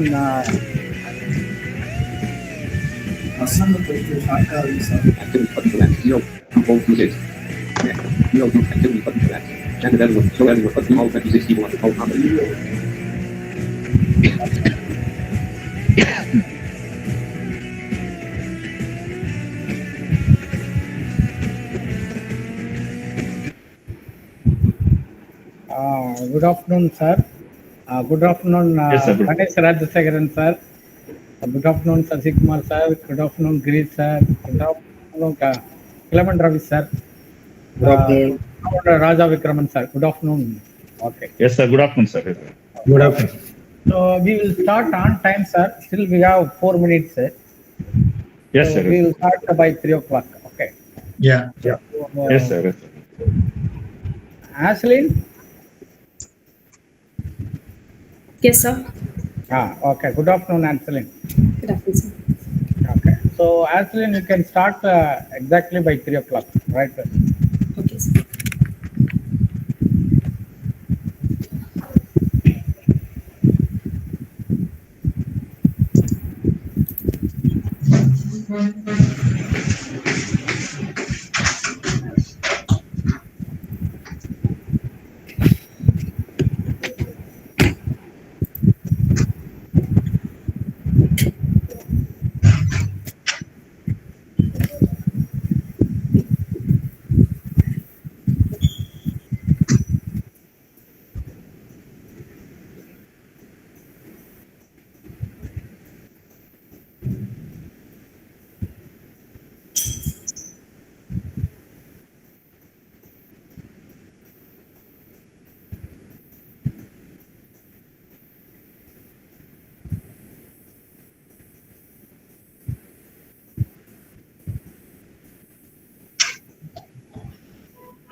afternoon, everyone, sir. Good afternoon. Good afternoon. Welcome, sir. Welcome. I'm Professor Charumati. Yeah. Welcome, Girish, sir. Welcome, Mr. Clement, Ravi. All the 5 people they have joined. Yeah. Welcome, Mr. Raja, sir. Welcome, Mr. Sasi Kumar, sir. Thank you, madam. Good afternoon. Welcome, Mr. Ganesh. Thank you, ma'am. Yeah. Sir, RPS, sir, ready, sir? Ready, sir. Yes, sir. Ready. Okay, so Ashlyn, please start. The real voyage of this story is not in seeking new landscapes, but in having new eyes. A very good evening and warm welcome to our honorable panel members, respected faculty members, and dear students. It's a great honor to welcome you all on behalf of the MS family to the operations panel. The second session on the second day of our flagship event, SYNAPSE 2021. Before I start, let me give you all a brief idea of SYNAPSE. SYNAPSE is an industrial interface event conducted every year by the Department of Management Studies to groom the aspirations and ideas of students. It's a flagship event of the department where CEOs, entrepreneurs, leaders, and corporate hungers are invited to talk and share their experience on different management ideas and themes, and thus provides a platform for the budding and aspiring managers to develop their practical exposure. The main theme of SYNAPSE for the year 2021 is Regulation, Resilience, and Reinvention to Reach the Unreached. I, Ashlyn KJM, first day MPA, take immense pleasure in welcoming you all to the event. We are very fortunate that the pioneers of various leading industries have spared some of their valuable time to spend with us and enlighten us with their ideas and knowledge on the theme. We are looking forward to having an active panel discussion with the panel members and the moderator, each having extensive experience and expertise in their respective fields and also on the theme of the panel. Before we dive into the panel introduction, let me move to the specialization, operations management. Operations management sees to the effective delivery of products, plans, and schedules of what and how things must be done. It cuts across every sector and industry and finds use in every field of business with which they achieve more efficiency and productivity.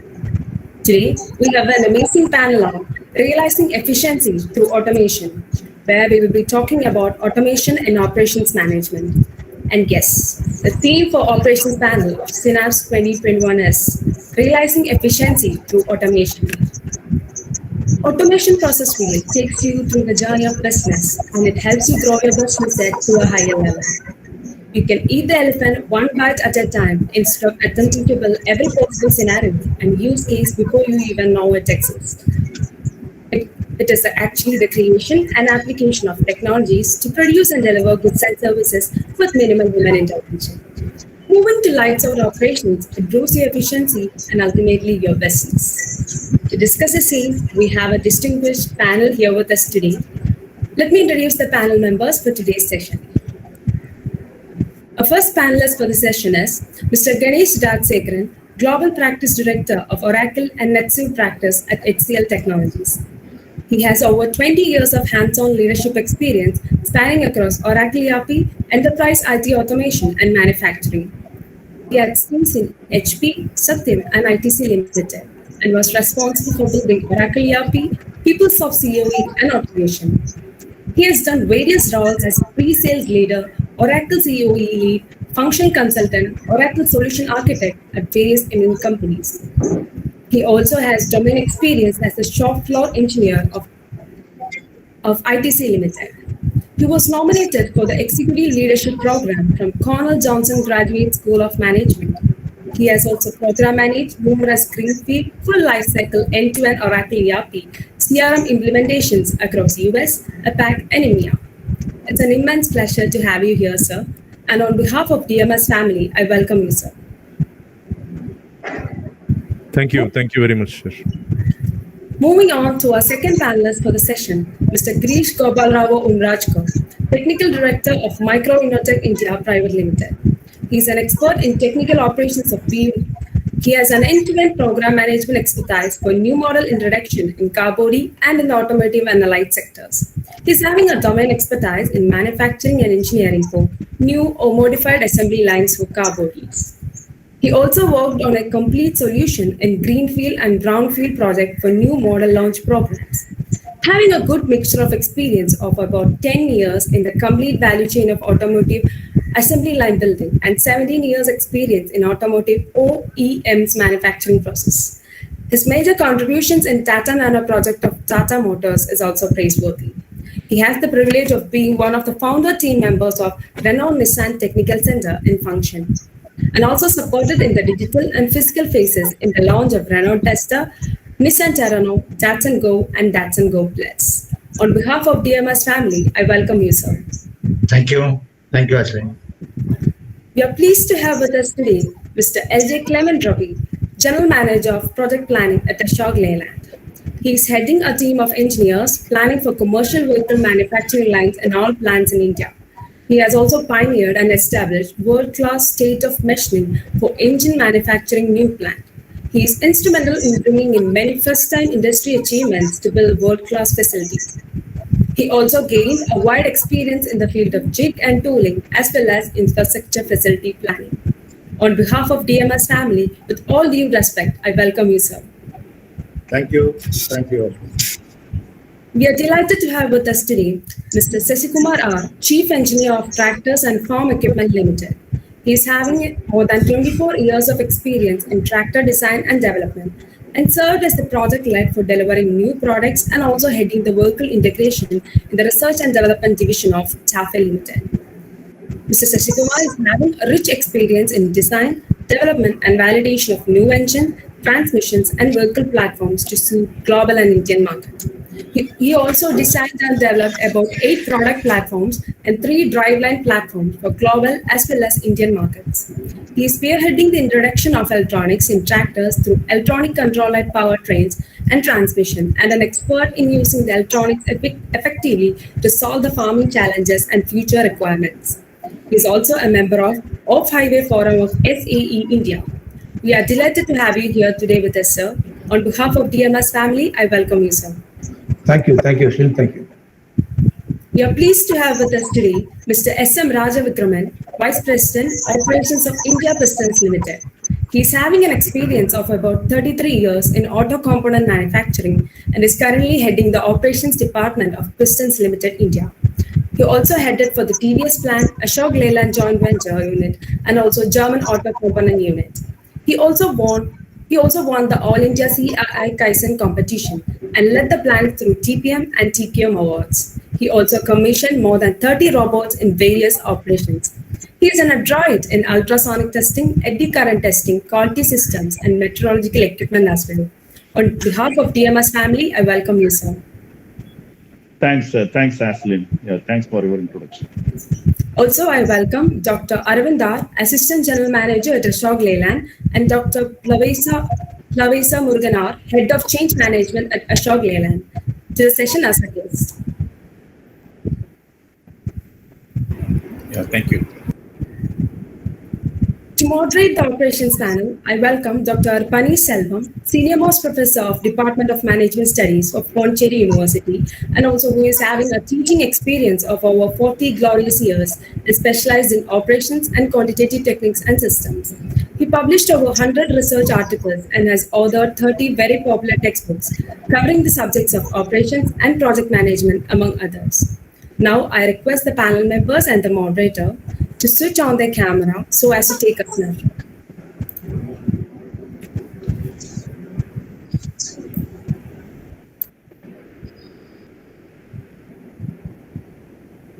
Let me take over. So 1 minute, sir. We are taking a snapshot. Ashish?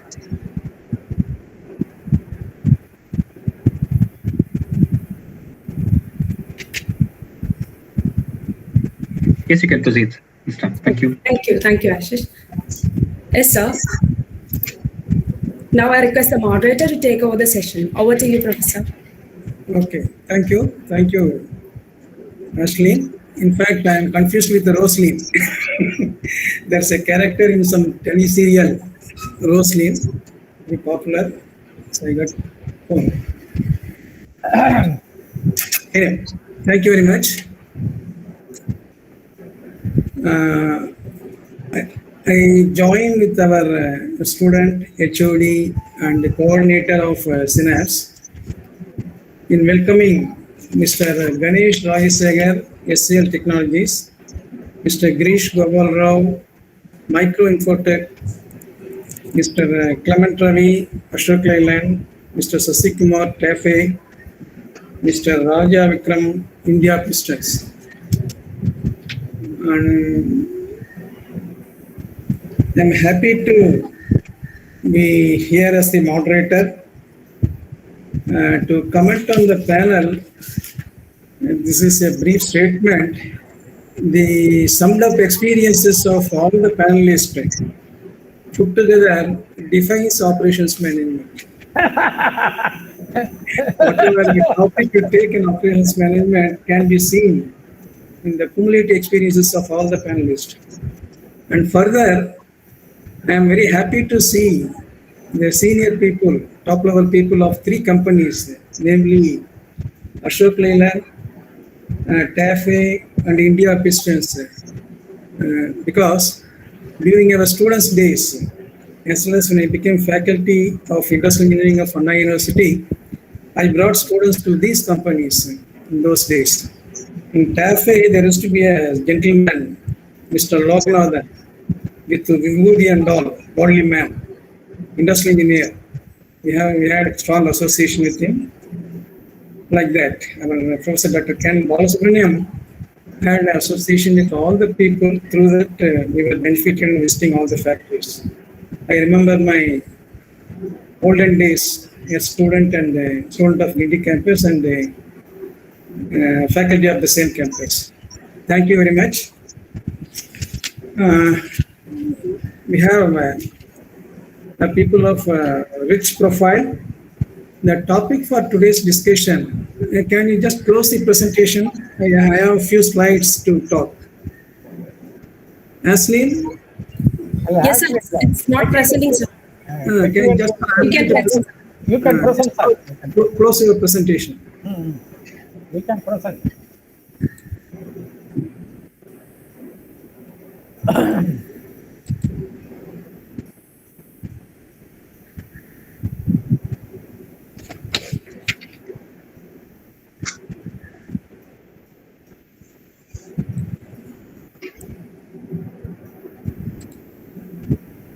Is it visible?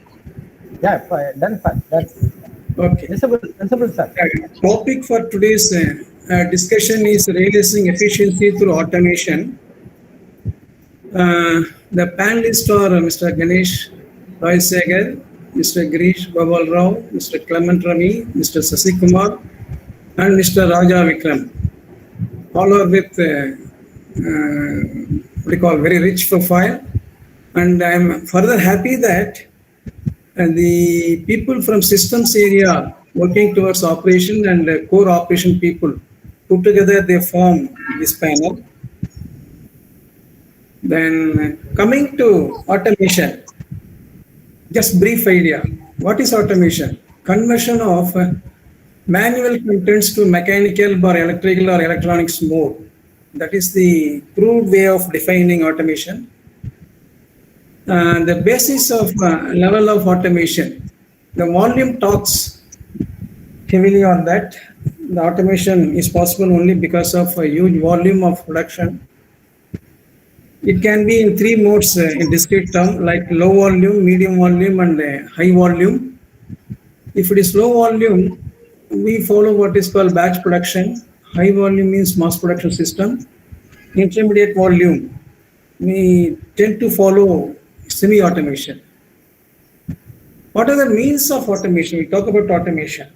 There are tools like conveyors, transfer lines, robots, pneumatics, mechatronics, low-cost automation. In our days, at CEG Chennai, there was a professor by name Mr. Sadiq, professor of production engineering at that time. Now it is called manufacturing engineering.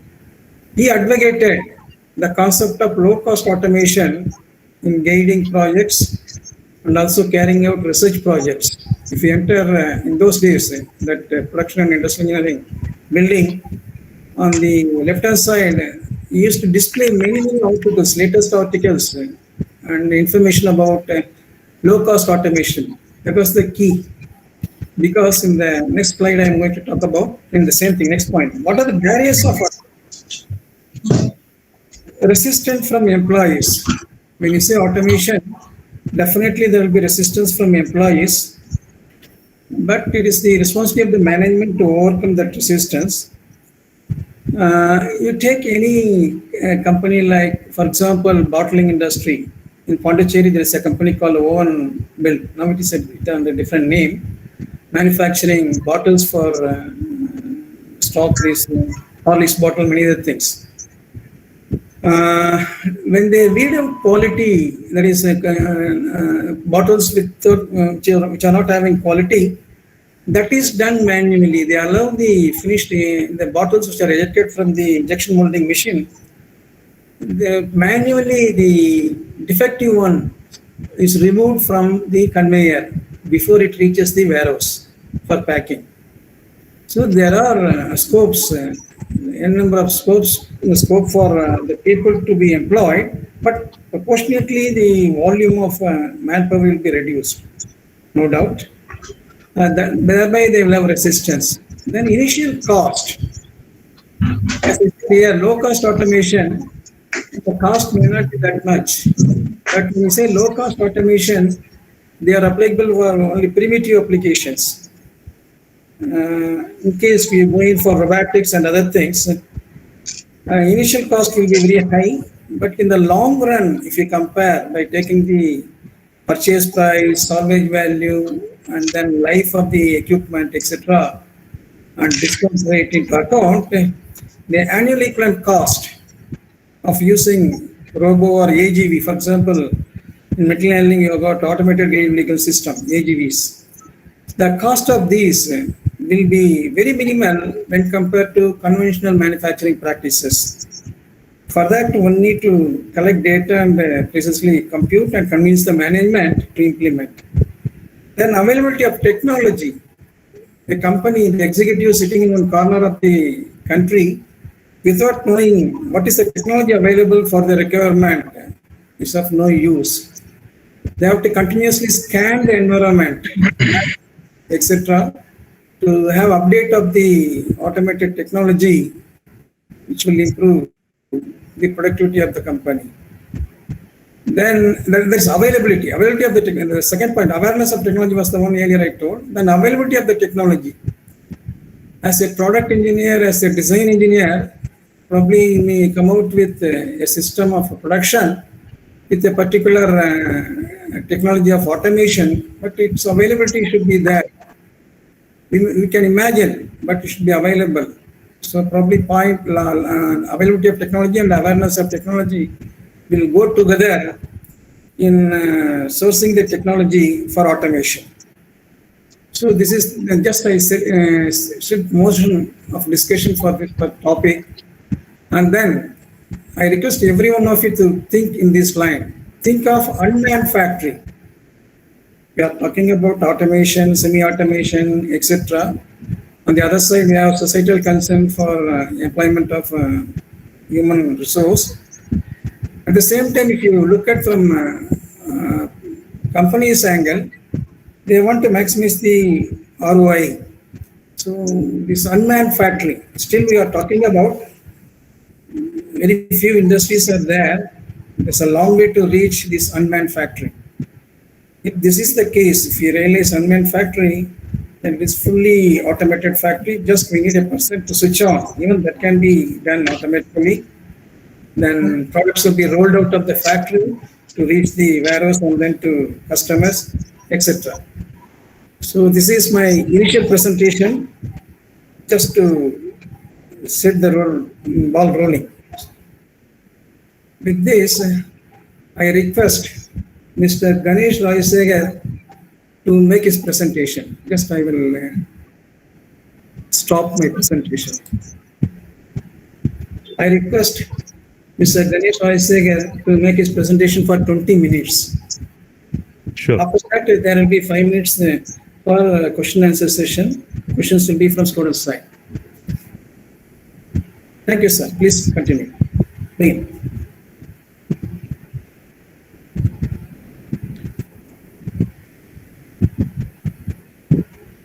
Can you see the screen? Screen is not visible, sir. Just takes time. Now it is visible. Can you hear me okay? Yes, fine. Okay. Perfectly all right. Okay. Good afternoon, everyone. Wow, it's almost 22 years. Time really flies. It's great to be back in SOM Pondi. So for some of you, many of you may not know, I graduated in SOM Pondi 97-99. And yeah, so Paneerselvam sir was my operations professor. Good. So, recall.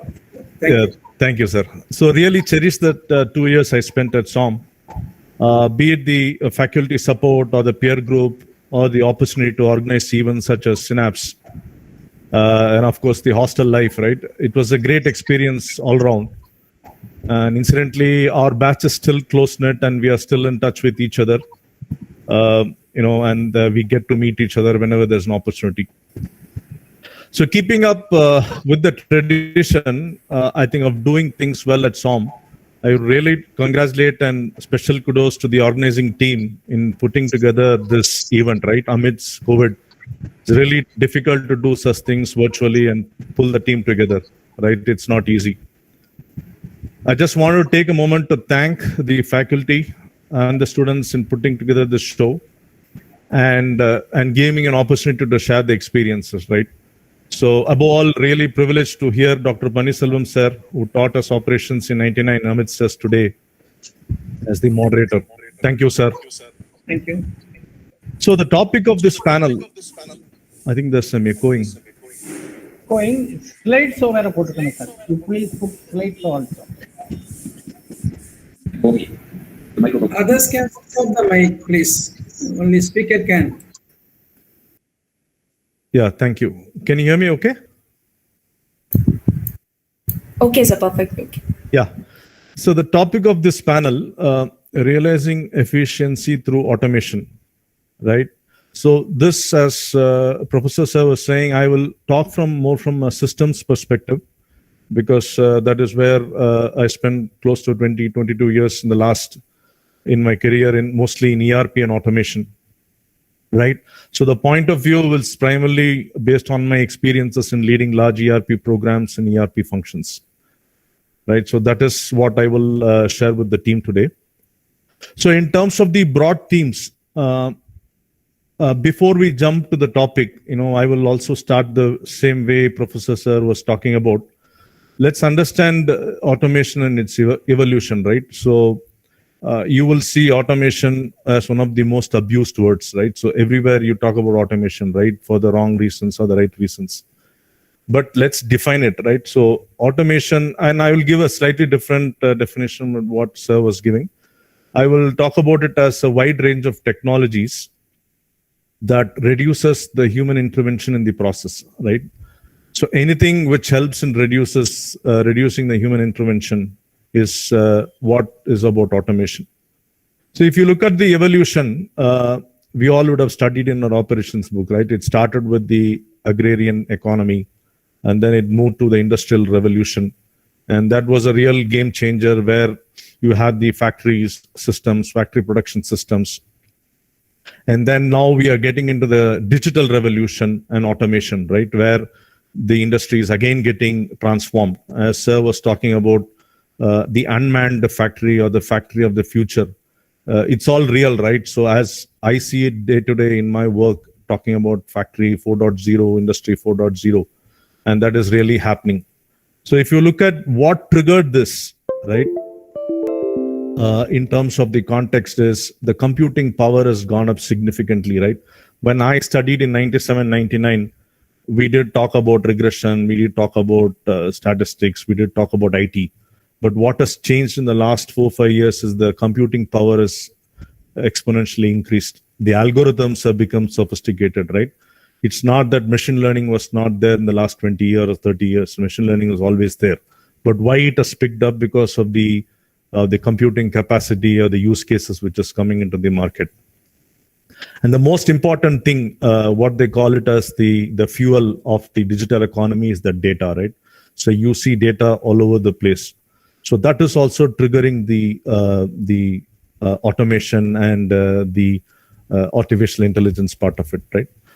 So when you talk about automation, it can create efficiency. It can also create productivity, right? Since the students are there, I just wanted to give a flavor of what is productivity, right? Productivity is also highly measured in IT industry. Say, for example, I do 1,000 use cases, test cases per week, right? The next week I do 1,100, which means my productivity has gone up because you're measuring the output with respect to time.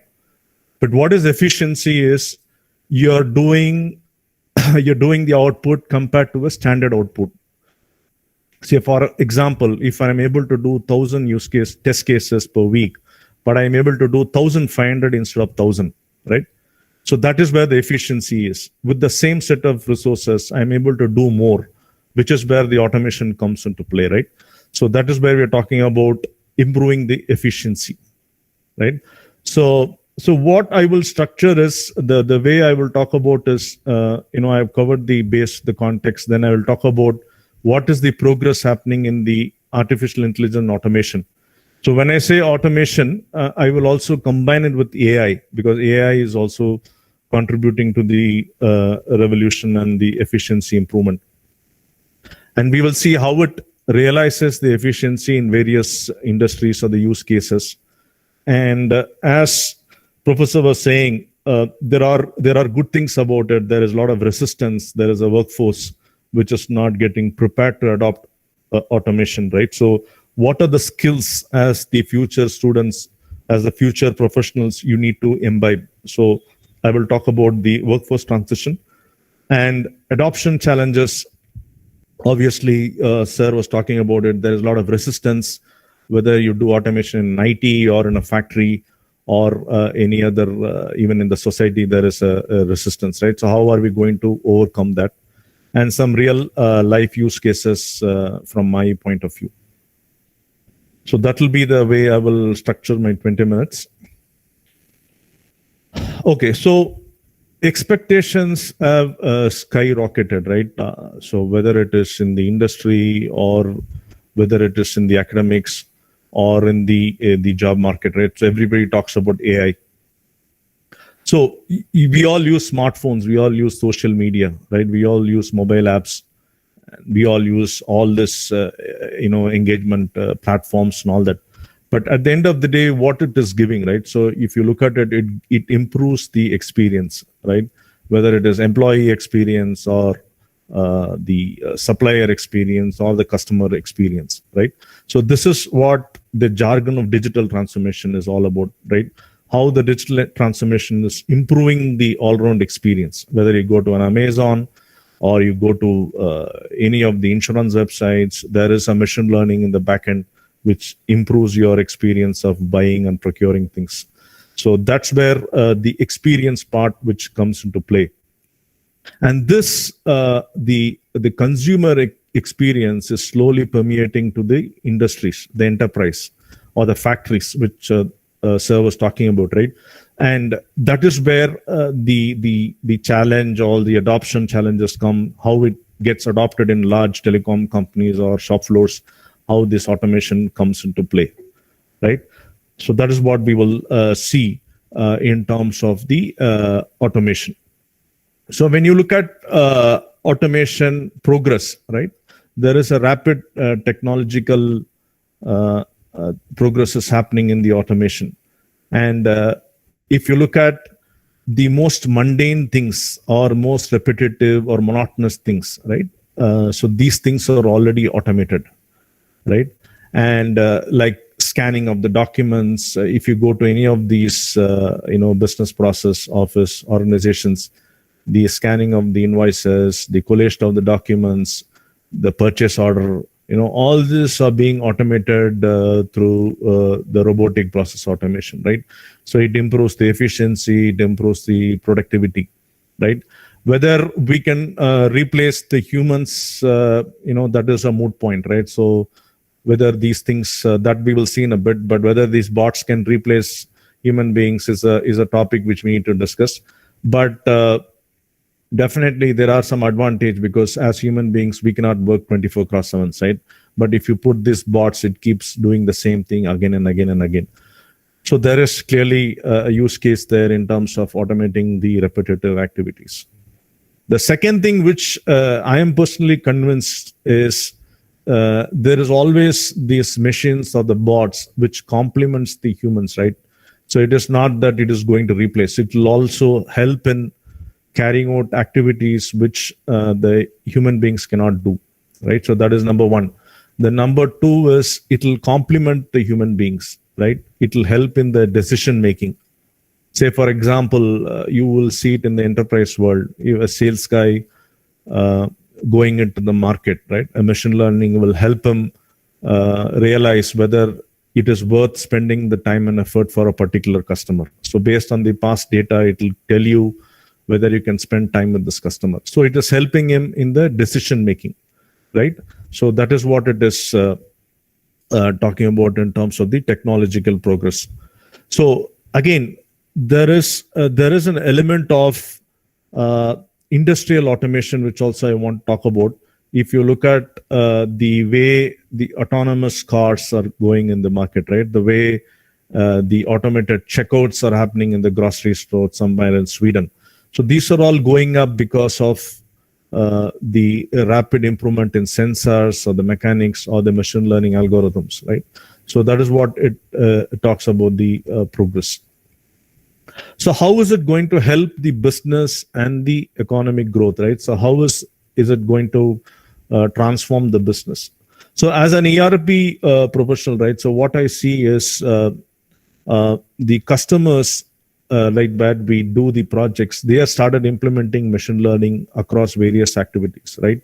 Whether it is the greatest example is prediction, right? So when I started in the shop floor, in ITC, when the pump goes down, it is always after the fact, right? So you go and report to the supervisor that the pump is not working, and you call the mechanical or the electrical engineer to come and fix it. There is a downtime booked. But when you look at the current the state, right, where you're talking about IoT and sensors, right? So it is integrated with the ERP, and before even it goes down, it sends an alert to the ERP, and it goes and fetches the service engineer, and who goes and fixes the pump, right? It's more prediction and proactive rather than after the fact. So that's where it transforms the business, and it also contributes to the growth, because automatically your downtime goes and your productivity and efficiency improves, right? And I think these are all, we all have studied in MBAs, and I think we must be also studying. These are all basically the machine learning algorithms, right? Using either classification or regression or clustering. So we all studied in 97, 99, but we never got it implemented. It took almost 15 years. Rather, I think I am seeing only in the last 3 years, there is a rapid growth in machine learning in the industries. So it has taken a lot of time to grow this into an industrial scale. The last one is societal challenges. I will call it as moonshot, because there is still a lot of work there. Say, for example, you can see people talking about the automation improving the climate. It improves the diagnosis of the doctors and physicians, right? But there are still challenges in terms of data privacy and security. So I will just leave it as moonshot challenge there.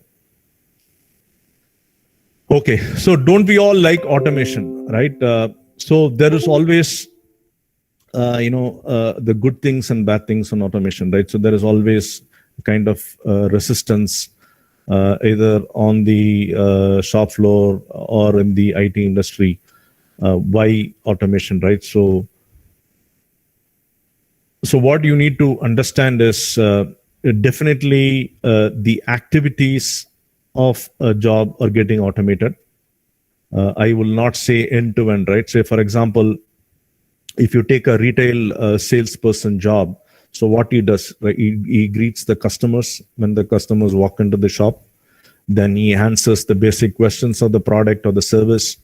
Then he demonstrates the product, right? For example, if you're buying a TV or a refrigerator, he's trying to explain it.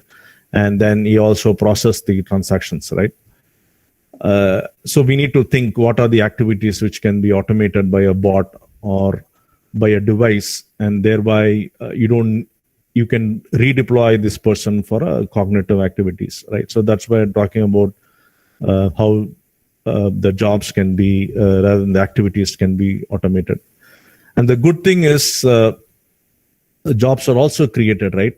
So if you look at the evolution of the last 20 years, we never had professions like a data scientist or a machine learning engineer, right?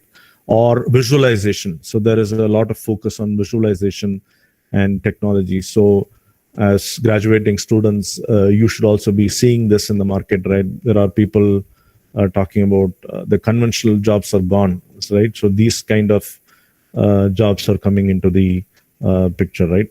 So again, so how partial automation will become more prevalent, that is where I'm personally convinced that there will be a lot of the decision making which will be aided by these machine learning algorithms and automation. So the partial automation is here to stay, and that is going to become more and more relevant in the future, right? So the future is here.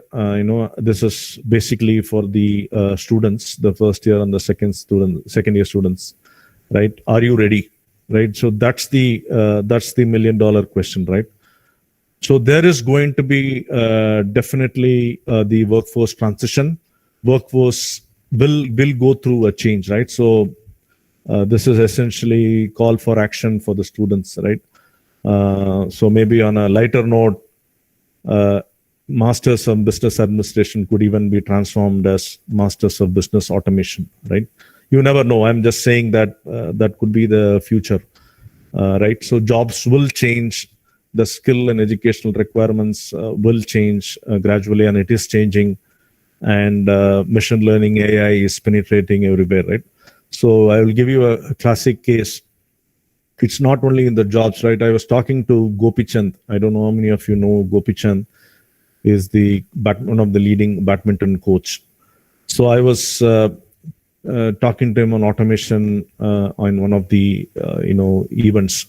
So he was quoting an instance, interesting use case that he uses machine learning and the videos of the players, so that the players watch it and then see how it improves, right? So every time they go through these videos, and it gives you a recommendation saying that you could have hit this shot better. So the machine learning is also widely used in sports to improve the performance of the players.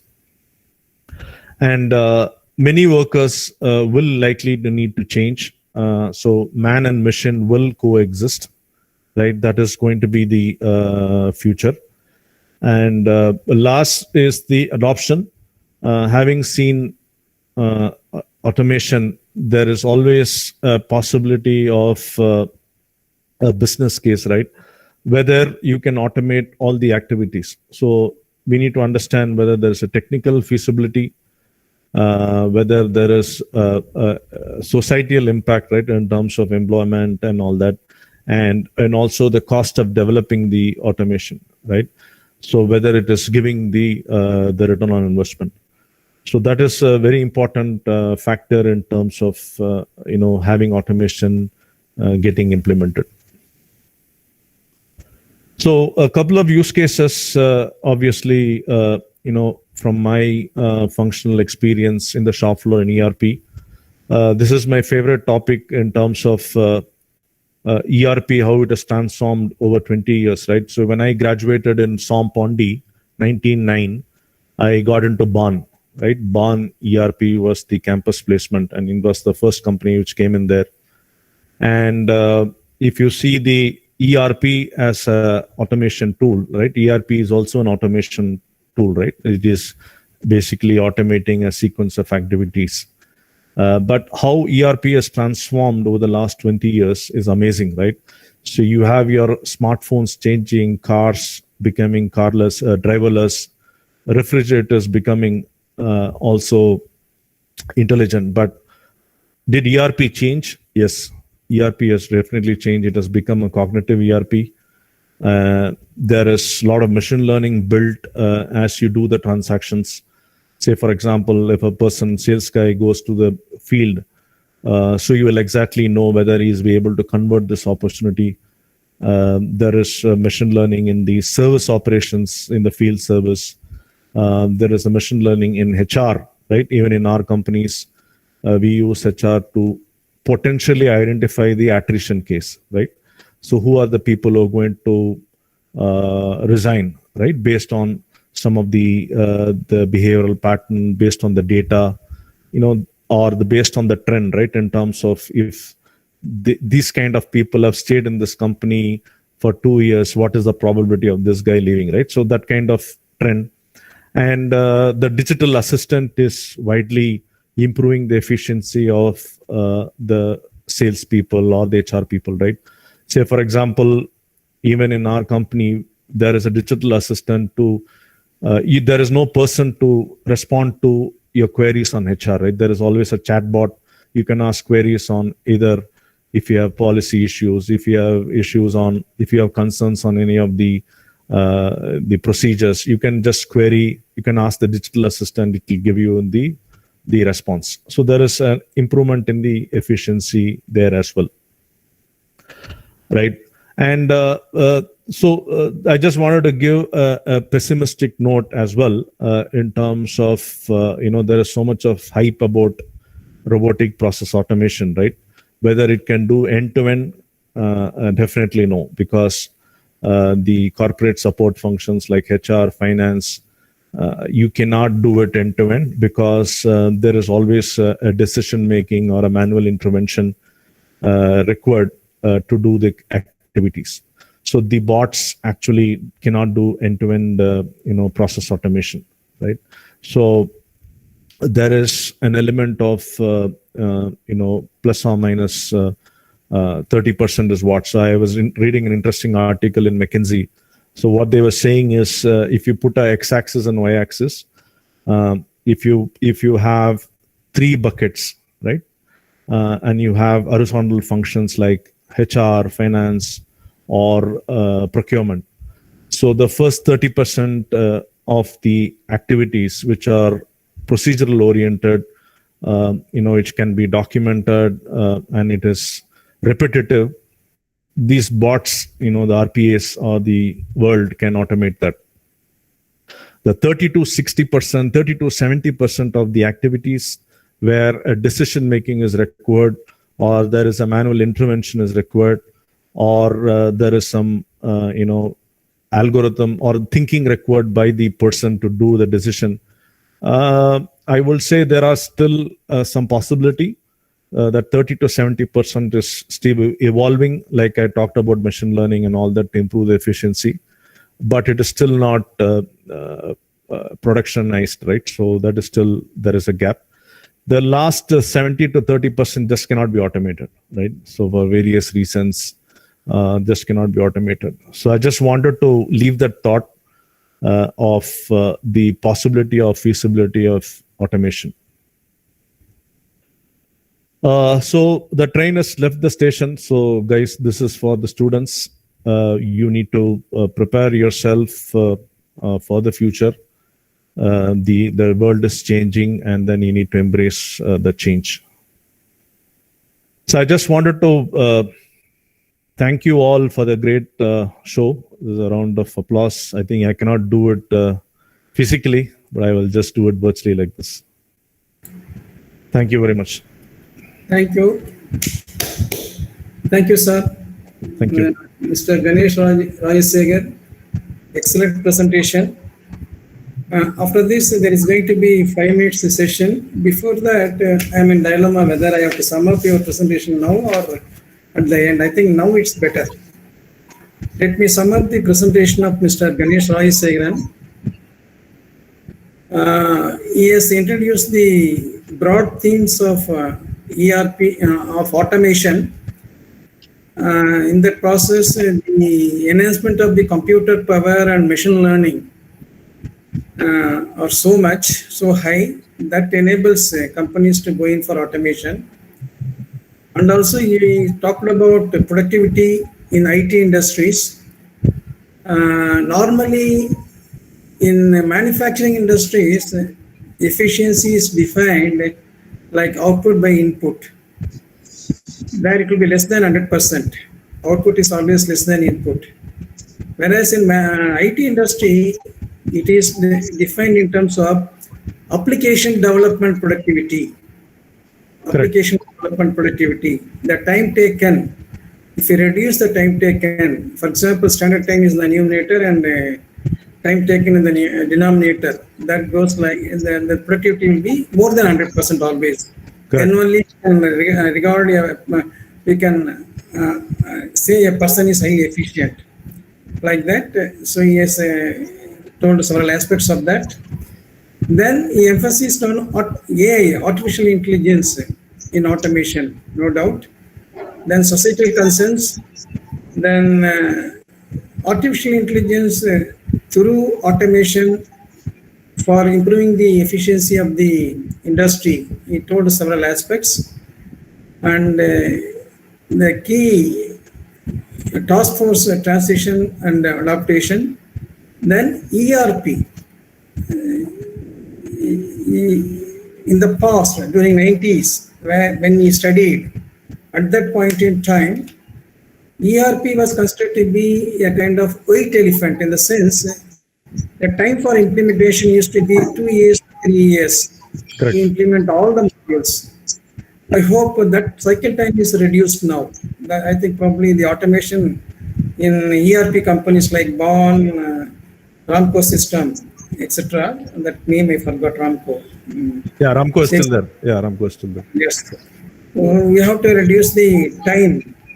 But in the process, the number of features in automation, ERP is also getting increased. So reducing the time, it is not within our hand. Anyhow, I leave it to the factory, industry people to think over it. Then, human intervention. While automating, we try to, in certain places, we cannot avoid replace human intervention. They have to be there. Correct. Since we talked about, machine learning, then there is something what is called expert system. There are algorithms which will develop a kind of knowledge base based on the experience of the senior people who worked in the industry in the past. From there, the junior people can be need not be a person, it can be an algorithm. Based on the knowledge base, it can, the task of human intervention can be replaced by algorithms. People can think it over that. Yeah. I agree with you. It is not possible to completely replace. For example, if you want to have a smell of that, today I have seen some program in TV, the mango juice manufacturing, when it is washed and then sent through a conveyor, there are people by the side of the conveyors to weed out faulty, that is defective pieces before making the juice. Only human can identify different dimensions of defectiveness of the fruit. So like that, it is not possible to completely replace human beings. But as I told you earlier, proportion would be less. So since the algorithm, I'm happy to say that to Mr. Roy Segar and other co-panelists, people talk about machine learning and other things. The basic subject is called design and analysis of algorithms.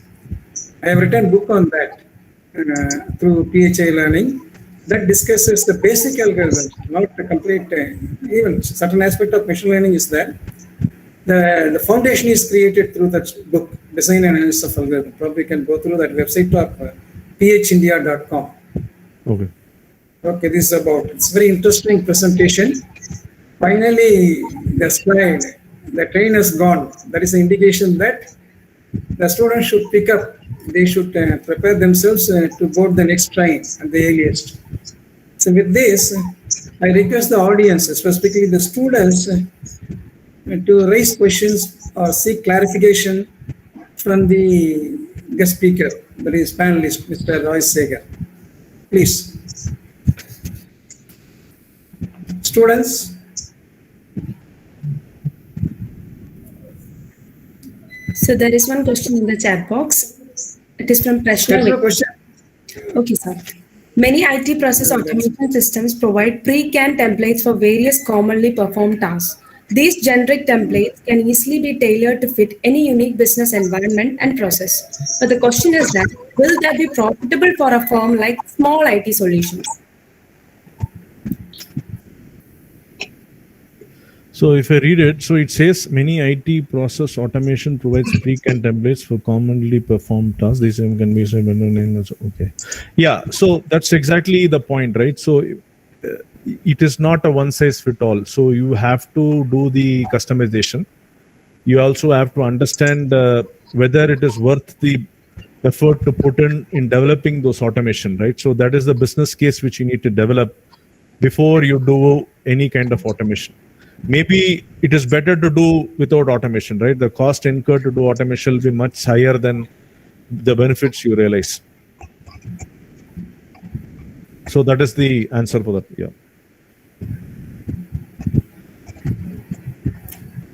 So I hope it's clear. Thank you, sir. Thank you. If there is no more question, it is around 3:55. Okay, we can move on to next speaker, Mr. Girish Gopal Rao. Now I invite Mr. Girish Gopal Rao to make his presentation for 20 minutes. Hello everyone, can you hear me? Yes, sir. Okay, first of all, I thank you very much for giving me this opportunity, basically the School of Management from Pondicherry University, especially Pandir Selvan sir, and also Ashley, she is coordinating for today, and giving me continuous update through email, Sashidharan Vijay Kumar online. Thank you him very much. Also, I thanks the panelist here, operation panelist, Ganesh sir from Oracle, Ravi sir from Ashok Leland, Shashi sir from TAFE, and Raja sir from India Pistons. So I am hardcore operations guy, right from my start of the career, 27 years. In 1993, I started with industry in placing automation, and later I was in Tata Motors for 11 years, playing a very important role in Tata Nano program. It's a launching of Tata Nano from simultaneous engineering phase to the commissioning till Singur. I was there. Means it was a complete manufacturing engineering experience from product design to the launch. And later I was in Renault Nissan for 7 years in Chennai, establishing the technical center in Mahindra City. So I was there as a section manager handling the complete BRW process team, car body team. So I was the first one there, recruited from Japanese expat. And then later on, I have a team of 80 members there, which I developed for physical phase as well as digital phase for the new launch programs. So Renault, Duster, Scala, the Datsun Go, all these models on physical phase. I was playing the role in Oragadam plant for launching it with my team. So later, initially all these 17 years I spent in automotive OEMs, and later last 10 years I am closely associated with the automation industry. So I am giving directly automation solutions to the various OEMs. So like from the Kumao, from Thyssen Group, and right now in Micro. So I am giving the complete automation solutions to the various automotive industry and pharma industry. So when you go through the presentation, you can see how we can realize the efficiency through the automation from my experience. And I will take now to my presentation to the team.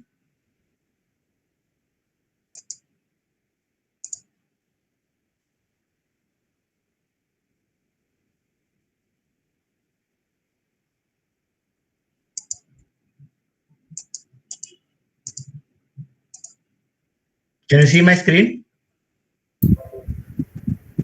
Yes, sir. It's visible. Hello? Yes, sir. It's visible. Okay. Visible, sir. Okay. So today's topic is realizing efficiency through automation. So I will give you a very simple definition of what is efficiency and what is automation. So the efficiency is defined as the ability to produce something with a minimum amount of efforts. So the simple example of efficiency is reduction in number of people or workers needed to manufacture a car. Now, what is automation? So the automation is the creation and application of technologies to produce and deliver the goods and services with a minimal human intervention. So we reduce the manual efforts to make the automation. An example of automation is use of robotics in manufacturing the car. So the efficiency and automation both are directly proportional to each other in industrial automation world, especially when it comes to manual operations. So it means when we say it is less efficiency, we say it is a less automation, and more efficiency, we say it is a more automation. So this is all the terms which are kind of a collage of efficiency. You can see the various terms which are linked to the efficiency. So as this is operations focus, so I will put operational efficiency on our core discussions. So when we talk about operational efficiency, there are three factors coming into picture: people, process, and technology. So the most important thing in efficiency is the people who are directly affecting the operational efficiency. So what are the reasons behind that? It is a lack of skill and experience, poor health conditions, lack of empowerment, poor work allocation planning, lack of safety, or even sometimes safety is there but ignoring the safety precautions, poor conditions of manual handling of the equipments, the low amount of the salary or delay in the salary payments, especially in COVID situation. We find these issues on the top in the small industries, small companies. Effect due to natural calamity like a pandemic, and poor coordination between the people on the shop floor. So these all are the factors, these are all the reasons why the operational efficiency goes down. Also, the second thing is process and technology. If these are not focused, then also the operational efficiency goes down. It comes to quality issues due to the poor processes. Then there are customer complaints, the increase in the cost which affect the time and deliveries, production losses due to lack of stringent processes, and there are process issues due to no adoption of latest technologies. So all these three things are directly affecting the operational efficiency. So in the red, what I would say, the above all the issues affect the bottom line of the company very badly, and it results in the heavy losses and closure sometimes. So now, how to realize the efficiency? How we should increase it? So how to increase the bottom line of the company to grow? So the term comes automation. So you will see the automation collage here. So you can find systems, you can find computers, you find equipment, you find robotics here, you find intelligence here, you find artificial intelligence here. So you will find all these collage of all the terms which are gathered in the when we talk about automation. So why the automation is necessary? So the automation is necessary to increase the efficiency. So increasing the efficiency is one way to improve your company's bottom line. So it means being able to take less time to do the things or to be able to do more within the same amount of time. So this is all about, we say efficiency, or we can say productivity. So we have to do more amount of things in the less time. This is the need of the hour in today's world. The assembly line automation or manufacturing line automations are referring to the use of mechanized and automated devices to perform the various functions in the assembly line, or the automation cell to monitor and control the assigned production sequences to reduce the human interventions. So you can take the examples of conveyors, robots, automated toolings. So these are all mechanized and automated and electrically controlled or electronically controlled equipments which are used to in the assembly line automations and reduce the labors and the risk of the labors. So I take some example who are benefited from this automation, like two-wheeler and four-wheeler industry, where I closely associated. So you can two-wheeler and four-wheeler industry are applying the assembly line automations, manufacturing line automations in their production lines. And now if you say they are reaching to the level of 92 million per year. So this includes the automated online quality checks and for the part presence check, the color differentiation. So one of the example is car body. BRW is body in white. This car body assembly, which is extensively using the robots or cobot. The cobot is the latest term, which is getting popular now, though it is costly at the moment, but sooner it will be less in cost. It's cobot is a coordinative robots where human and robot can work together, which is quite innovative concept. That's why it's called collaborative robots. So that's why it is cobots, which save the cost and the time with the quality. Another example I take is the tractor and farm equipments. So this sector is also focusing on assembly line automations.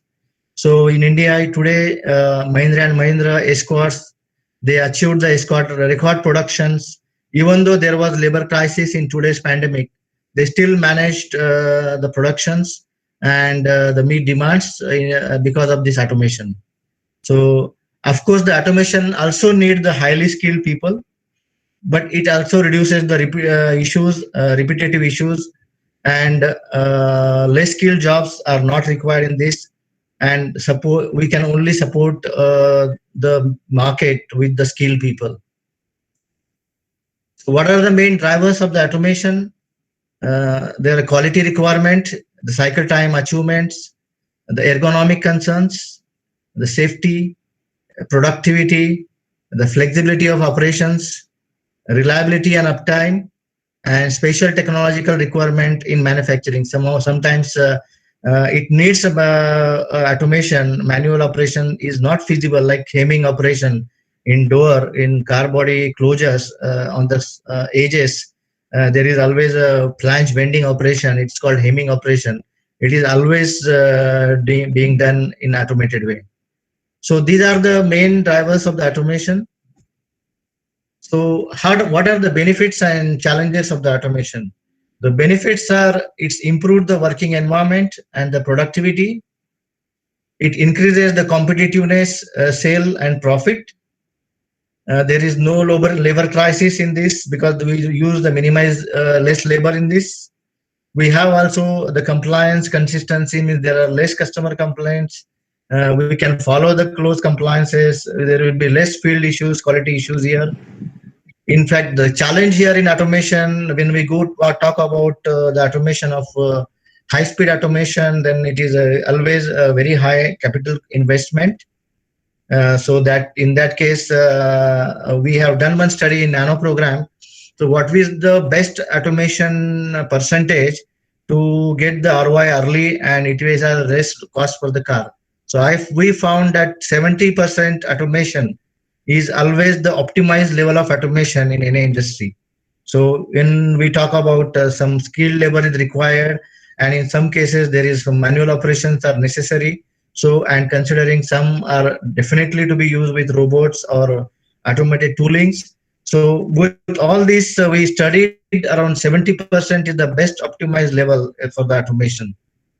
The another benefit is reduce the unskilled jobs and redundancy or limited of flexibility of the process. So you will have a lot of flexibility in the process because I share you an example in in Renault program, Renault and Nissan Oragadam. So we use the same underbody, same the framing line for Renault Duster, Nissan Terrano, Renault Scala, and Nissan Sunny.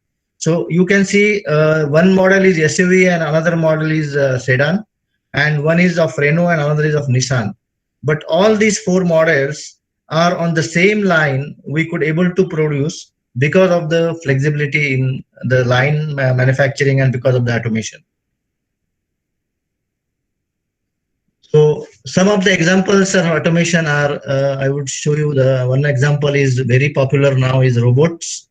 It is used in material handling, welding, painting, or assembly operations. So what are the benefits? It's improved the employee morale.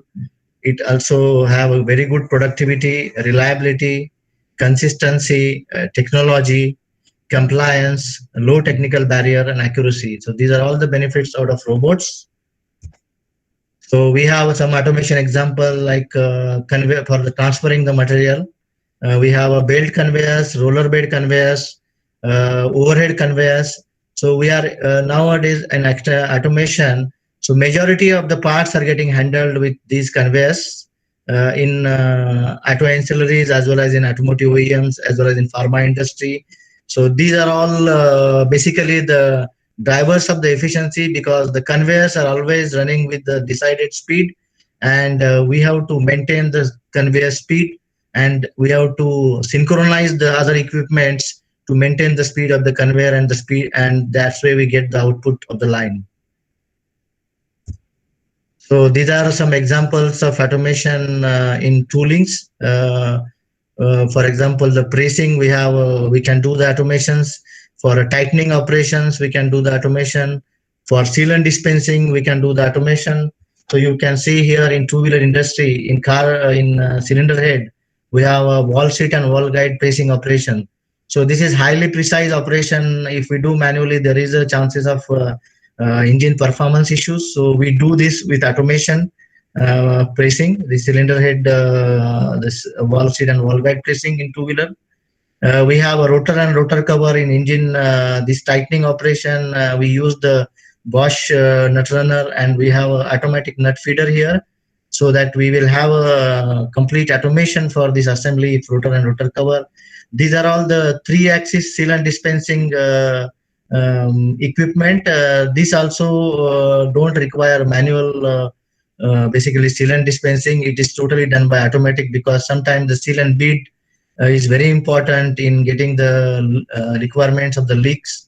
So we have to maintain the bead size, we have to maintain the location of the bead on the component. So these automations are very important. So to summarize, I would say automation is the key to enhancing the efficiency by leaps and bounds. Automation solves the redundant processes that take valuable time away from employees in the workforce and accommodate repeatable processes with the ability to scale, hence significantly increasing the ROI. So to enable this automation, we can use state-of-the-art technologies available with the machine builders and assembly line automation solutions and robotic solution providers to realize and increase the efficiency and output. So as I represent the Micro, I take the pride to tell you that Micro is one of the fastest leading industrial automation company in India. So I will give you some brief about what we are doing so that you will have also a glimpse of the automation, what Micro is doing directly from the factory. Will have the realization what we are doing. Like we are in 2008 we started and we have a robust growth year on year. Since last 13 years, we give the complete and one-stop solutions in leak testing of various assemblies and components in automotive and medical industry. We give automatic gauging and measurement solutions, especially in camshaft and crankshaft. We do the robotics and automation for car body assembly lines, engine and powertrain assembly lines, vehicle lamp assembly lines. We do automatic laser marking, laser welding, cladding and hardening solutions. We also do the packaging automation in pharma industry. We do special purpose machines for various applications, which I have shown you the pictures like pressing, tightening, gluing, MIG welding or measurement stations.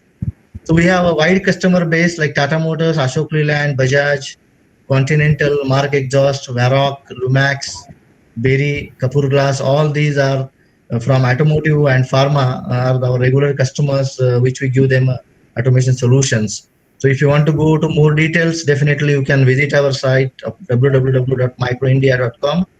So concluding the session, I will show you one video so that you will have a glimpse of automation. So this is a two-wheeler front lamp. So this is the lane spacing operation and sealant dispensing. So initially, robot applies the sealant on the housing, and then the next operation is lane spacing on the lamp. So here, if we do this operation manually, there will be definitely quality issues coming, the productive issue comes. So with the robotic automation, we found the repeatability and we also found the productivity. And here you find the lanes are pressed in the same setup so that there will not be any issues later on. So this is just one example of the sealant dispensing and lane spacing automation. Of course, here the loading of the part is manual, but the rest of the operations are doing automatically because it needs tight control of the process and tight control of the tolerances. So we followed this automation and given to the customers, two-wheeler industry. And the same for the four-wheeler we do, and same for other companies also we do. So thank you all. So you will have definitely the understanding of how we are realizing or how the efficiency is increased by adopting the optimum level of automation. So over to you now. Thank you, sir. Thank you, Mr. Grish, for the excellent presentation. Let me sum up your presentation for the benefit of the audience. Yeah. Sir initiated the discussion by defining efficiency as well as automation. Then he talked about operational efficiency, how that is being affected by people, process, and technology. Then how to increase the efficiency at bottom line, that is more important. He touched upon that. Then he gave case studies, different cases on quality, explain the concept of robots and cobots, etc. Then automation in tractors, company like Escorts. Then he presented about the main drivers of automation, benefits and challenges of automation. And another interesting observation, we have been wanting this information, we are very curious to know about it. We are able to hear from the expert that 70% of automation is the optimal level of automation. So, yeah. Though I said in my slide, unmanned factory is the feature of the day. 70% is the optimal level. Anything we cannot, it's very difficult to reach 100%.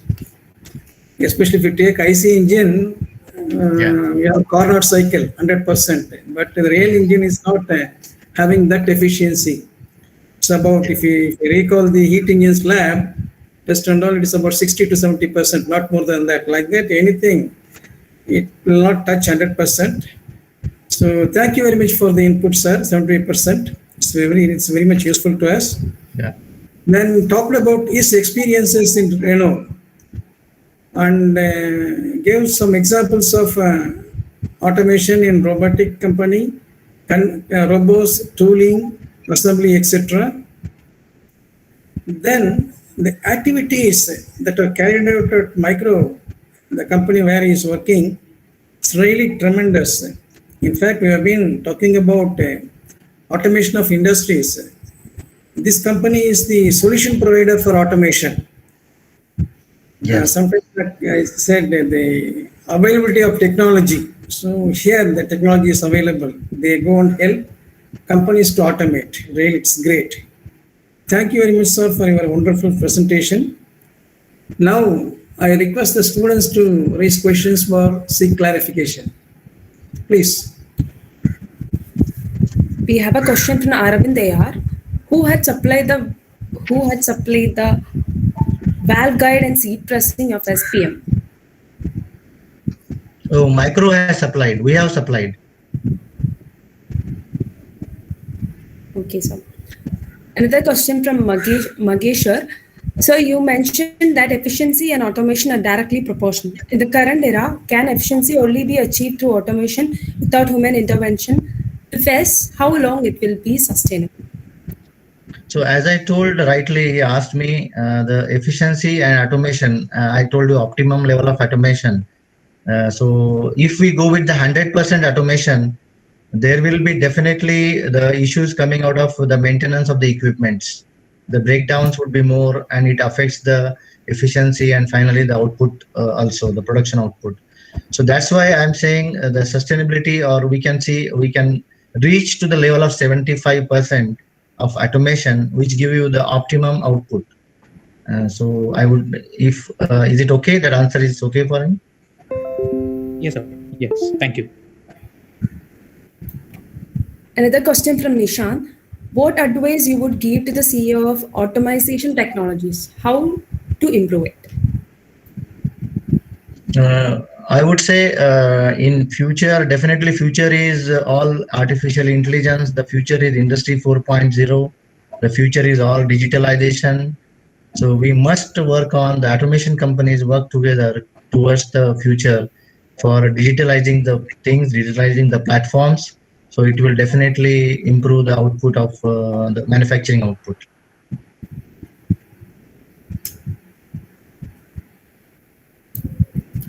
Thank you, sir. Next question is, what are the major problems that you face in microtech because of automation? How do you handle this as a personal from management? Yeah, mainly from management perspective, very important thing are the three things: the cost, quality, and delivery. So the quality is at our paramount importance. So when we manufacture the things, we build the systems with complete awareness of the quality and functionality of the equipment. And also we give the importance for the on-time deliveries to the customer, so that his production should not get affected because of our delay in the deliveries. So these are the two things we follow. And definitely for issues also we face during the execution or during the trials. So we always have a lesson learn initiatives inside our company. So we go to the root cause of that issue and we record the lesson learns out of each project, and then we ensure that those things will not repeat in the next project by giving all this awareness to the entire team. Thank you, sir. Thank you, sir. So Thank you, sir. we have I need some clarification. Girish? Yes. I am keen to know whether, for example, the production planning and control requires a lot of data capturing from shop floor. Yeah. And accordingly give instruction to the shop floor to manufacture, right from sourcing of raw material from warehouse and then sending the finished goods to the finished goods warehouse. Yeah. Whether your company is doing anything on the data capturing based on central, there will be central computer, but you need to facilitate the intermediate operations. Whether you are doing anything on that? Yes. We are doing that. We call it as a SCADA. With SCADA, we do it completely in house. We have our own controls team. So we give the SCADA solutions to industry, where industry use that for capturing the data, the real-time data from the machineries, and also capturing the data from the supply chain, and the capturing data from the logistics, and capturing the data from the mechanical maintenance of the machines. So we provide all this information to by SCADA, so that they can analyze it, and then if any issue is coming out, they can also work in future. Very good, sir. Thank you. Very interesting. Yeah. Thank you very much, sir. Thank you. For your nice presentation. Thank you. Thank you. Okay. Now I move on to the third expert, Mr. Clement Ravi. I request Mr. Clement Ravi to make his presentation. Please. Thank you, Professor Pannisalvam, and it was nice. Am I audible? Am I audible? Clear? Yeah. You're audible. I think sir has to discontinue the presentation. Yeah. Okay, fine. Just, okay, now we can load your presentation. Okay, 1 second. Just.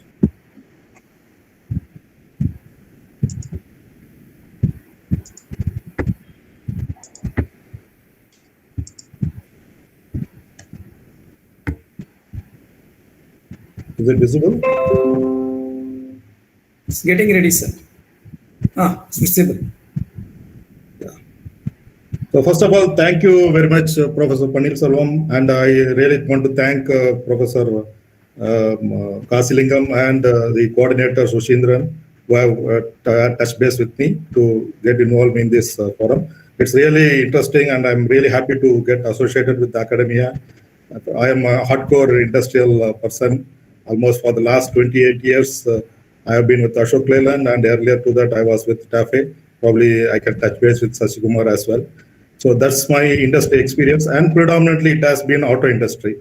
So I would like to take the entire audience through a kind of presentation, which initially I will try to touch upon what is automation, what I mean by automation, or what is a kind of recap, though the previous guests and Professor Panneerselvam has also touched upon what is automation. I'll try to give my perspective.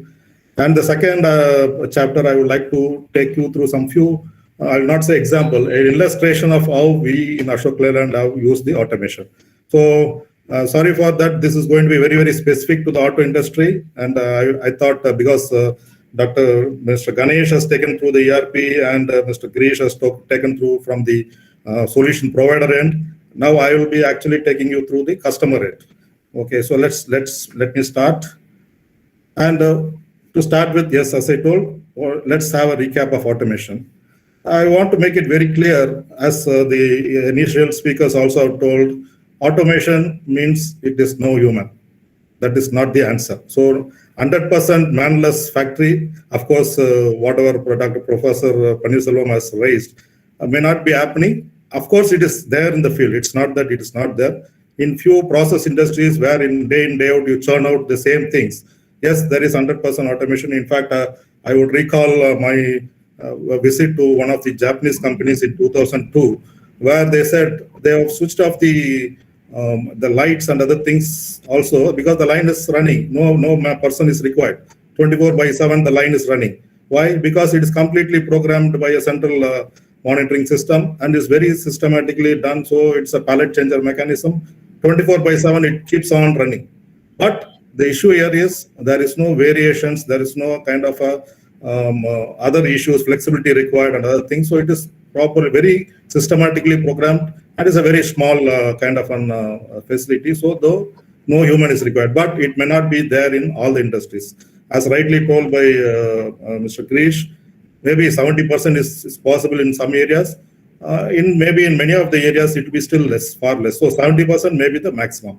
Now, the other explanation I would like to tell is automation is with reduced human intervention. So that is how we have to see.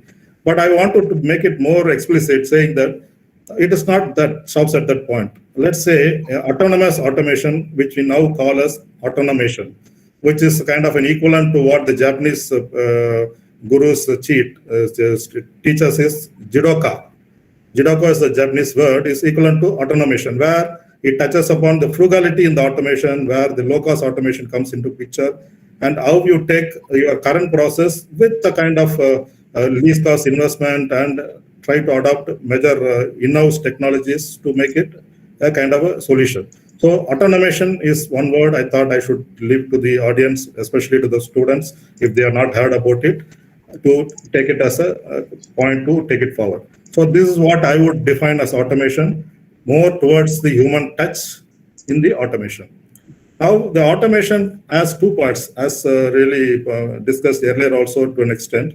One is on the hard part, which is nothing but the robotics, the gantries where you handle the huge components across the machines because of the hugeness of the machines, but the accuracy it needs to be handled across the machines. And third portion, something like a machine vision systems, which takes care of the quality requirements of the variations and other things. Of course, the AGV and RGV is automated guided vehicles, rail guided vehicles. Whatever you see, illustrations are all from Ashok Leyland in this picture, except for the checkout system, which I will try to explain later. So a checkout system is something like a checking method to ensure that we pass an 100% right component to the customer. And there are many such things, right up to a small dog in the mechanical conveyor is also an automation. So right from robotics to such level is the hard side of the automation. The other soft side of the automation, which I would like to touch upon. In fact, some of the areas Mr. Ganesh also has, Girish has touched is on the ERP part. Right, if I could say, let me take the cursor. So if you see, let me touch this one. So this is my starting point. As a manufacturing engineering person, I would like to see the entire manufacturing facility first put on the drawing board. Take it through, take it right time first, prepare it everything, then deploy on the field, because I will not be doing any error. So I will always make it a point that I am doing first time right. So this is a digital twin of my manufacturing facility, which we try and develop to the extent where I'll see for the ergonomics, I will see for the interface requirements, I will see between the variants how I'm going to do. So this is also an automation. So we automate the planning process, which is nothing but a digital twin. And in this process, we do something called simulation.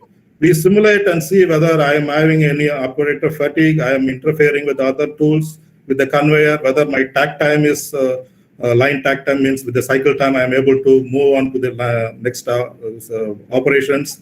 Is there any fouling with my successive operations? All those things is done in the simulation, even before I spend 1 rupee on the floor. So this is my second level of automation on the sub side. Now, when it comes to the other end, when I having deployed it, I have a complete data for the management sitting, either it can be a supervisor sitting in the shop floor, or the plant head sitting in his cabin, or the managing director of an organization across the country or something like across the globe can sit and monitor through an MIS. So this is possible only I do this defect capturing or a data acquisition at the shop floor, where my individual machines, either it's a robot or a gantry or a machine vision system, is hardwired to the ERP system, so that I can do an analysis and do the monitoring system, and also do the defect capturing as a post-mortem. I can improve my process so that the delivery to the customer, my product quality levels increases. So quality management system is one of these, and there are many such things, including a labor management, including the efficiency monitoring of the machines, and so on. So there are multiple things in the soft side of the automation as well. So this is the second point I would like to stress upon. And where to automate? So I would like to take this based on my experience in the auto industry, where in fact it's a commercial vehicle industry. You could imagine a huge chassis going on the line, where I can I automate such a robot? There are limitations in automation. There are limitations, I will say deterrence for automation. The deterrence is what, of course, Professor Pannisalam told. CapEx is one huge deterrent now, because the return on capital employed is what the management is expecting. If I go and invest 1 crore, 2 crores of equipment cost, and whether if I'm not going to get the return, management will make an issue. So that is one of the major deterrent. Of course, on the employee deterrent, nowadays I don't see that is a major issue. The employees or the associates or the operators really not make a huge issue, especially when I say in the private sector and a company like ours, where the associate team has also understood the automation need, because it is going to help them out. They are not trying to do the strenuous job or the very high job. So they are helped by this automation so that they can focus on a more intelligent jobs in the factory floor itself. So to start with, where to automate? So these are my 16 classified human errors which can occur in my production line or a process line. So we need to address this. Omission, I forget to do that job because of my monotonous. I repeatedly do, and I do a wrong this thing, and I get a wrong order from the system. I do it late by the time the work is over. I do what is not required. I do a wrong selection. I do a wrong counting. Then it becomes a problem. I recognize false parts between there may be uniform parts looking. I need to put variety A in a vehicle. Rather, I put variety B, and it is only deducted at the end. So it's also one of the issue. Majority of the areas is a danger to the operating team. So they fail to see the danger and then land up in issues. It can be a near miss incident, or it can be a complete accident, fatal accident to the level. So those are the areas, like in foundry environment. These are the areas where we need to do the automation. Of course, if you ask a person to hold a part, there it will be varying, because there is a left-hander, right-hander, he may hold it differently. Whereas with automation, it will be going to be uniform. incorrect positioning for the comet to supply to the machine or the equipment, orientation, the motion required, holding it, and then the insufficient avoidance and all this. So these are the classified human errors for which we need to do the automation. And where are the areas to do the automate? Yes, of course, as you rightly coined the title for this discussion, increasing the efficiency. How do you increase the efficiency is only by increasing the productivity. Now, productivity, let us give me an illustration where this is a kind of a tire assembly. You could see a commercial vehicle tire is so huge. I have to fit the wheel rim into the tire.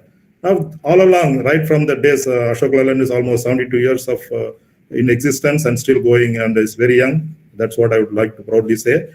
And in those initial days, because of the low volume or there is no real technology, we were trying to do this in a manual method. You could see some from the garage side and how they do it. Now we are completely gone ahead with an automated way of fitting the wheel rim here, and it increases the productivity. Earlier, we used to do 5 or 6 assemblies by a person in 1 hour, whereas now we are trying to do almost 1 per minute with this equipment. So see the kind of a productivity it has brought inside the system, and not only productivity, it has reduced the fatigue of the operator and also safety of the operator. So that is one of the major areas where we need to automate. Then the I-skill process, I think this very clearly touched upon by Mr. Girish. That is the windshield additive application. This is one of the examples. So if I miss somebody, if there is a sealant which has to be applied along this periphery, and then it has to be perfectly sealed, then only it will not leak. I don't want a car which leaks from the windshield, correct? So that's my expectation. Same thing with the commercial vehicle also. So the customer, the first choice, customer's observance is, I don't want a leak on this. So I need to be perfectly clear that my quality of my component or the vehicle delivered is good. So the sealant is one of the critical area. Not only the path, the thickness, if there is a small cut in between the bead, then there is a point of chances of leak. So this needs to be automated. And it repeatedly do, then the fatigue comes into picture, then the operator may not do it properly. So this is where area we have done. In fact, almost we have gone ahead with the 100% robo for these kind of applications where sealant is required. The third area, of course, is the material handling area. It may be a pick-to-light system on the assembly line, or it can be a model selection with a kind of an ERP system. So these are my 3 major areas where the industry benefits. I get a very good return on capital employed. And not only that, the employee in the field also really happy because he is not told to do some laborious jobs which is going to spoil his physique on a long-term basis. So these are the major areas of automations is what I thought I should explain. Now, what are the benefits? As I told very clearly, improve productivity. Now, this is one area which encompasses all these things. When my safety improves, my operator becomes safe, he feels safe, he will improve his work efficiency, and thereby the productivity improves. The visibility to the top management, see, knows immediately, the management knows immediately where the failure is occurring, so they can immediately respond to the need of the operation. Whereas if it happens after 1 day by the word of mouth or by the record of on a paper, rather it is instantaneous visibility to the management, the communication happens. This is hardwired to the individual machines. So this, when it improves, my productivity improves. And the ergonomics of the operator improves because of I'm handling a heavy, huge component. If I use automation there, I improve the ergonomics, my productivity improves. All this is resulting in cutting the cost of my production, and hence my bottom line increases. Not only this, there is a quality is increasing in this process, and finally, my customer is satisfied. Because my customer is satisfied, my production, my volumes, market share increases, and there is a win-win situation for all of us. So this is a kind of general presentation I thought of giving. Now I'll just take you through few illustrations in Ashok Leyland so that you can just understand to what extent the industry is now adopting the automation. I would like to give up specific examples. When I touch upon the illustration, I will try to touch upon how it has helped the company to gain the advantage of automation. So how do you realize the automation? Now this is one line, sorry for a very small picture here. This is nothing but a complete automated roll forming line. This is unmanned. In fact, you can say there are only one person at the starting and one person at the end in this complete line, where we form the complete frame side member. We call it as frame side. You could see this picture. This is a component which runs along the chassis of the commercial vehicles. Two frames make the backbone of the entire vehicle. Is something like what you call a C channel. Okay, so it's C channel width of 150 to 250 mm. It varies between that, and length of almost 12 to 13 meters length, as small as 3 meters length. So this entire line, right from, you could see the small coil there, steel coil. It comes as a steel coil.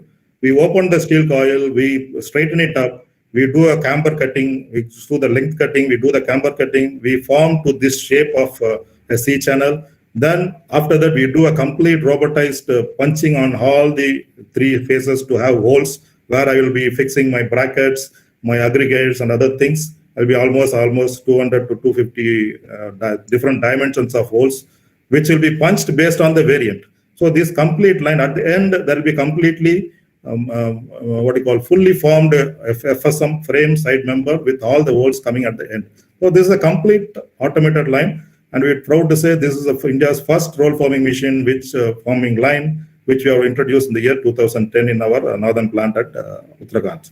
So now here, this is also has its own challenges. Now this, as I explained earlier, this is a 7-inch to 11-inch frame. That means it's a width of 150 mm to almost 250 to 300 mm width, and length going right up to 13 meters, starting from 3 to 4 meters. And here, if you see within a 3 meter, next is it can be a 12 meter. There is no setup changer.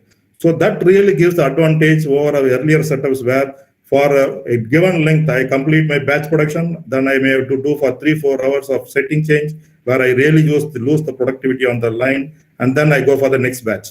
Whereas in this complete automated line, I don't need any setup change time, so I get the complete advantage of the output on the machines. So there's one very good example I thought. In adjacent to this line is completely a very strenuous powder coating line for the painting process, where if we engage operators, they will have their own health issues and other things.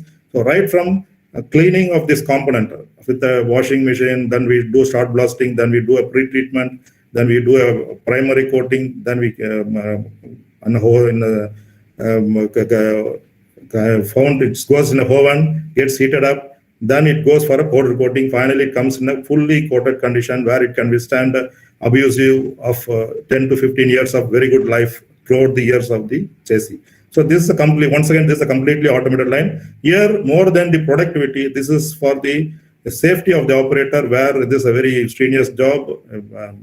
It increases the health for the operators. Nobody will go inside this area. So these are very critical examples of a complete processing automated line. Now, as I go further down, you could see this is one of my BIW lines. We could see the picture here. It goes from a component, it's a floor panel, then the additional panels are come from the other sides. The robots here across almost 30 to 40 robots in one line not only handle the components, it also do the spot welding across the line. So complete body in white for a model like Boss. I hope many of you would have heard in this field. Boss is one of our famous models, and the latest model is called Captain. So we have complete body in white line with these robots. Of course, here in some of the stations we need manual assistance, so some operations are being done with manual also. So this you can see anytime if you should have a chance to visit Ashok Leyland, you can have a visit, look at it. Similarly, on the hemming station, which I think once again Mr. Girish touched upon, where we do the corner rounding. If we don't do it properly, we'll end up in a gap and flush issues on the cab. So if you feel that is a large gap in one side of the door, less gap. So the uniformity between vehicle to vehicle is managed by this kind of forming. If I do it manually, we'll end up in more trouble. Or I should have a very, very skilled person to do this job. That was the earlier days. Now, whereas we don't depend on a skilled person, we depend on a robot like this, and hence we are able to get a very good quality of this thing. So this is towards the quality, and this is towards the kind of complete automated line with, of course, some manual elements being in the line. Now, this is one of the area where we have one more complete automated line where the cab panels, when I said the cab there, I said about the body in white, where the sheet metal individual parts, right from a cut sheet to the completely formed process is having in a completely press 5 or 6 set of presses in this line. It's one of the automated line in our facility, where not only the handling of the panels, or we call the sheet metal, from one press to next press, we also handle the dies with the robots. So change between the one set of panels, next set happens through a completely automated robot, which handles these dies as well as these panels. So completely automated line once again, whereas if you use manual element here, it is a huge fatigue for the operator to handle such huge panels. 3 or 4 persons need to be engaged on 4 sides to handle it. All these things is avoided with automation. So where it is, and it is also highly flexible across the various dimensions of the panels. Now, one more area of automation. When I said this was in 2013, whereas this line, one of our old plants in Chennai, in Tamil Nadu, in Osur, we had a very old line where 5 presses are there. Operator takes the panels press from one press to the next press by manual. 3 or 4 persons standing on both sides will be handling it. This was the situation for the last 20 years, right from 1990s or something. So 2019, we ventured into a kind of automation in this line. We introduced robots in the completely old line. This was really a brownfield project. It's a very, very challenging task, because the machines does not take the automation so easily, because they're all very old machines were completely mechanical machines. The automation played a role, and it's really given us a very good advantage of increasing the output. Earlier, it was something like 3 SPM parts per minute. Whereas with automation, we have crossed even 7 parts per minute. So it is almost double the automation which we're able to do. Of course, there was a huge investment which has really paid us back. One of the critical area in the frame member itself is called the laser technology. Actually, here is a human safety is involved because laser is being used. It is a recent invention which we introduced in the line. In the earlier illustration, I showed about a punching machine from different diameters of holes it can do. But the new product variants are bringing different combinations or slots to be made, or different sizes to be cut in the frame. Now for this, we have introduced a kind of a complete laser technology, where we do the complete additional different dimensions of the slots and other things on the same frame, once again in an automated manner, where 2 robots carry the laser jet and at the particular point does the operations. Similarly, this is all on the bigger size of component. Now coming to a kind of a classic interlocking, or what Professor Pannisalam was asking, how to do the data acquisition. This is a very classic example of a component called crown wheel and pinion, which goes into the axle of the vehicle. Now this is a kind of a gear cutting component which is very, very, very critical, because it has to, the crown wheel has to match to its pinion. So it's a paired set. Now when the crown wheel is something like a diametrical component, it goes in one line. The pinion is something like a shaft, it goes in the other line. 2 separate lines, but each component has to match to its counterpart.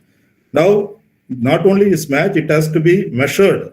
And this is kind of gear tester, which it measures the component, gives the input to both the lines feedback so that it corrects itself, and then the pair of components are produced out. So it's a completely closed loop manufacturing system, where not only in the production line, the data, the measuring equipment also collects the information, gives the information back to the system, and complete foolproofness, so that we get a perfect matched crown wheel and pinion set, which reduces the noise and the drivability and other features in the vehicle.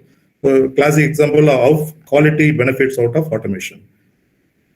And the strenuous area is once again the painting, where we use completely robotics and avoid manual persons going inside this area. One more example, as I told, for handling the panels inside the press area. In the engine area, many such innovations we have done, now vision-based. This is actually a kind of a robo which carries a camera. Not only it applies a sealant, it also measures with the camera afterwards and says that this component is perfect to go. So it's a vision-based system for sealant application. Sealant is also applied, and there is a vision system also to ensure that the sealant is applied, because I want an 100% perfect assembly there, no leak. On an engine, we would like to be very, very confident that, because that is the heart of the vehicle, no failure should be there, or what you call, not a failure, I would say, a small instance of any leak or something, because the customer would get unhappy. So I want to be pretty sure that sealant is applied properly, and there is a vision system to ensure that it is happening. Similarly, there is a quality checking for the cap assembly. there are chances that I avoid put the the thrust bearings inside, because the thrust bearing goes inside the cab, and the operator cannot see it. But this is a manual element. This is being done. Now with this, we have introduced a vision system to check whether the person has done it right. So I'm not worried whether from the morning, when the person is fresh and energetic, he does perfectly. As the day goes by, he becomes more monotonous and fatigue sets in. So he may make a mistake.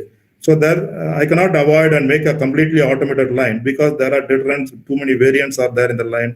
It cannot be really automated. So what we decided is, let's do a deduction mechanism to ensure that there is a proper vision system, so that we ensure our Taraga Mantra called no falls forward to the next station. So this is a quality enabled through automation.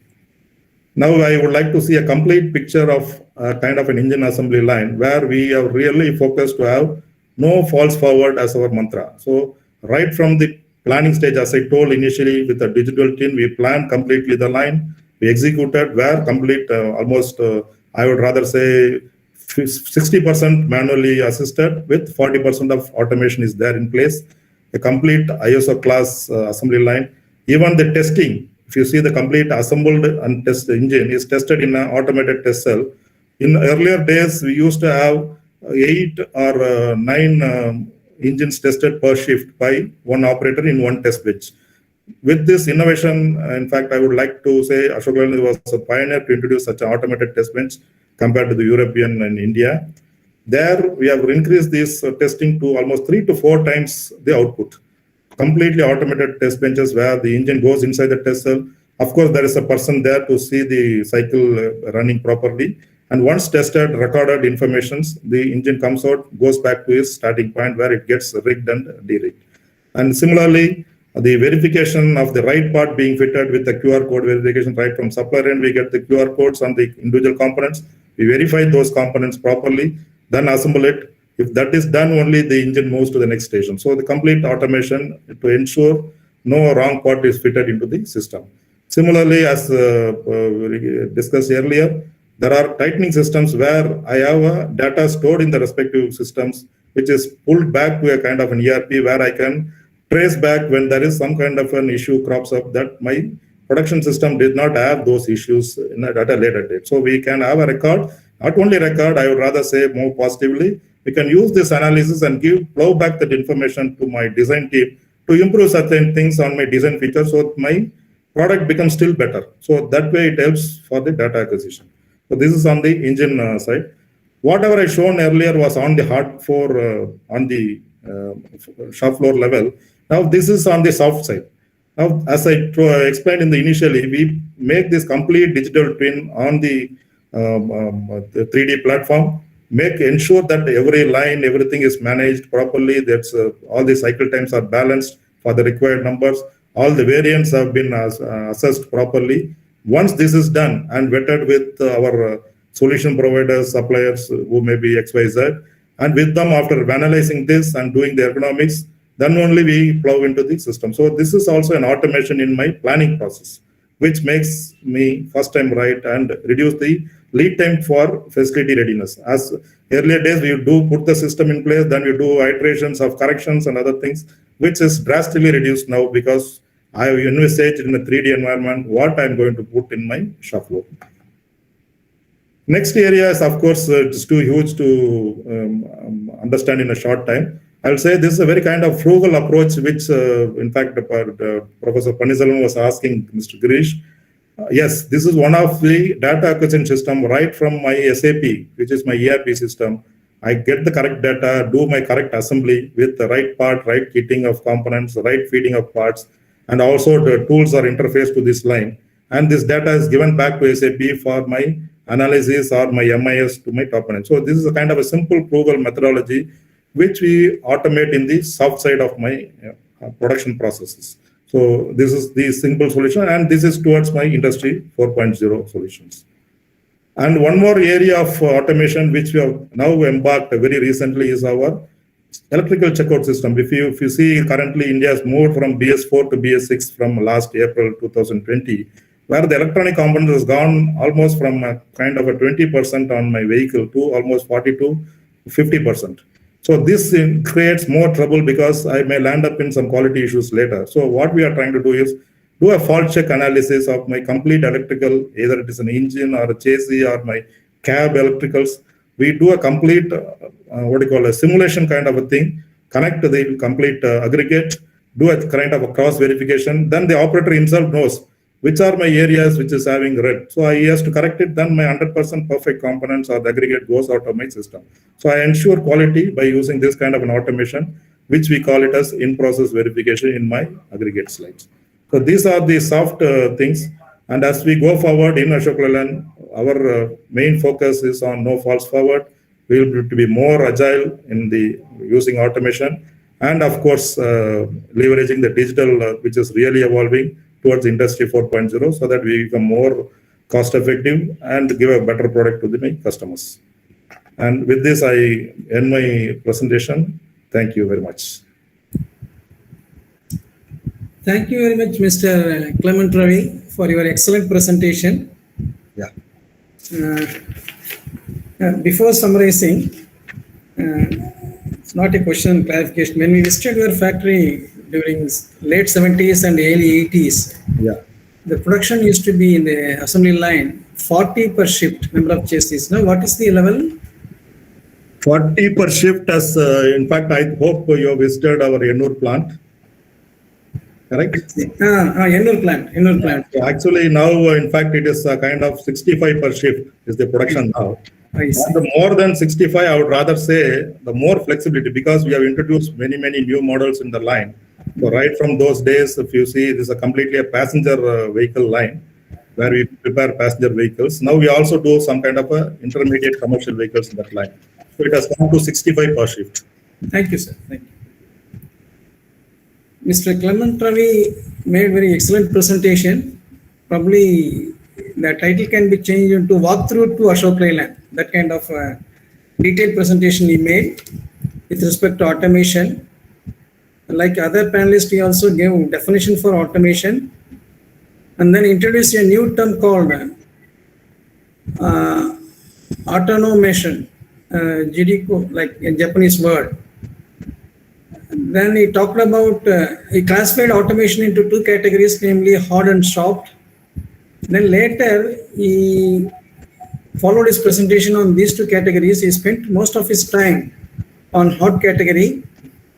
And also he introduced jargons like cycle time and takt time. This is to students of DMS, operations management students. I introduced cycle time during the presentation, cycle time assembly line balancing. Takt time is also one more thing that is used for type 2 assembly line balancing, takt time. Yeah. I will discuss in the class later. Then areas of automation. It's really good. Without knowing where to automate, we'll be unnecessarily investing our effort and money. So this company has made a very clear list, the locations where or the activities where we need to automate, symptoms of automation, requiring automation. Then he explained about benefits of automation. Then he gave long walk through Ashok Leyland, through different shops, and also we gave digital manufacturing simulation and also explained about the use of SAP. Then the electrical checkout system, where the use of simulation was demonstrated. So I feel like again going through, today I have gone inside Ashok Leyland and visited facilities. That kind of feeling I developed, sir. Thank you. Thank you very much for bringing Ashok Leyland to DMS. Thank you. Thank you. You're welcome. Now it is for students to ask questions and seek clarification. Next 5 minutes. We have a question from Manu P. Menon. Did you come across any specific event throughout your career in Ashok Leyland so that you come to the realization that technology is best used alongside human operations instead of replacing them? Yeah, many such instances. Yeah, definitely. Because also told by Mr. Girish, we have introduced technology, like as I told, no. So one of the area where operator used to do the sealant application. Of course, in some areas, the sealant application can be done by manually. But whether he has done it right or wrong, the operator is confused whether he has put the bearing shell in that engine. After 3-4, he may have an issue that I have not put the bearing shell. What happened? Maybe the engine will failure. My customer may suffer. So he now is confident that the engine, he has put the bearing shell. There is an automation to check that the shell is there. Then only the engine is allowed to move to the next station. So he is confident. So he is not worried. So he accepts that automation. So he does not have any issues. So it has worked in those kind of small areas. Of course, one of the area which the industry is evolving is called cobots. Because if you put a robot next to a person, it is safety issue. We need to do a kind of enclosure and other things because, as you know, automation is always dangerous. Suddenly, it may take a wrong turn. So people have some worry. So you should have a kind of a safety environment around the robots. Whereas the new technology, cobots, it coexists with the human, which is going to evolve, and I think that will play a major role where something like another human working besides the current operators. So that is going to help for the robots. But per se, there are many such instances where the existing operators have agreed and welcomed this kind of automation. So it has helped them to be more easier in their working environment. Hope that answers.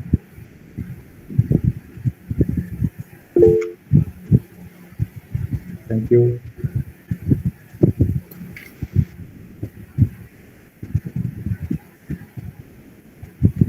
No more question? Asking? No, sir. No, in the chat box, there is no question. Okay, fine. So we thank you very much, sir, for your excellent presentation. Thank you. Thank you. Nice to be with you. Thank you. Thank you. Next, I invite Mr. Sasikumar from TAPE for his presentation. I request you. Yeah, thank you, sir. Thanks, Professor Panneerselvam, for being the moderator of the session, and Professor Kasilingam for this invitation to me to be present in this panel discussion. Of course, I'd like to thank my fellow panelists, Mr. Ganesh, Mr. Girish, and Mr. Raja Vikraman, and Mr. Clement. Of course, I know him from TAPE times. Nice catching with you, sir, again. Nice.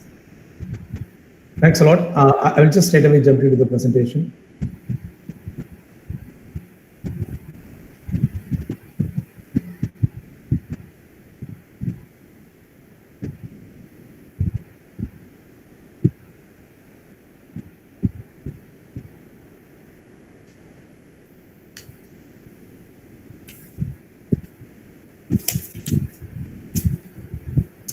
Is my screen visible, sir? Visible, sir. Visible. Yeah.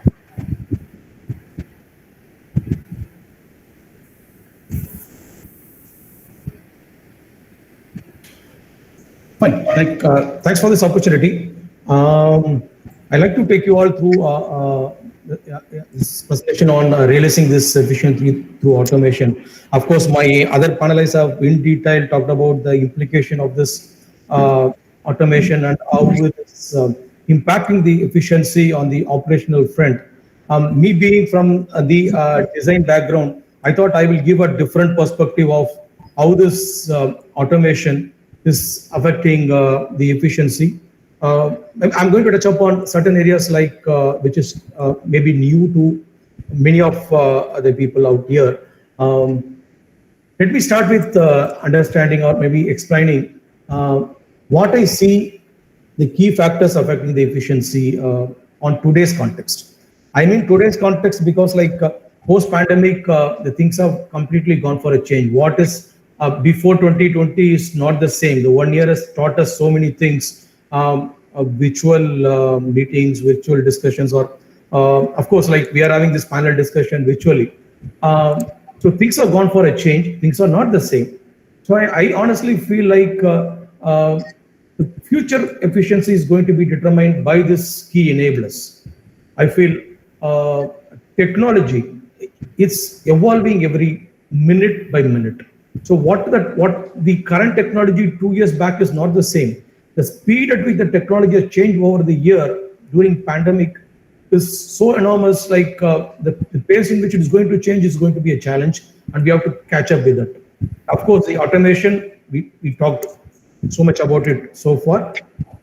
And I feel one more key factor which is going to determine the efficiency for future, maybe through automation, it's going to be the digitalization. Like how fast we have accommodated the digitization. It is amazing, like the speed at which we have gone online, the speed at which like the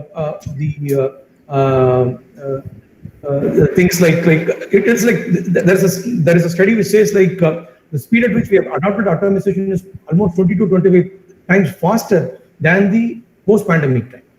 So the speed of digitalization is picking up to that extent. And of course, like we talked about, like my fellow panelists talked about the influence of machine learning or artificial intelligence, maybe the deep learning. The way it is going to contribute is going to be enormous. Like all along, we thought about AI being maybe helping in the retail online industry, robot helping in picking or sorting or tracking the parts, or maybe the AI-powered chatbots, which is, of course, day to day, we are also started interacting with the chatbots nowadays. And the way the AI is influencing the design automation or the form automation, these are the two automations which I'm going to talk in detail today. The impact of this AI on impacting the efficiency on this particular area through automation is enormous. So that is one area which I feel is going to have a very big impact. Of course, the Internet of Things, the IoT is going to play a vital role in deciding like how the future in automation or the efficiency improvement is going to go about. I feel like the way I talked about Internet of Things is like it's integrating the day-to-day real-time data into the way the automation is going to be executed. I feel that's the way forward in which we are going through. Certainly, I feel like all these enablers have to contribute on their own for improving the efficiency, but at the same time, the way they combine to each other in enabling automation being the key factor of improving the efficiency is also going to be a bigger things which is going to emerge post-pandemic situations. Of course, the leveraging the enablers in the right proportion is going to be a very big challenge. Of course, automation has its own limitations. We talked about the percentage and all. Yes, we will go through that also. And all like what others talked about, why automation? Of course, we talked about efficiency, we talked about productivity. The recent McKinsey survey says like the productivity year on year is going to be improved by 1.5 percentage points, specifically on manufacturing automotive industry. On a positive side, on the higher side, it may be around 1.2 percentage points, the productivity is going to go up. So second thing, like Mr. Girish talked about, like 70% of automation being the optimum thing. Yes, like yes, what we see on the manufacturing automotive industry, we have a potential of automating up to 60% of the operation. Yes, 70%. Yes, maybe the maximum limit to where we can stretch it upon on the automation front. Of course, like for the post-pandemic thing, we are going to be expecting around 50% or more investment is going to come onto the technology. The speed at which we are going to adopt the new technology is increasing multiple times. I talked about like there is a survey that with the study which says it's around 20 to 25% of the time, and more focus is on value creation, customer delight, and first time right. So automation will play a very key critical role. And from talking about the new normal, and we are now moving on to next normal. We don't know what is going to be the next normal. So the unpredictable next normal is going to be the challenge. So these are all key things I feel like which will be driving the automation front. And speed and extent of automation, I think like it depends on many key factors. Like we may have a very complex problem, but the solution of that particular problem depends on how feasible is the solution. Whether the technology what we are having to attend that particular, maybe to overcome that particular problem through automation is the right technology, that is going to be a key factor determining the solution per se. And of course, the cost and the area where we are going to deploy that particular solution, or maybe the automation what we are talking about, the capital involved is it's going to be very critical. Maybe for a small problem, we may not, the automation may come at a very high cost, but also for a very, very complex problem, the automation may come at a very cheaper cost. So the area where we are going to apply it is going to be very critical. So the cost of deployment, development and deployment is going to be very, very critical. And of course, what is the return on investment of this the automation, or the investment, what I'm going to make on the automation, and what is the profit is going to give it to me? This is also going to be important factor which will be determining it. And we talked about the benefits may be multiple, maybe in a different, maybe many things. I may call it as my productivity increase, I may call it as my customer enhancement, customer delight, I may call it as my quality improvement, or I may call it as my the safety per se, the safety of the operator, of course the environmental thing, what is going to contribute. So what this automation is going to give a benefit to me is going to be the important thing which will determine how are we going to adopt this automation. Then we talked about the skill and cost dynamics. This always is going to be there. Maybe certain specific problems may need a high skill and high cost, the automation. Are we ready to adopt this high skill, maybe the high skill automation with an high cost for a particular problem, which may not be requiring that much of an investment, is something which will be determining whether the automation is required or not. And of course, the social and regulatory acceptance of an automation. Of course, in our world, any change as it can happen only at its own pace. So the speed at which it is going to be adopted is going to determine how fast the automation will be acceptable. Maybe post-pandemic things are changing. Let's see how it's going to go forward.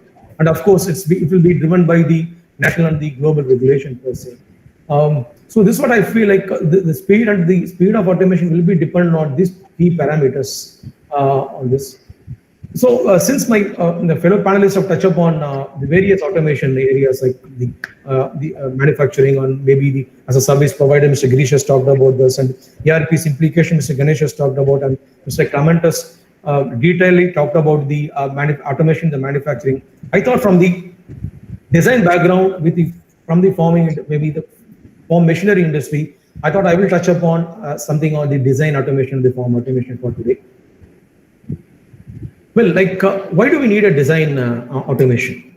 Basically, I feel automation we talked about is going to do away with the repeatability of the work. But similarly, design also has the repeated works which has to happen, maybe concept creation, drawing creation, detailing, do a printout, or maybe drawing, checking, do a printout, releasing. So all this is going to happen on the drawing, maybe a design release phase. So, but with the automation, I'm certainly sure the design efficiency is going up. Now there's a new phase which is coming up. It's not only the quality of the product. People are now talking about design quality.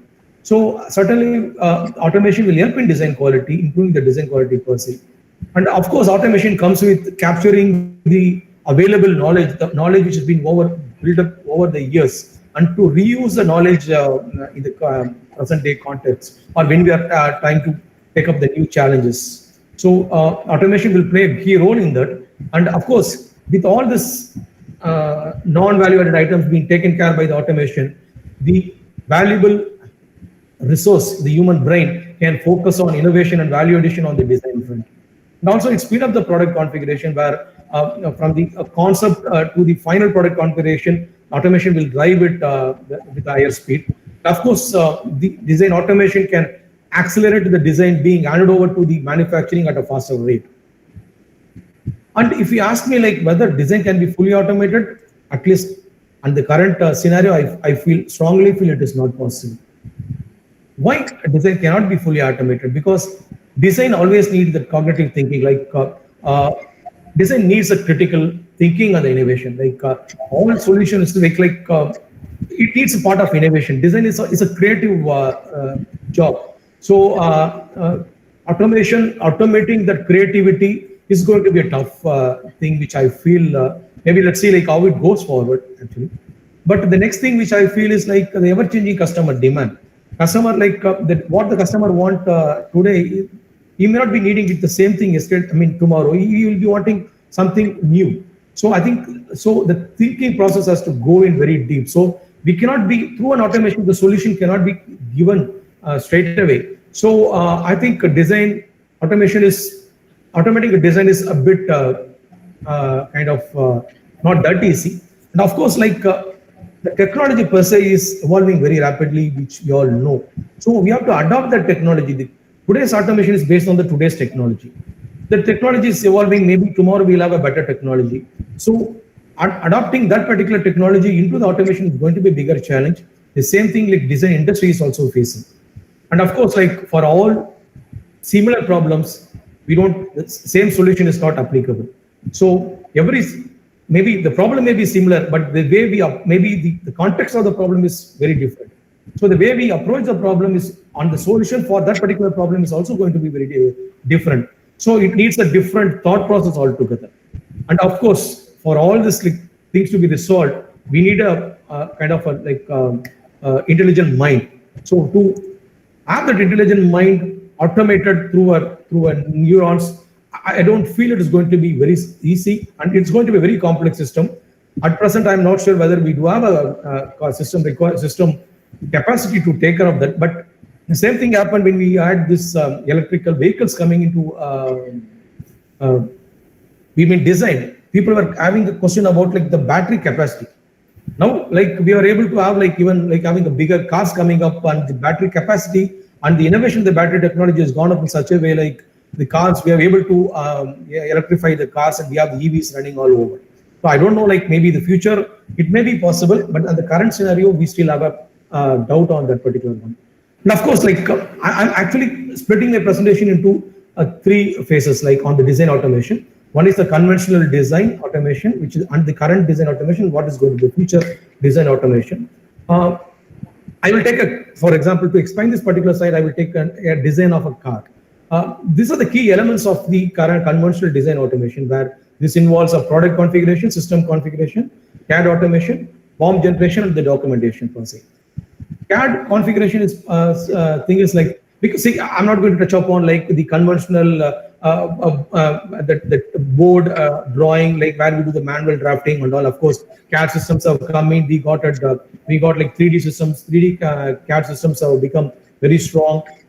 So we have actually migrated. Where I'm starting my conventional design automation is one step ahead of, maybe one step forward than the old maybe the CAD systems what we know.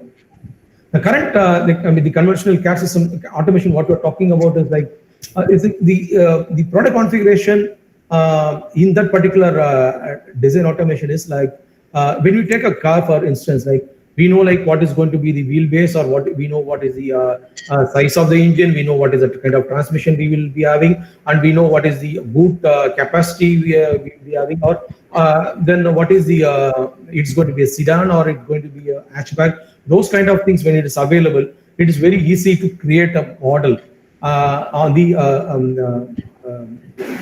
with the advanced automation on the CAD system what we are having. That's what I mean by product configuration, and we can size it up. It is actually we can move from it's more we can move from it's a top down, or it can be bottom up approach.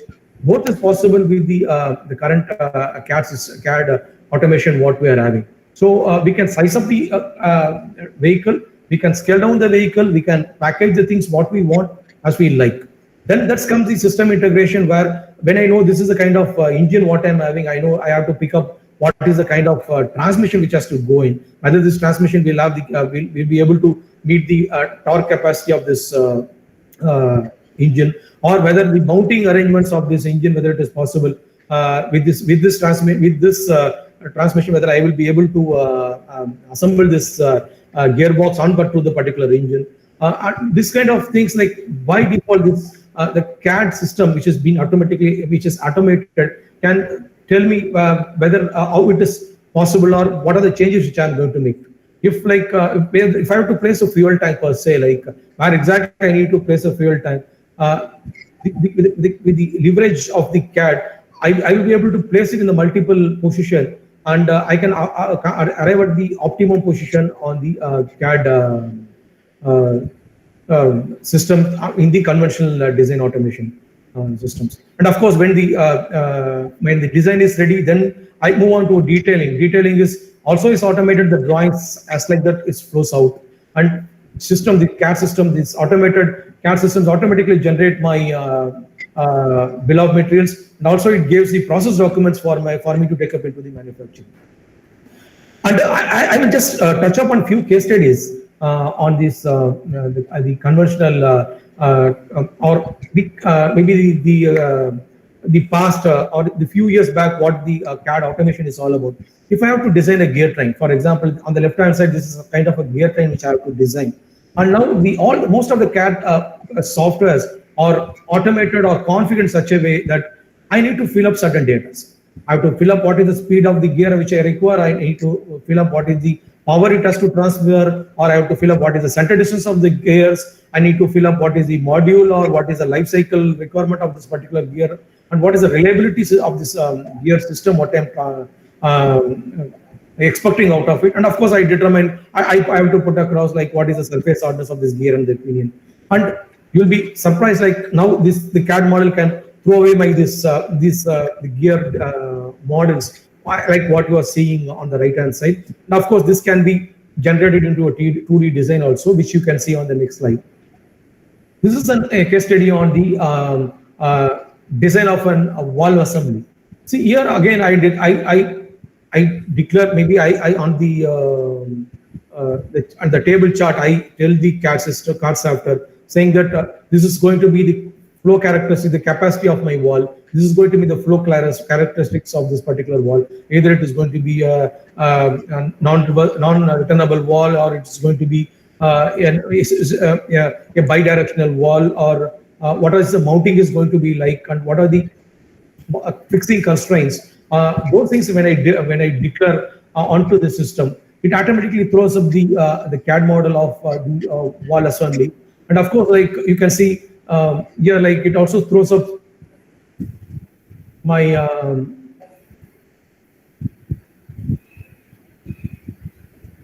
it also gives up me the final manufacturing drawing. That is also is possible with the current automation which is available on my CAD softwares. And of course, so this conventional, why I meant like this conventional thing is like normally what we normally do is we model each parts, we assemble it, then we create a manual drawing and document it. There are huge human errors which can possibly creep in on my conventional design process. But with the design automation, what is actually happening now is like the entire product development process is streamlined and automated. And all the available knowledge which has been accumulated over the year can be captured into this automation, and that can come into reuse for my future. And it's all is centralized access, and the data security is enabled. And it also enhances the user experience altogether. And the positive outcome of this is it has a faster return on investment with the error-free designs, and also it increases the productivity of and it saves the design time from 80 to 90%. And of course, standardization is possible, and then enhanced user interface is available.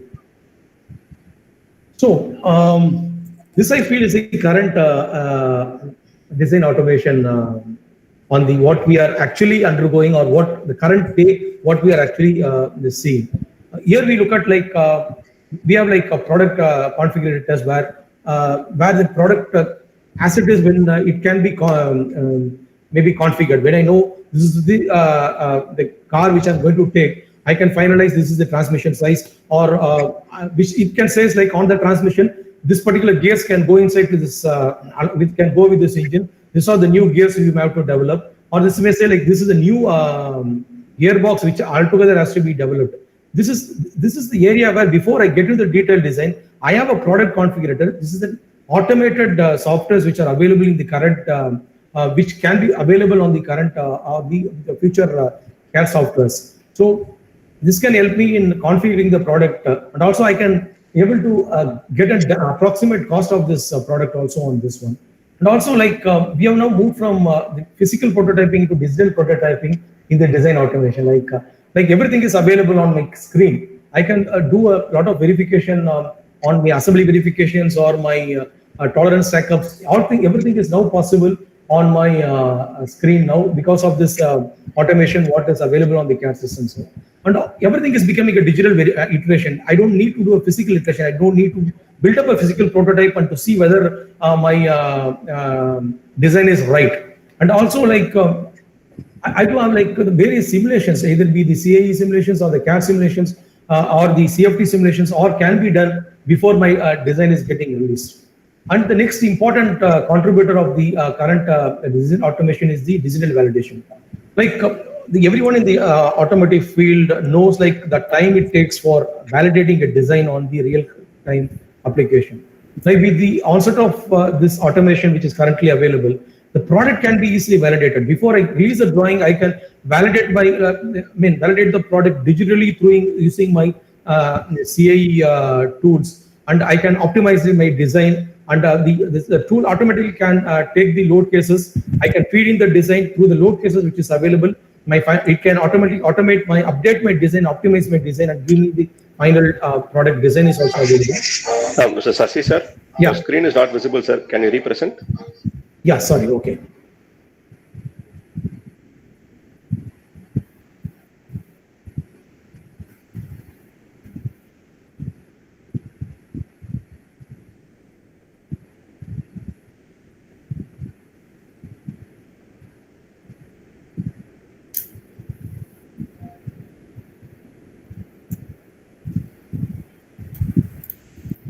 Is my screen visible now? It's getting ready, sir. Visible. Yes, sir. Yeah, thank you. Yeah. Okay, on the manufacturability of the design validation, I think Mr. Clement has touched in his presentation on the digital validation of the manufacturing process, what he was doing. And also like the productivity thing is also associated with that. And one more thing, what we can do is serviceability. Like always we end up in a problem when the design is released. It has a problem in servicing, the bolt accessibility is a problem, or maybe the removability of certain items is a problem. Now, with this digital validation, these things can be upfront seen, and that can be resolved before I release the drawing or the design to manufacturing. And the next thing, what we are having on the design automation, updated design automation, is the digital documentation what we can have, what we are having now. This is the digitized process modules which can directly flow into my production engineering, then onto my shop floor. From the design table, it is automated, it is directly getting now flowing there. And also we have an integrated service manuals. It helps like not only my service engineers, but also help the customers, where because of the automation, what has happened on the upfront on the design cycle, these things can be easily integrated into my service manuals, and those things also is an outcome of this design automation what we have been doing. So this current design automation helps me in reducing the development cost. It's enabling the quick to market, the time to market. It also is optimizing the product cost, and first time right products are being rolled out, and it is enhancing my customer delight.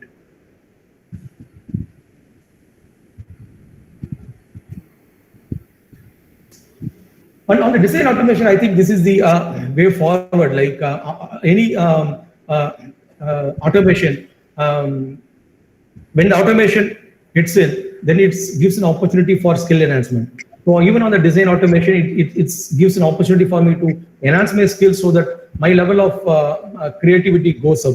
And automation has to adopt the technology at a faster pace. So that also will be one thing which I'm anticipating will be the way forward on the design automation. And instead of a manual intervention design iterations, in future it will be going to be an AI-enabled design iterations, which will be certainly been happening. And when I talked about IoT, I talked about real-time data integration. And also when I talked about product validation, it is based on the available data case. Now integrating the IoT and the availability of the real-time data, my automated design validation can take up the real-time data which is going to be available on my the real use case, and my design can be optimized based on that one. I think that will be also one way forward on the design automation. Also, I'm thinking about maybe expecting these very smarter algorithms which will be creeping in, so that the complex systems will be slowly be taken off from the systems. And also it is going to be an integrated design thing. It's just not only a design, just a design process which will be going on. Slowly the empathy also is slowly coming into the design. So integrated design thinking process will be a way forward in the design automation process. And slowly I will touch upon quickly on the form automation. I think I'm taking some time. I just bear with me on this. Why I took up the form automation is slowly this industry is also adopting operational principles what is being thought about, or operation things what we are talking about in the industry. Forming is becoming it is becoming more mechanized, it is becoming more digitized, it is becoming more what to say, maybe a kind of a profit driven industry. All we know is from the traditional of crop and animal industry, husbandry, farming, we slowly moved on to industrial and scientific farming, where the tractors came in, power and efficiency become an important thing. Slowly new implements were being developed to help the customers. Then we talked about the farm management, then we are talked about the crop management. Then when this green revolution came, everything that kind of a era where we had earlier. Then slowly the mechanization, the high-end mechanization slowly cropped in. Farming is becoming agriculture is becoming a non-farming, just not only a farming thing, it's also becoming a non-farming thing, where the combined harvesters have crept in. Mobility has become more highly required thing, and also the operator comfort is becoming a very important thing for the farmers, and also the efficient irrigation things also is coming up. And the reason why I'm touching upon the thing is this every element has its own automation. A small end to start with, maybe a tractor, maybe a small end automation. And when things are getting moved on, maybe when we talk about combines, the amount of automation which is built upon into the combines is so huge, and so the productivity levels are actually the efficiency or the productivity levels have actually been going up. Now, with the onset of digitalization, we are talking about precision farming. Robots have come into the farming. I think I will be briefly touching upon that one also. With the sensors which are available and the big data and IoT which is available, the entire focus is now becoming on, we are actually started focusing on each and every plant which is there in the field. And automation is playing a bigger role in the way in which the Agri 4.0 is going to go about.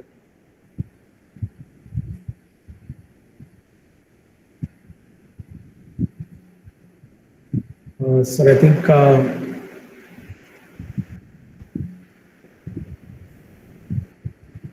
okay. So this is going to be the future of my farming. It's going to be an integrated automated approach. Tractors and implements, it's already there, it is automated, and it's going to play a vital role in future. And the farm management, it's also we have a good experience on farm management, and the irrigation and the fertilization is one thing is slowly getting automized, and automation also plays a key role in this farm management thing also. And other things which are slowly the other four things which we never thought will have a role in farming, this also has come up. Drones, intelligent drones, with the sensors and the intelligent drones, these drones are now mapping up my farm. The entire farm range is getting mapped up, and it is able to help me in remote monitoring. It helps me in see where my whether if you look at particularly on a wider field where it is getting irrigated, maybe the water is flowing in. This can help me in telling which part of my field is irrigated and which of my field is not irrigated, and what is the level of water stagnation in particular area of the field, and what is the level of stagnation in the other particular area of the field. So this helps me in changing the irrigation pattern. This data is getting fed up, and when I integrate it with my drip irrigation, I will be able to automate my nozzles on which area the flow has to go more and which area the flow is sufficient. That is one is actually being possible through the automated farming. And also the GPS is playing a vital role. Of course, it's present day farming is not just a small farm. Of course, it's not getting coming in India story. It may come up in a big way. It's an integrated approach. I have a big fleet of my tractors. I have a big fleet of my harvesters, everything will be going around the field. So I do need a GPS controlled thing, and I do need an automated central workstation. By the process, I will be good telematics and this GPS driven thing. I will be able to automate my maybe a tractor which is running maybe 2 kilometers away from my central control panel. I will be able to see alter my speed of my tractor speed, also the depth of cut of my implement, or also this maybe like the gears in which it has to run. Those things also is possible with the present day GPS being available, so that the systems are getting automated. And of course, IoT is playing a vital role with the real-time weather, which is going to be available, and the predictive maintenance also is possible with the IoT. This all is going to help me in automating my fleet management, and also like automating the way I am approaching my farming. And the robots, of course, robots are going to play a vital role in farming. Just a small case which I will explain is when a robot is flowing through a field. In the previous slide, I talked about a single plant approach. The robot can sense whether it is a weed, which it has to weed it off, or it is a plant. It can sense it like what is the moisture content of the soil, and it can sense whether the healthierness of the field. Then it decides it has to give the fertilizer, or it has to give what is the amount of water it has to feed it. That is the kind of automation that is slowly happening up in this industry. And this is, we call it as a precision farming or Agri 4.0. And this is slowly catching up. And this automation is going to have a very big impact on the improving the yield and also improving the productivity or the efficiency. The way the entire farming gamut has been seen, has been looked upon, is going to go for a bigger change. And slowly, I will just like to summarize with what are the future of efficiency. Future of how the automation is going to drive up my efficiency enhancement in future. If I look at this, of course, technology is going to play a very big role here, and the entire markets are going to be filled with disruptions. How fast we are beating up the disruption with the innovations on the automation is going to play a key role now, and the digitization is going to be a very important thing. Of course, innovation will be a very big factor determining this skill shifts. And now the resources are going to be available in plenty because of they are going to be displaced because of automation. So reskilling and deskilling or upskilling is going to be the key thought thing for us to move forward. And the speed at which the cognitive skills are going to be adaptable for this automation will play a vital role in the future. To quickly conclude, automation will be aided by the new technologies and will be the best tool for improving our efficiency. And we need to have a judicial use of the automation to enhance the efficiency. Automation will be evolving and it will be keep updating, and we have to keep up with the speed for that. And automation will be slowly going on to the newer field. We never thought like agriculture will be automated. Slowly it is also getting automated. And equal focus should be on reskilling, upskilling for a smoother automation advantage. I think, thanks a lot for this opportunity. I think that's all I have for the day. Any questions? Thank you very much, sir. Mr. Sasikumar, sir. Thank you, sir. Very excellent presentation. In fact, I was thinking about the missing element, the automation. This is product idea consumption, then development of the product, and then manufacturing the product. Your topic concentrated on the development of the product at the design stage. Yes. Very nice. To sum up your presentation, you started with the enablers for automation, introduced AI, IoT, etc. Then reasons for automation, why automation, then extent and the speed of automation, then design automation and form automation, two broad categories. Under design automation, product configuration, system integration, CAD automation, and bill of material generation. For the students of DMS, tomorrow in my class, I will start MRP. There this BOM will be discussed. Anyway, so these are the things. You have introduced certain case studies like gear train, etc. Then scope of under Precision Agro 4.0 for a form of automation. This is another classification of automation. We have been thinking automation within the factory and outside the factory. Within the factory, Mr. Sasikum's discussion on design stage and the discussion of others at the shop floor level. Then at the, what you call, product workplace, if tractors works in field, then what are the capabilities of tractors, in what way that is useful for the farmers, automating certain activities and capturing data and controlling the product, along with the drone and other things. This is another kind of automation. In this aspect, I would like to say, recall my experience. In fact, I acted as an integrated controller in the sense when during my studies, during weekend, I used to come to my native place near Kanjipuram and visit. Saturday morning, I used to visit all the lands which are scattered throughout the village. And after 2 or 3 hours, I used to come and brief my father.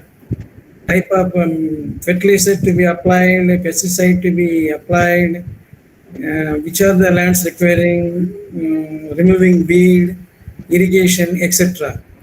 So my father used to wait for me for my feedback. Around Saturday afternoon, I used to give him feedback. So I'm happy that I acted as a kind of person for integrated approach in farming to help my father. Now that is being replaced by machines and softwares. And also Sir touched upon feature of efficiency enhancement. That is more important. So I'm happy that Sir is able to fill the missing gap. I was looking for that. And I am very much thankful to you, Sir, filling the gap on product design. That is, otherwise it is like a garbage in, garbage out. If you don't control the product design properly, then it is like in the shop floor, you'll be working for garbage. I'm not underscoring the presentation of others. It's like product design. And for your information, sir, though we have heterogeneous product, for process planning, we have got computer-aided process planning. Like that, for product design, we can work backward for process planning. It's difficult to imagine. There are, for process planning, group technology, and there are many computerized approaches are available. They can be thought of. You have to really work backward and have a pool of a database about the standard products. Depending upon the similarity of the product that is on hand, probably you can copy the design from the earlier design and proceed from there. And that can be thought of. This is my idea. Probably you can think it of. Thank you very much, sir. Now I leave it to the students to ask questions and raise clarification. Please. Thank you, sir. Students. So there is a question from Aravind AR. Any thoughts of manufacturing systems feedback on design through automated systems, thereby preventing design overskill on areas of tolerancing design complexity, manufacturing complexity with constraint placed on available manufacturing facilities towards a better cost-efficient manufacturing? Yeah, it's a nice question. See, like the way we approach the design currently is like it's actually a collaborative design process. What we are actually doing, as Professor Pannisalam has also talked about, the integrating the process into the design upfront. We do that. Like all the skills what the designers currently have is they have a very good experience on the shop floor, like either be the manufacturing process or the assembly process. And of course, whatever the gap which is being filled as a cross-functional team, this is also getting plowed into the design upfront. This is where I said like the digital prototyping, the impact of the digital prototyping is what I talked about.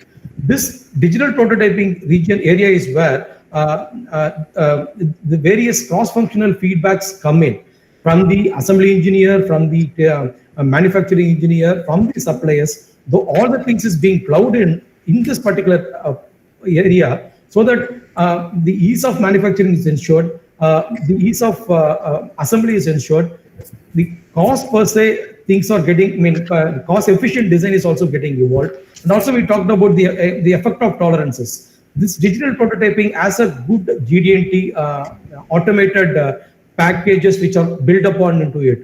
If I take an assembly, when I can apply, I can run a package which has a knowledge on the GD&T applications very fully built on. It works on the maximum minima condition and tell me the interferences, the clearances, those things it tells me.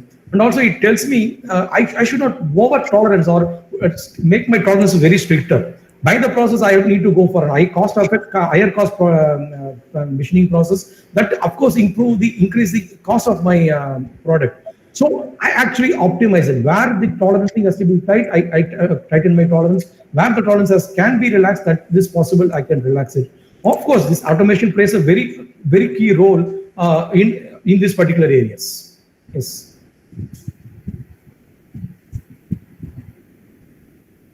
Okay, thank you, sir. There is one more question from Dr. Palavesa Murugan. Especially assembly simulations, is there any challenges in digital simulation or prototyping? If so? Yes, fine.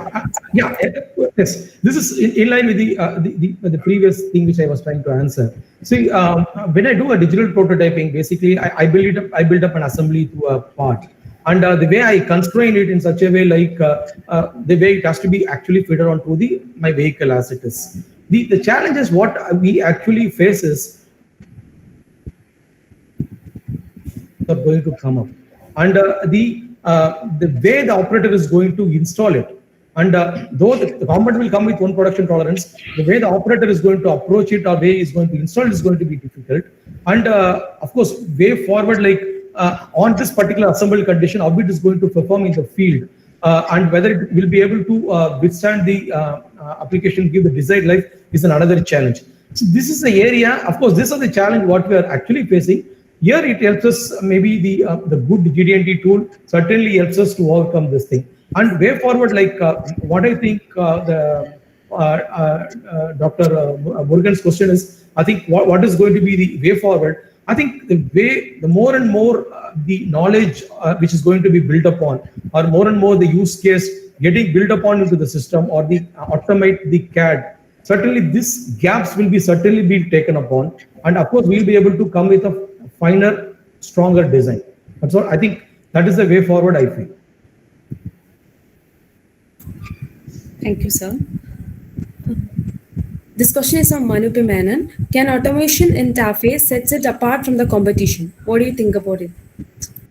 Well, I think certainly I feel we do have a very good, excellent facility in our Madurai. Basically on the operational front, on the manufacturing front, we have an excellent assembly line which is there in Madurai. This is one of the versatile plant, as Mr. Clement was telling, like this particular from the Ashok Leyland front. From TAFE side, we have a very good assembly line. It can handle at least 120 variety, around 120 variety of tractors being produced in that particular line. Then you'll be able to appreciate the flexibility what is built up in that particular line. We produce from domestic market tractors to of course 67 countries we are producing tractors. It's being exported. So everything has its own complication. So our automation in TAFE is to very high level, so that the system is also flexible, so it is able to take up the variety. This is one thing which I can talk about on the facility front. I'm not a facility guy, but this is what I can tell. But on the design front, I can proudly say we are on a high-end automated engineering capacity. What we do have in our SMBM R&D, we have an excellent automated design processes. What I talked about, the automated design validations, we actually cutting across. We are actually cutting our validation time, like the amount of time we spend in the field which we want to validate, but the product which comes out has to be meeting the customer requirement and live up to the expectation. So we are actually focusing on design automation to a higher extent, so that upfront we see what is we capture all the use cases and put in our simulations and come out with the final product design. Yes, I'm certainly very proud. Like the automation what we have is world class in TAFE. Certainly that I can see.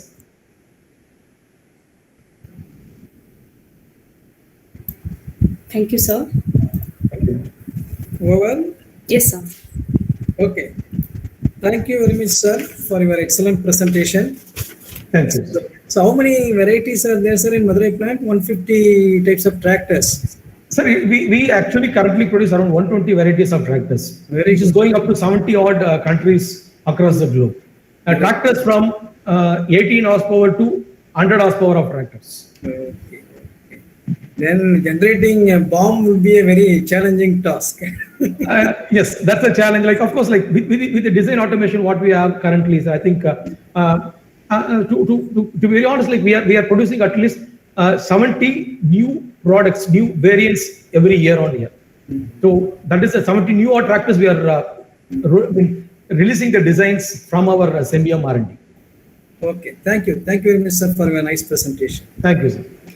Thank you. Finally, I request Mr. Raja Vikram from India Piston. Thank you very much for your patient waiting, sir. Last. Yes, sir. Yes, sir. Yes, sir. Very much thankful. Yes, sir. Good evening, sir. Good evening. I request you to make your presentation. Yeah. Good evening to all of you. So, outset, I thank Professor Panneerselvam, sir.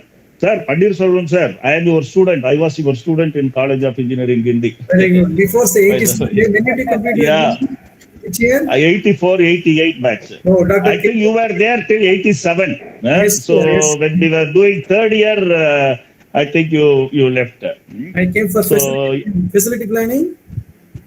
Layout. Industrial engineering. Industrial layout, facility planning. Yes, sir. Okay. So I was your student. So you can count me on. Yeah. So okay, sir. At the outset, I thank Panneerselvam, sir, Kasilingam, sir, and of course Mr. Sushindran, who has been constantly in touch with us and who has been constantly updating all the events and keeping in track. And all the other faculties of University Pondicherry University for giving this opportunity. It's always very regenerating experience for people like us, that is industrial persons, to interact with the students and the academicians. Again, thank you. So I also thank my colleague, that is a co-panelist, Mr. Ganesh, Girish, Mr. Clement Ravi, and Mr. Sasikumar for sharing their valuable experience and thoughts. So I am Raja Vikraman. I am full manufacturing guy. Nearly 33 years I have been fully in manufacturing only, either in production or quality within manufacturing, that is shop floor. Sorry, I have not prepared any slides for today's presentation, but I don't think it's okay. I'm not denying that importance, but I'll manage with my speech.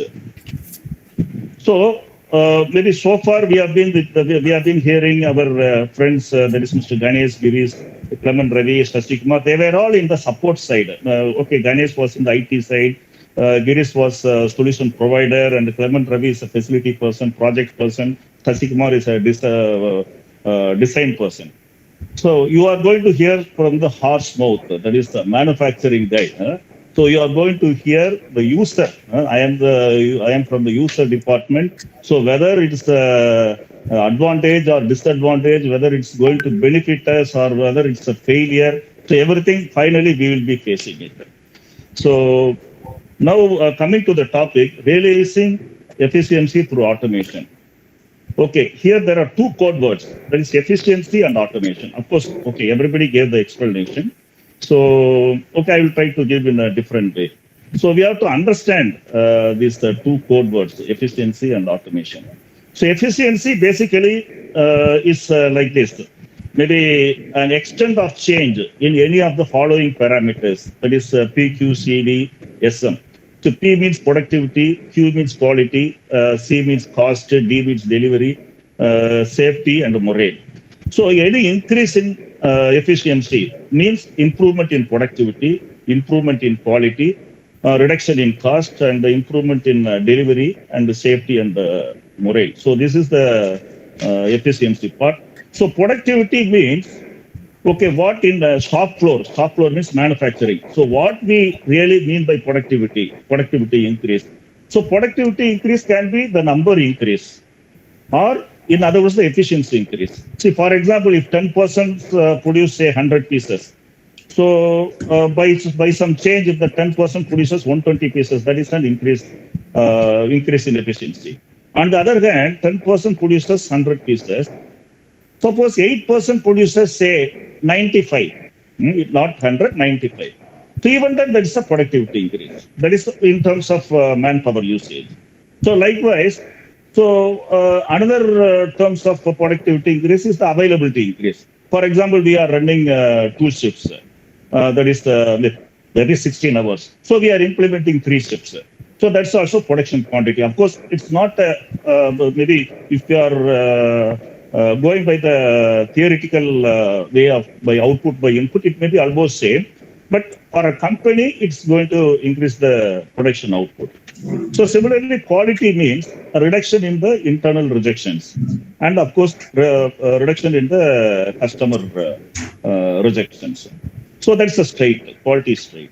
Cost, of course, see, automation obviously reduces the variable cost. So variable, I think being in MBA, you may be knowing variable cost and fixed cost. So variable cost will reduce as the production goes up. So obviously with automation, production will go up. So the variable cost will be reducing.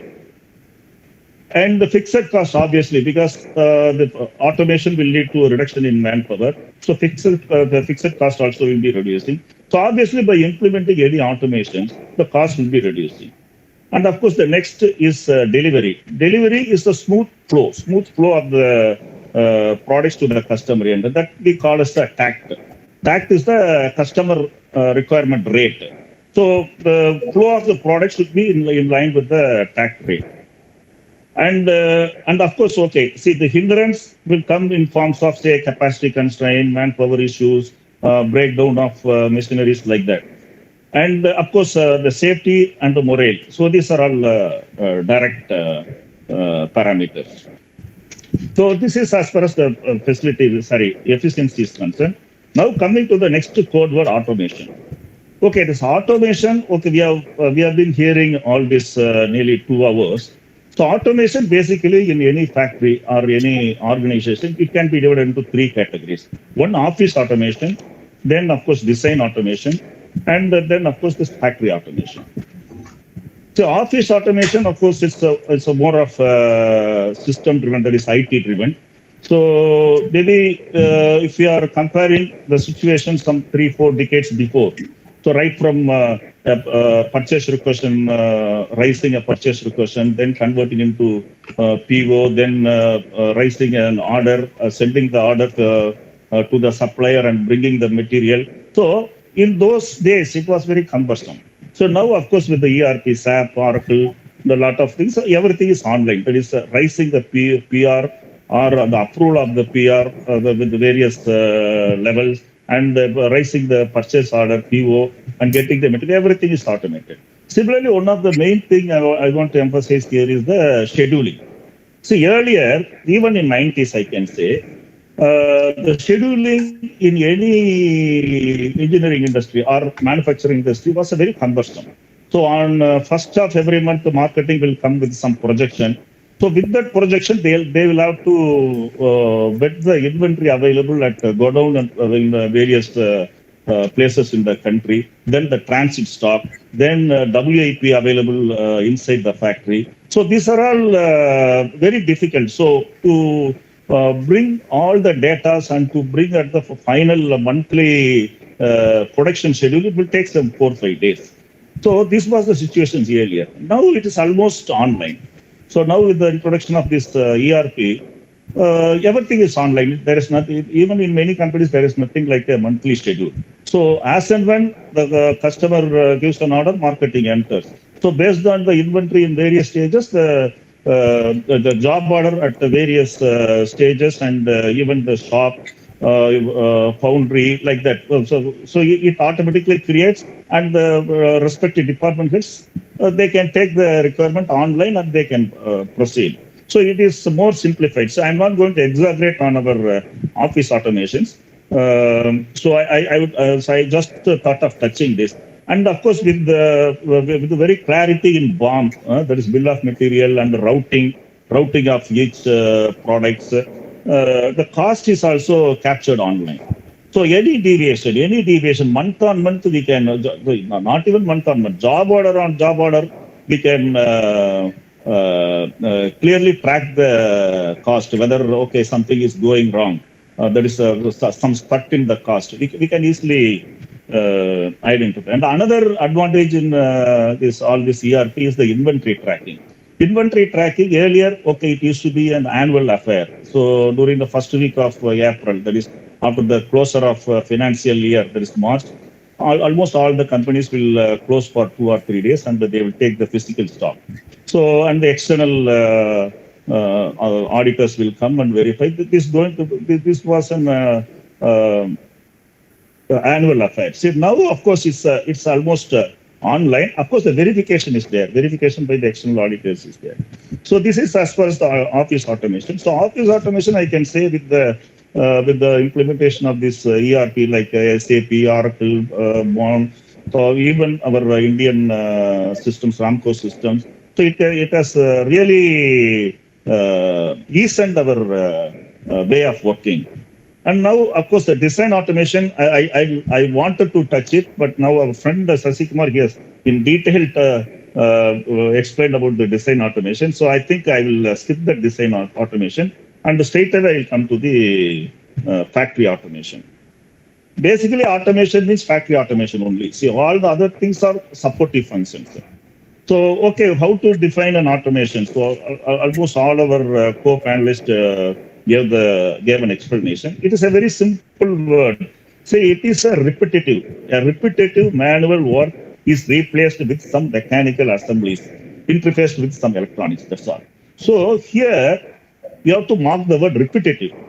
See, not all the work can be automized. Or it is not the question of whether we can automate or not. It is more of whether we need it. For example, activities like tool room.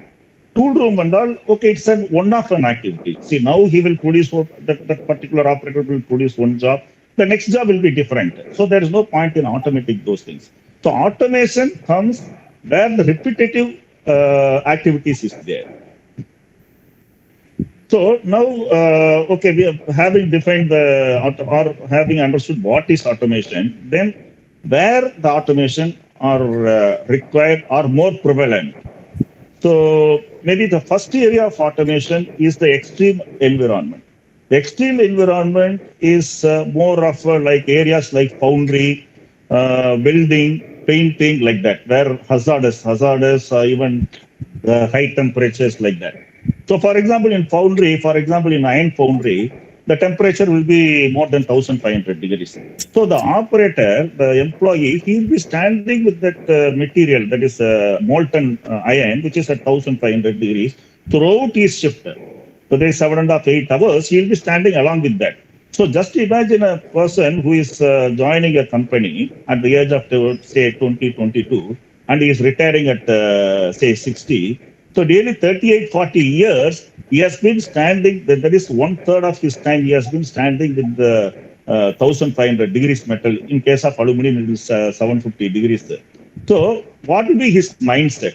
So what will be his way, that is a mental setup. So he'll be very irritated. So in those areas, this robotization, mainly robotization. In those areas, automation means the robotization only. That is, robo will take the metal and it will pour in the die. So, that areas, the robotization is essential. So here, what is the efficiency change? What really has changed? Okay, you cannot calculate in terms of cost area. Well, there is cost parameter or maybe quality parameter. Okay, quality parameters, since we are using robo, the pouring parameter, pouring speed, and the timing of pouring, everything will be consistent. Maybe there may be some improvement in quality, but the main efficiency area here is under the extreme environment is the morale of the operating people. Morale and of course the safety also, because see, if somebody is working for 40 years, So there will be at least 1 or 2 incidents of some indiscipline which results to the safety. So if we are implementing this automation, the safety is also taken care. So in this case means this automation in an extreme environment, so morale and the safety, that is going to be the efficiency parameter. And maybe, okay, number two where we are using this automation is the usage of cameras, optical sensors. So these are more prominent in visual inspection area. So in many areas, in some of the products, depending on the parameters, so we have to do 100% inspection. So basically, okay, in any manufacturing environment, 100% inspection means, okay, people will say that's unwanted activity. So we have to focus on the areas where the mistakes occurs rather than identifying the mistakes. So these are all okay. There is common phrases you will hear in any manufacturing environment. But nevertheless, there are some products, some parameters which needs to be checked for 100%. See, for example, if we take the total automobile manufactured in India or sold in India, it will be around 15 lakhs.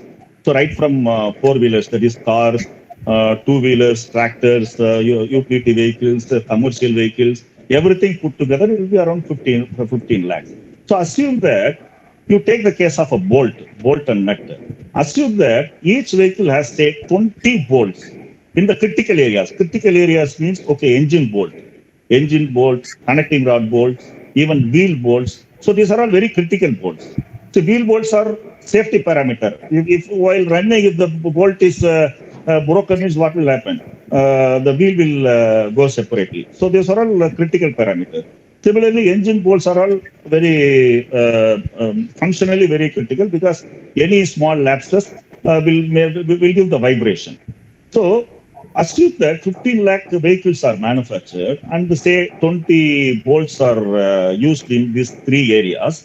So it amounts to around how much? 15 lakhs into 20 means 3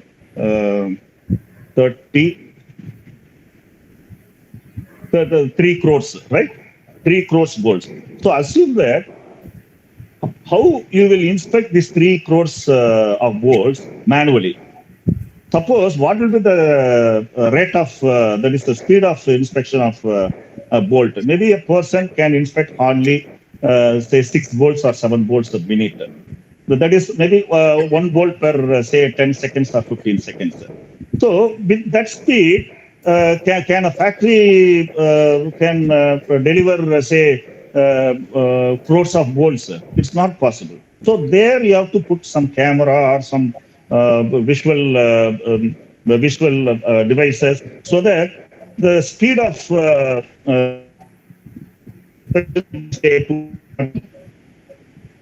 pieces per minute. So not only the speed of that is the speed of inspection and also the accuracy of inspection. So obviously the small damages, nick marks and the small irregularity in the angle of the threads and all, visually it is not possible to check. So these automations, these cameras, and the optical sensors, so they ensure these things. And of course, if you take up my product, that is our product, that is we are into pistons, which is the heart of the engine. So there, the casting defects are all very, very critical. So the allowable limit is hardly 50 microns or 100 microns. So you cannot expect man to check say whether the defect is 100 because it's very monotonous and it will have a fatigue. So in these areas, these cameras are useful. And of course, the third area where prominently all the automations are used in the manufacturing sector. See, the manufacturing sector, means I mean prominently assembly areas, the machine shop areas, so like this. So in these areas, if you happen to see, 90% of the activities of the workmen are more of a repetitive nature. So repetitive means in machine shop it will be loading and unloading. So the person will be loading a component and he will be unloading a component. That is the activity he will be doing. Similarly, in case of assembly, say engine assembly or even the chassis assembly, it's more of a pick and place. So he's taking some component, he's placing that component in the chassis and he's tightening. So all these are all repetitive. So almost 80 to 90% of the activity will be repetitive. So here is the major area where automation is implemented, and mainly robotics. In these areas, the robotics plays a very vital role. So here the efficiency, I forgot to tell about the efficiency in that optical sensor. So in the optical sensors, the efficiency is mainly the quality. Mainly the quality and also delivery. See, we were speaking about, we were talking about the PQCD. So quality and delivery, because of course the quality, so certainly with the cameras we are ensuring. Delivery is also important because with manual inspection you cannot clear so much volume. So that is about the efficiency of the second part. Now coming to the manufacturing setup, here mainly it is a repetitive work, mainly it is a pick and place type of activity. Here mostly the robots are used. So now I will come to our experience with robots. That is our India Pistons experience with the robots. So we have 5 robo lines. In machine shop we have five robo lines. And I'm very happy to say to my friend Sasi Kumar that is TAFE, that all the pistons given, say of course TAFE and we are all belong to same group only. All the pistons delivered to TAFE are produced in robo lines only, with the robots only. And similarly, I am very happy to inform our Clement Ravi that all those pistons 100% are produced in the robo lines only. And now in the 3rd week of June, Ashok Leyland Quality, they are coming for approval for their BS6 pistons in robo lines. So hopefully from July onwards, we will be supplying the BS6 for Ashok Leyland from robo lines only. So of course, this is an incidental information. So now coming to our experience in robo lines. So we have 5 robo lines. So each line will have around 12 machines. So I'll just compare manual and robo. So how it will look if you are operating with the manual, that is with the 100% man, that is 100% operators, and with the robots. So suppose one line is approximately 12 machines.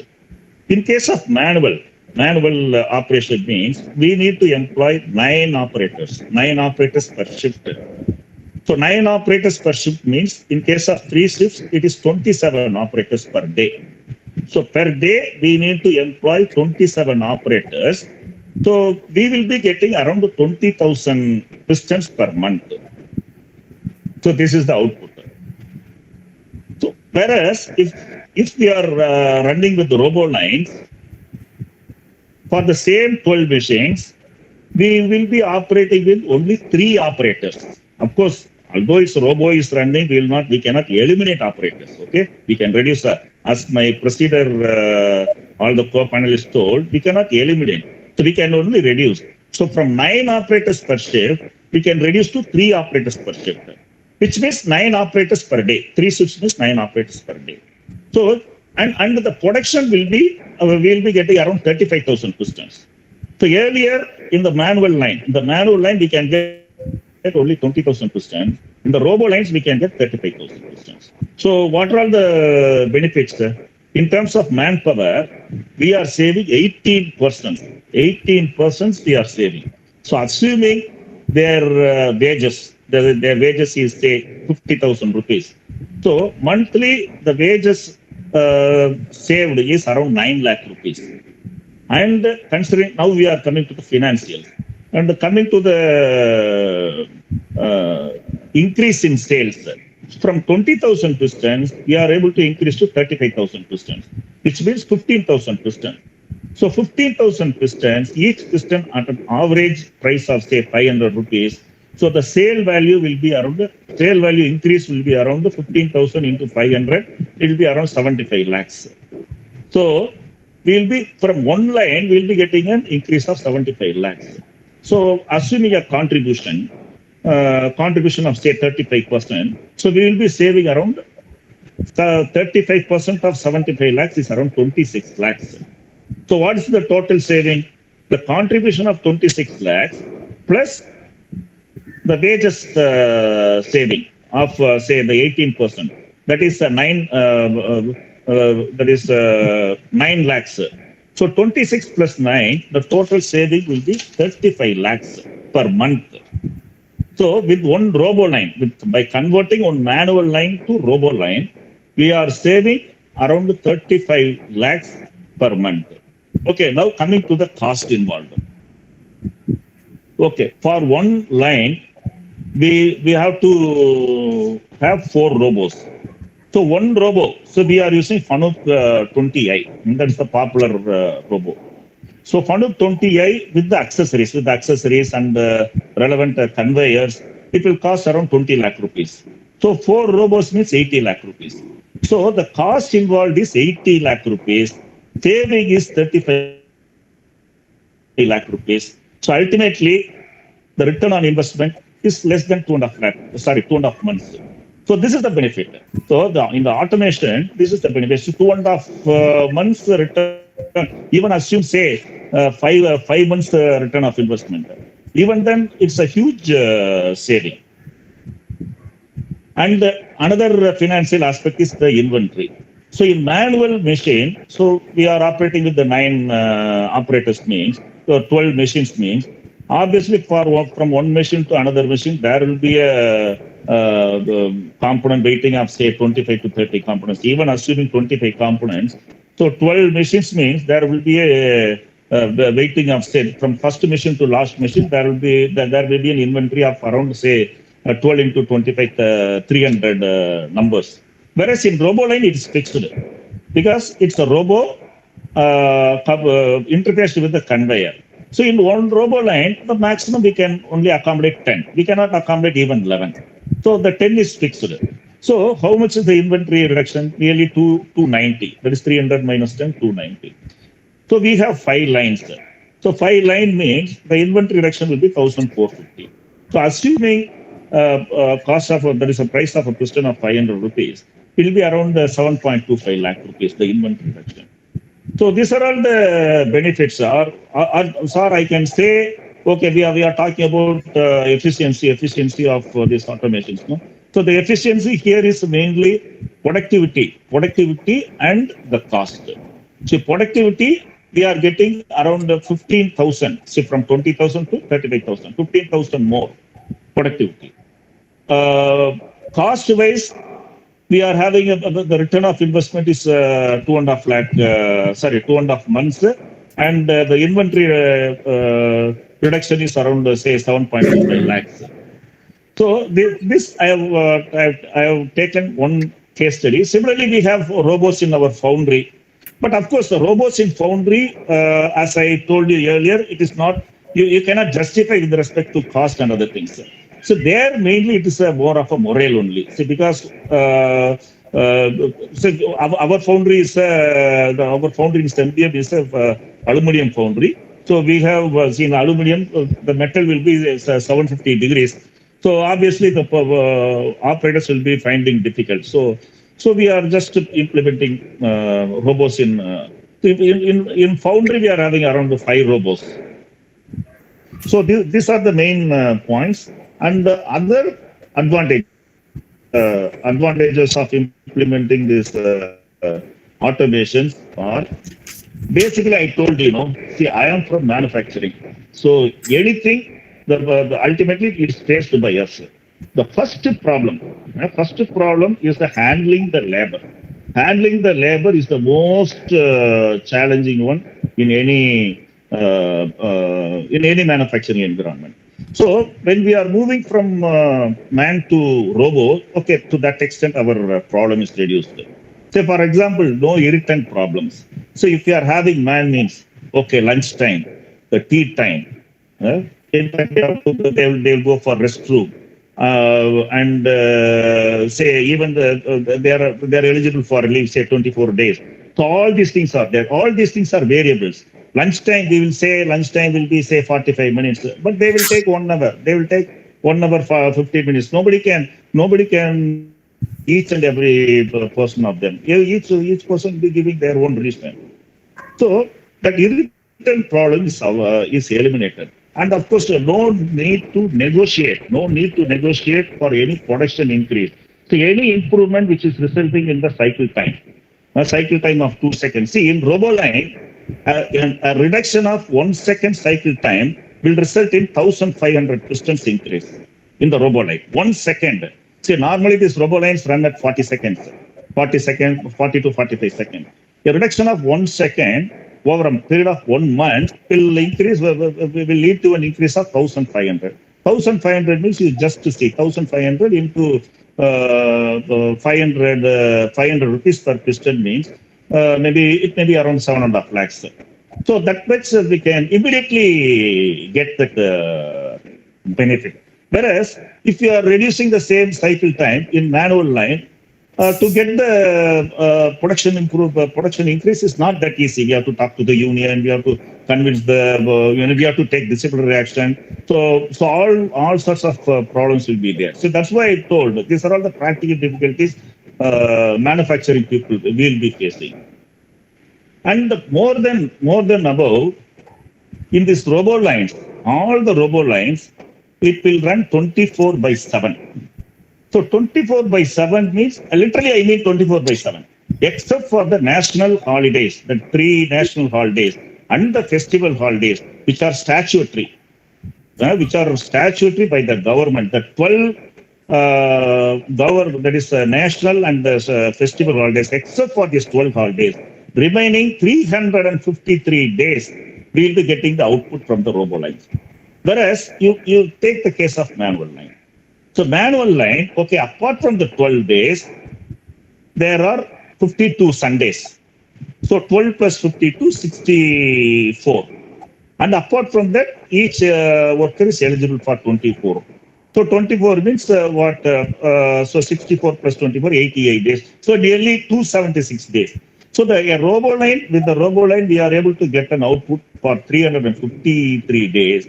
Whereas in manual line, we will be getting only, say, 276 days. Nearly 88 days we are losing. So these are all the advantages. And more than above, psychologically, there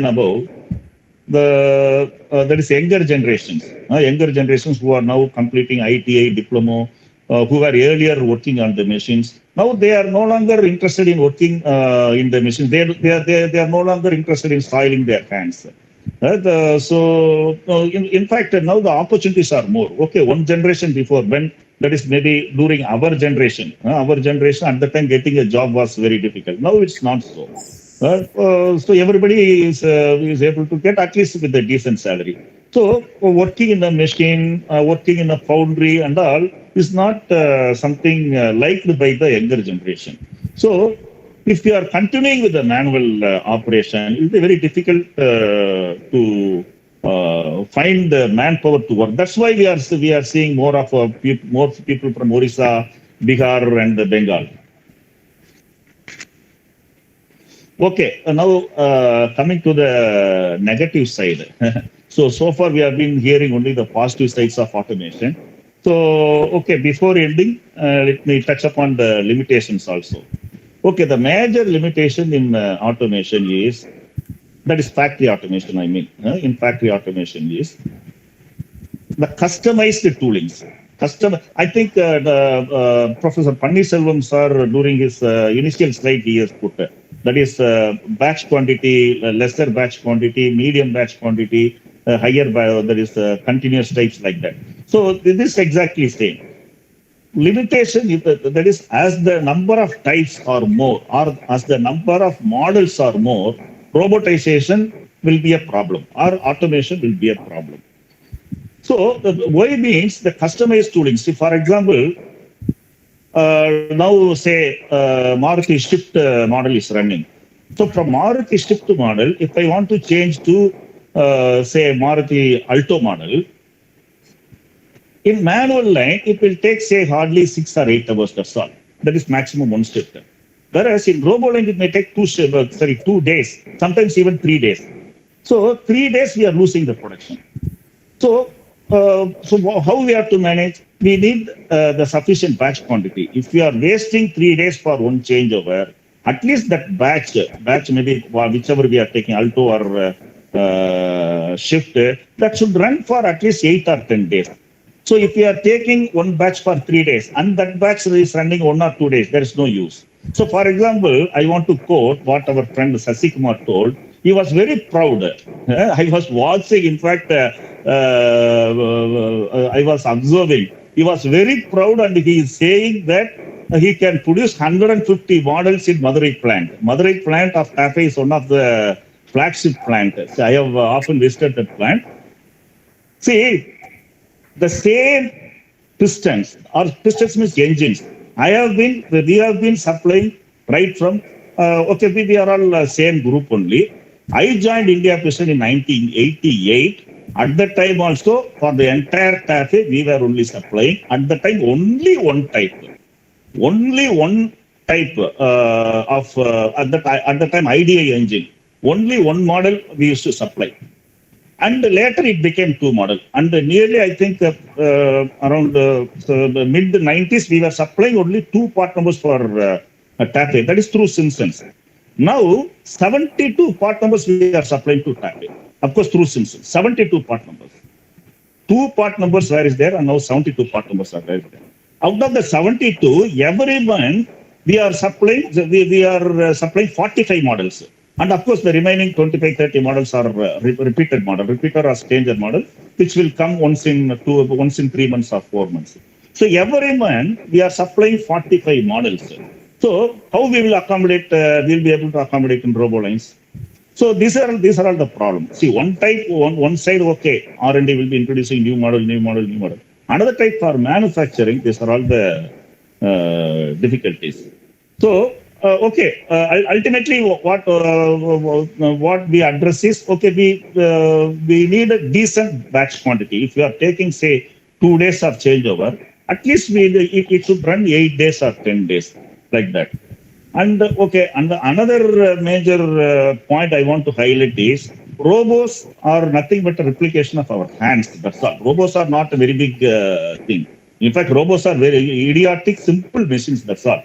It's a replication of our hands. Hands means nothing. You just remove our hand and bolt it in the floor. That is a robot. That's all. So what are the joints we are having? Each joint is each axis. For example, shoulder. Shoulder, we are able to rotate the shoulder 360 degrees in all axes. There's axially also we are able to move.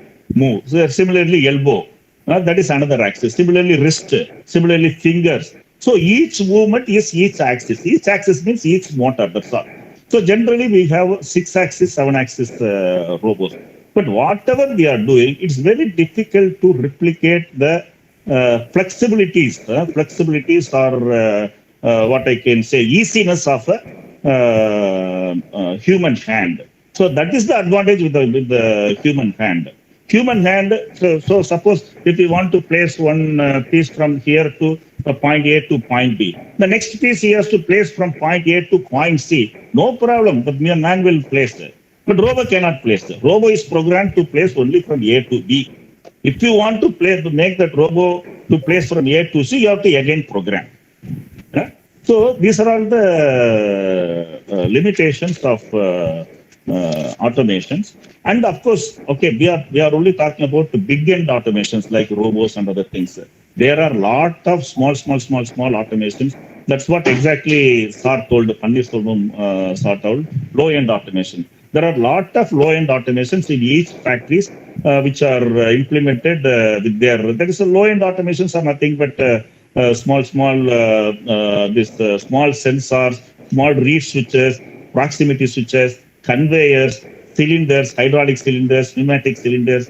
So they have sensors and accordingly actually. So I think I have completed. So I once again thank all the audience for this patient hearing, and once again apologize for not preparing the slide because okay, I'm very sorry to say that I was COVID affected, so I was taking rest. I couldn't be able to spend time for this thing. So I once again thank all the faculty of Pondicherry University for giving me such a wonderful experience and interacting with the students. Thank you, sir. Thank you, Mr. Raja Vikram. Yes, sir. Thank you, sir. At the outset, I am really happy to see my own student of 1984. Yes, sir. Yes, sir.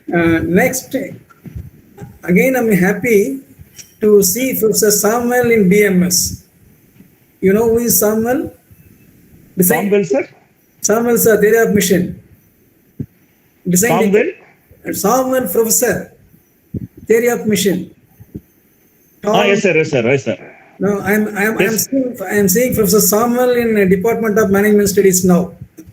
Okay, sir. Okay, sir. Okay, sir. Great professor who taught us the theory of mission. So, okay, sir. Yes, sir. Yes, sir. Yes, sir. Yes, sir. I understand, sir. Yes, sir. Yes, sir. Theory of machines. Yes, sir. Yes, sir.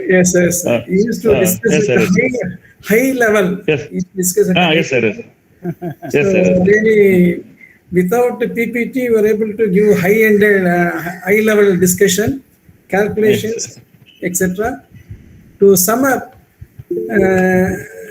sir started with efficiency and automation definition of them. Then PQCD SM model and definitions and examples.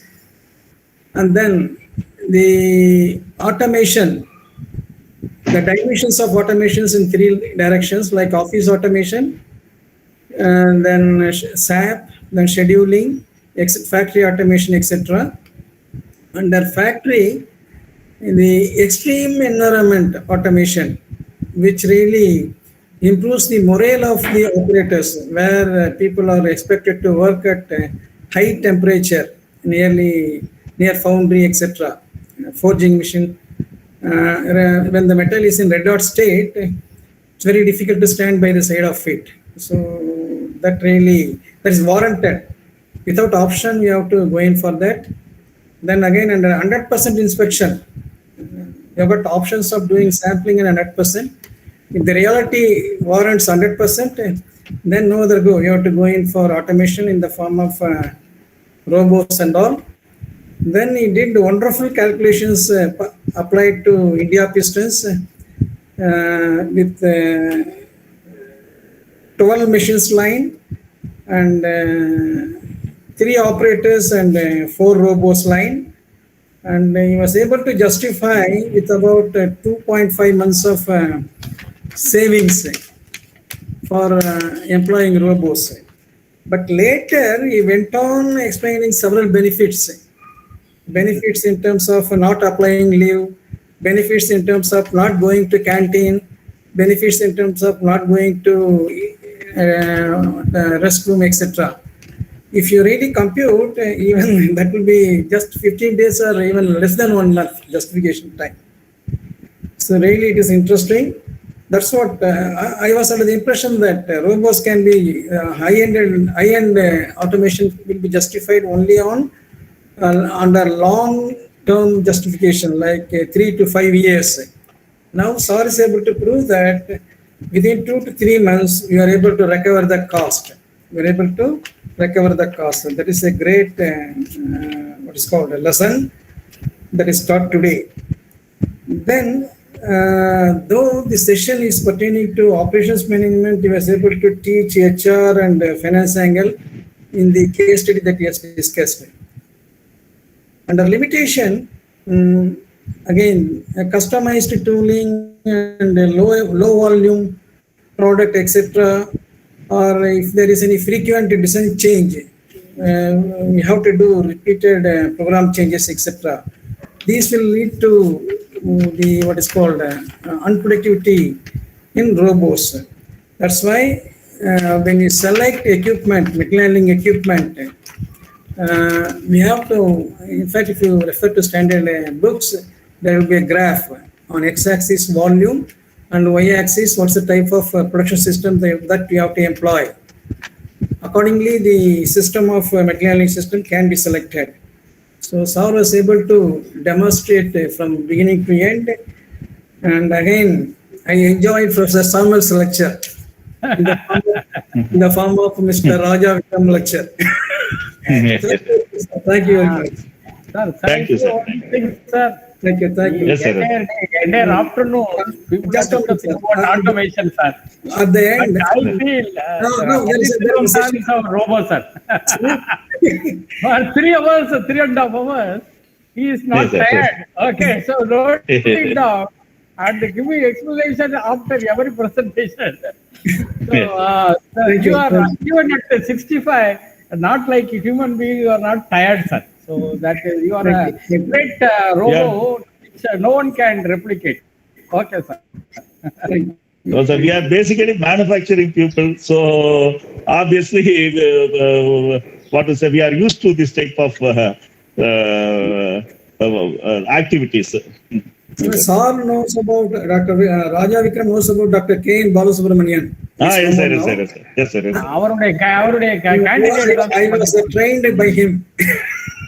We used to call him Dr. K. and Balasubramanian as a machine. Not robot, machine. I told him once, so he was staring at me. I'm a machine? Like that. Okay, anyhow. That is a it's time for a question and clarification for 5 minutes. Mr. Singh, please take care. Please see the drop box.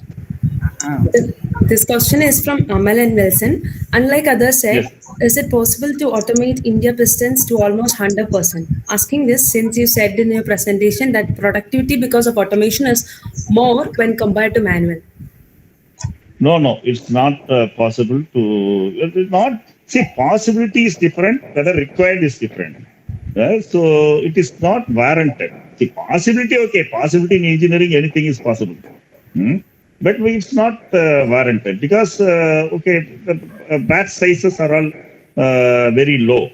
So as long as I told you, as long as the batch quantity is more than 1 week, so for 1 week means say 8,000 pistons. 8,000, 10,000 pistons, it's okay. But if the batch quantity is 500, if the batch quantity is 1,000, it's not justified. So there we depend on manual line. Okay, thank you, sir. Yes. See, the problem is, I told you, it's a customized toolings and fixers.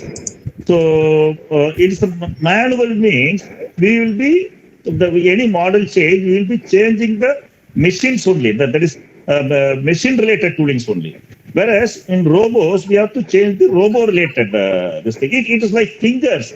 You just see, you are replicating finger. Okay. So, for example, one product, say 90 mm. For 90 mm, you are setting the fingers to 90 mm. The next product, 95 mm comes. Again, you have to reset the fingers to 90 mm. See, finger means it's not a problem. We can, whether it's a 10 mm or 100 mm, you will immediately take. Whereas robots means it will not take. You have to simulate the toolings. So it will take time, unnecessary time. This is not warranted. Over. Any more question? No, sir. Okay. So we are coming to an end of the session. One more question, sir. One more. Okay, please. Ashley. Yes, sir. It's from Prashna Vignesh. If the automobiles manufactured handmade holds higher value than the automobiles being created by the semi-automatic or fully automatic, if this is the situation, then why do we need to go for automation?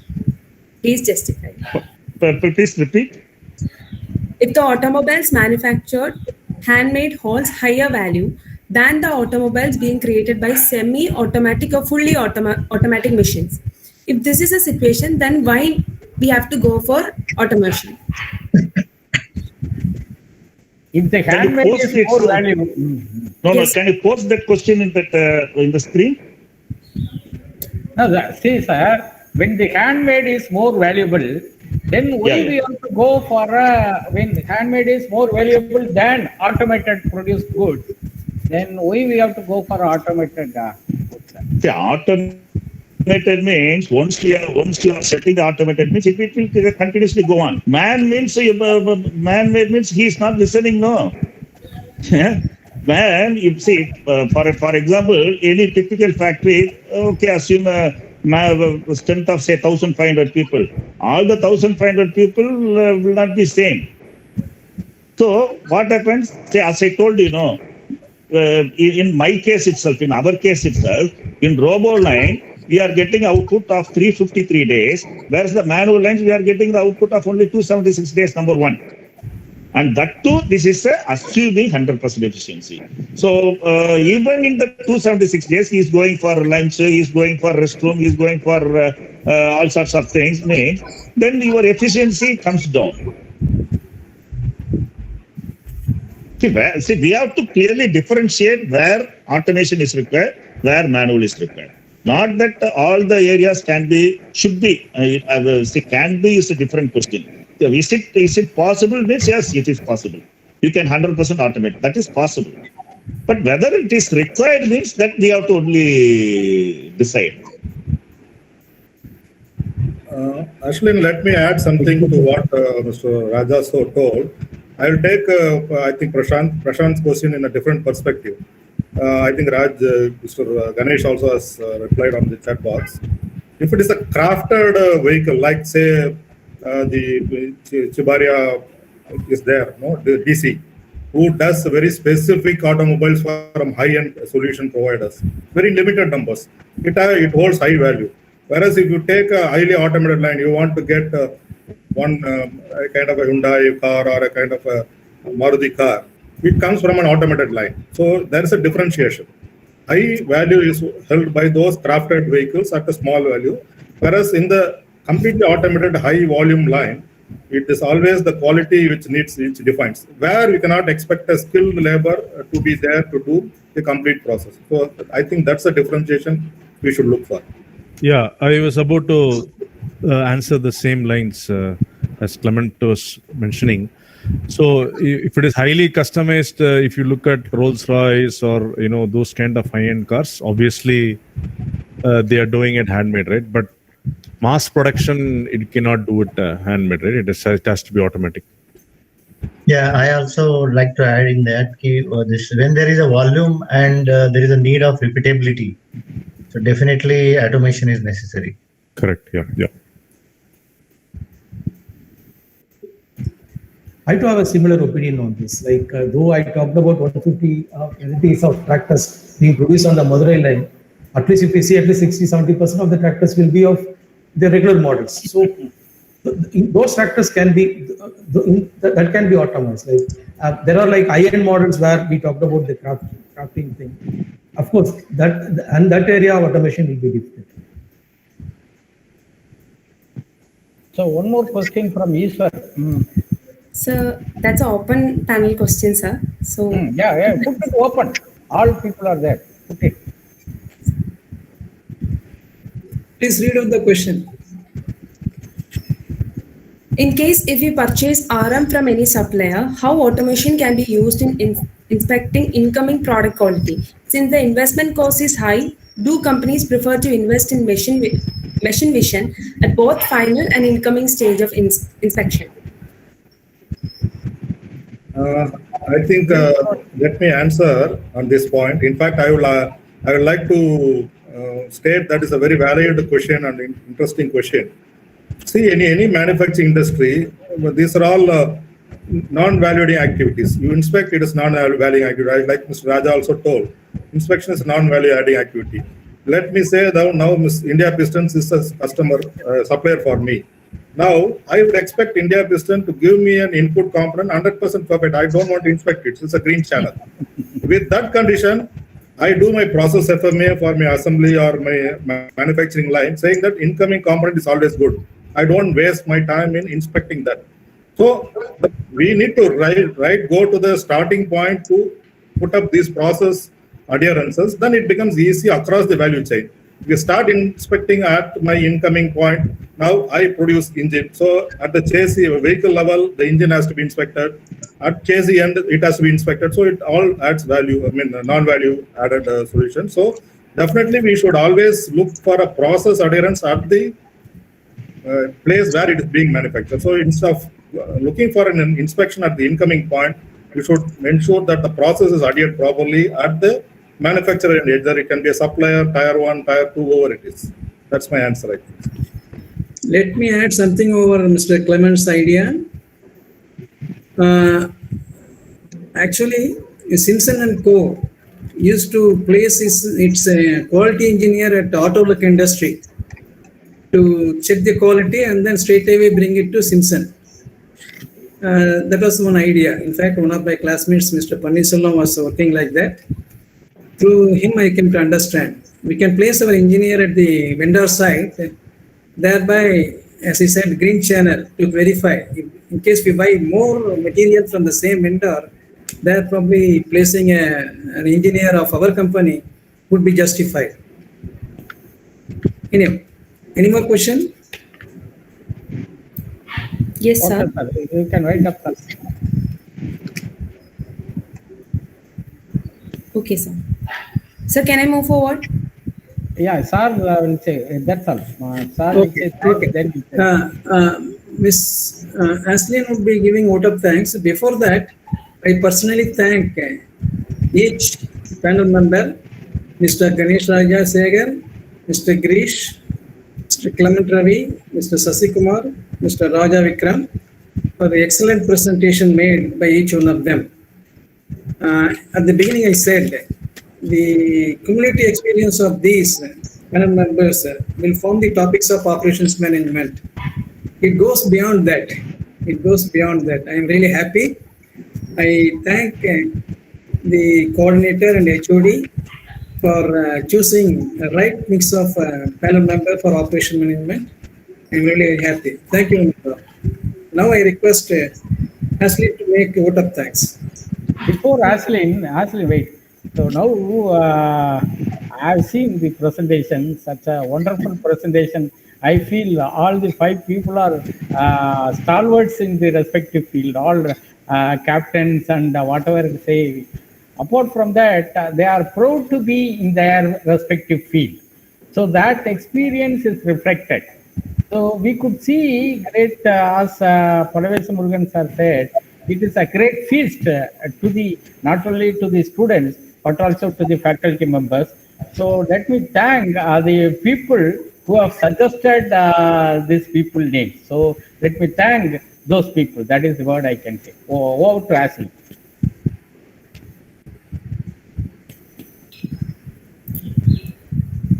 As we are at the brink of today's session, I would like to thank each of our esteemed panel members, Mr. Ganesh Rajsegaran, Girish Gobalrao Umrajka, Ejek Clement Ravi, Sasikumar R, and S.M. Rajavikram, for sparing their valuable time to share their insight with us today. Thank you all. And I also thank the guests for joining our session, Mr. Devang Kapadia, Strategy Advisor at Micro Innotech, Dr. Arvindar, Assistant General Manager at Ashok Leyland, and Dr. Paravesa Murugan R, Head of Change Management at Ashok Leyland. Also, my heartfelt gratitude to the moderator, Professor Panniselvam, for aptly moderating the session. I extend my thanks to our faculty members for their unflinching support, and at the rear to the audience for their active participation. I'm sure that the audience here today have cherished the session. We are expecting to have another such fruitful panel ahead. Hope to meet you all again on next Saturday, which is the 3rd day of SYNAPSE with the entrepreneurship panel. Stay tuned. Thank you. Thank you. All the panelists. Thank you, sir. Thank you for sparing your valuable time. Thank you. Yeah. Thank you very much. Thank you very much. Thank you. Thank you, Anand. Thank you. Thank you. Thank you all. Yeah. Thank you. Thank you. Thank you, sir. Thank you. Please take care of your health, sir. Completely recovered, sir. Okay. Sir Raja? Yes, sir. Thank you. Yes, sir. Are you okay? Yes, sir. I am okay. Now I am okay, sir. Okay. Student வேற சொல்லிட்டியா sir விட மாட்டாரு உடம்பு சரியில்லை அவருக்கு உடம்பு சரியில்லை sir thank you sir thank you so much okay thank you sir thank you thank you thank you okay thank you Arivazhagan sir thank you Arivazhagan sir. நான் சி அறிவழகன் சார். ஸோ அப்போ அறிவழகன் சாரும் பன்னீர்செல்வம் சாரோட ஸ்டூடெண்டா இருப்பார்னு நினைக்கிறேன். ஆமா ஆமா, நாங்க 2 பேரும் அவர் ஸ்டாருடைய ஸ்டூடெண்ட் தான். அந்த கீழ ஒருத்தர் அறிவழகன் 8488 சார். 84. அப்போ good evening sir. Good evening sir. Good evening. Mister Ravindran உங்க கிளாஸ்மேட்டா? MD of Madras sport trust. Ravindran 8488 sir. Ravindran maybe அவர் senior sir. Madras we sport belong to 8488 batch sir. இல்லைங்களா? அவர் PhD பண்றாரு இந்தியன் மேரிடைம். அவரை என் ஸ்டூடெண்ட் சொன்னாரு meeting. I mean is DC. Arun வேற வந்திருக்காரு. அருண் குமார் சார். வணக்கம். Thank you sir Arun Kumar. Yes sir. Sir Panneerselvam sir. Good evening sir. Good evening. Good evening. Yes sir. Very nice sessions. Nice. Thank you Arun sir. Thank you. Yes sir. Thank you sir. சாருக்கு நான் inform பண்ணினேன். நம்ம sir தான் inform பண்ணாரு. ரொம்ப ரொம்ப சந்தோஷமா இருக்குங்க. அருண் சார் ரொம்ப வருஷத்துக்கு அப்புறம் பாக்குறதா ரொம்ப மகிழ்ச்சி சார். Thank you sir. விக்ரம் நல்லா ஆயிட்டியாப்பா? நல்லா ஆயிட்டீங்களா விக்ரம்? ஓகே. எனக்கு தெரியாது, சொல்லவே இல்லை சார் அவரு. Okay okay. Thank you sir. Okay. Thank you. Thank you sir. Thank you sir. Thank you sir. Kasilingam sir. Thank you. Thank you. Okay, see you. Thank you, sir. Thank you. Thank you.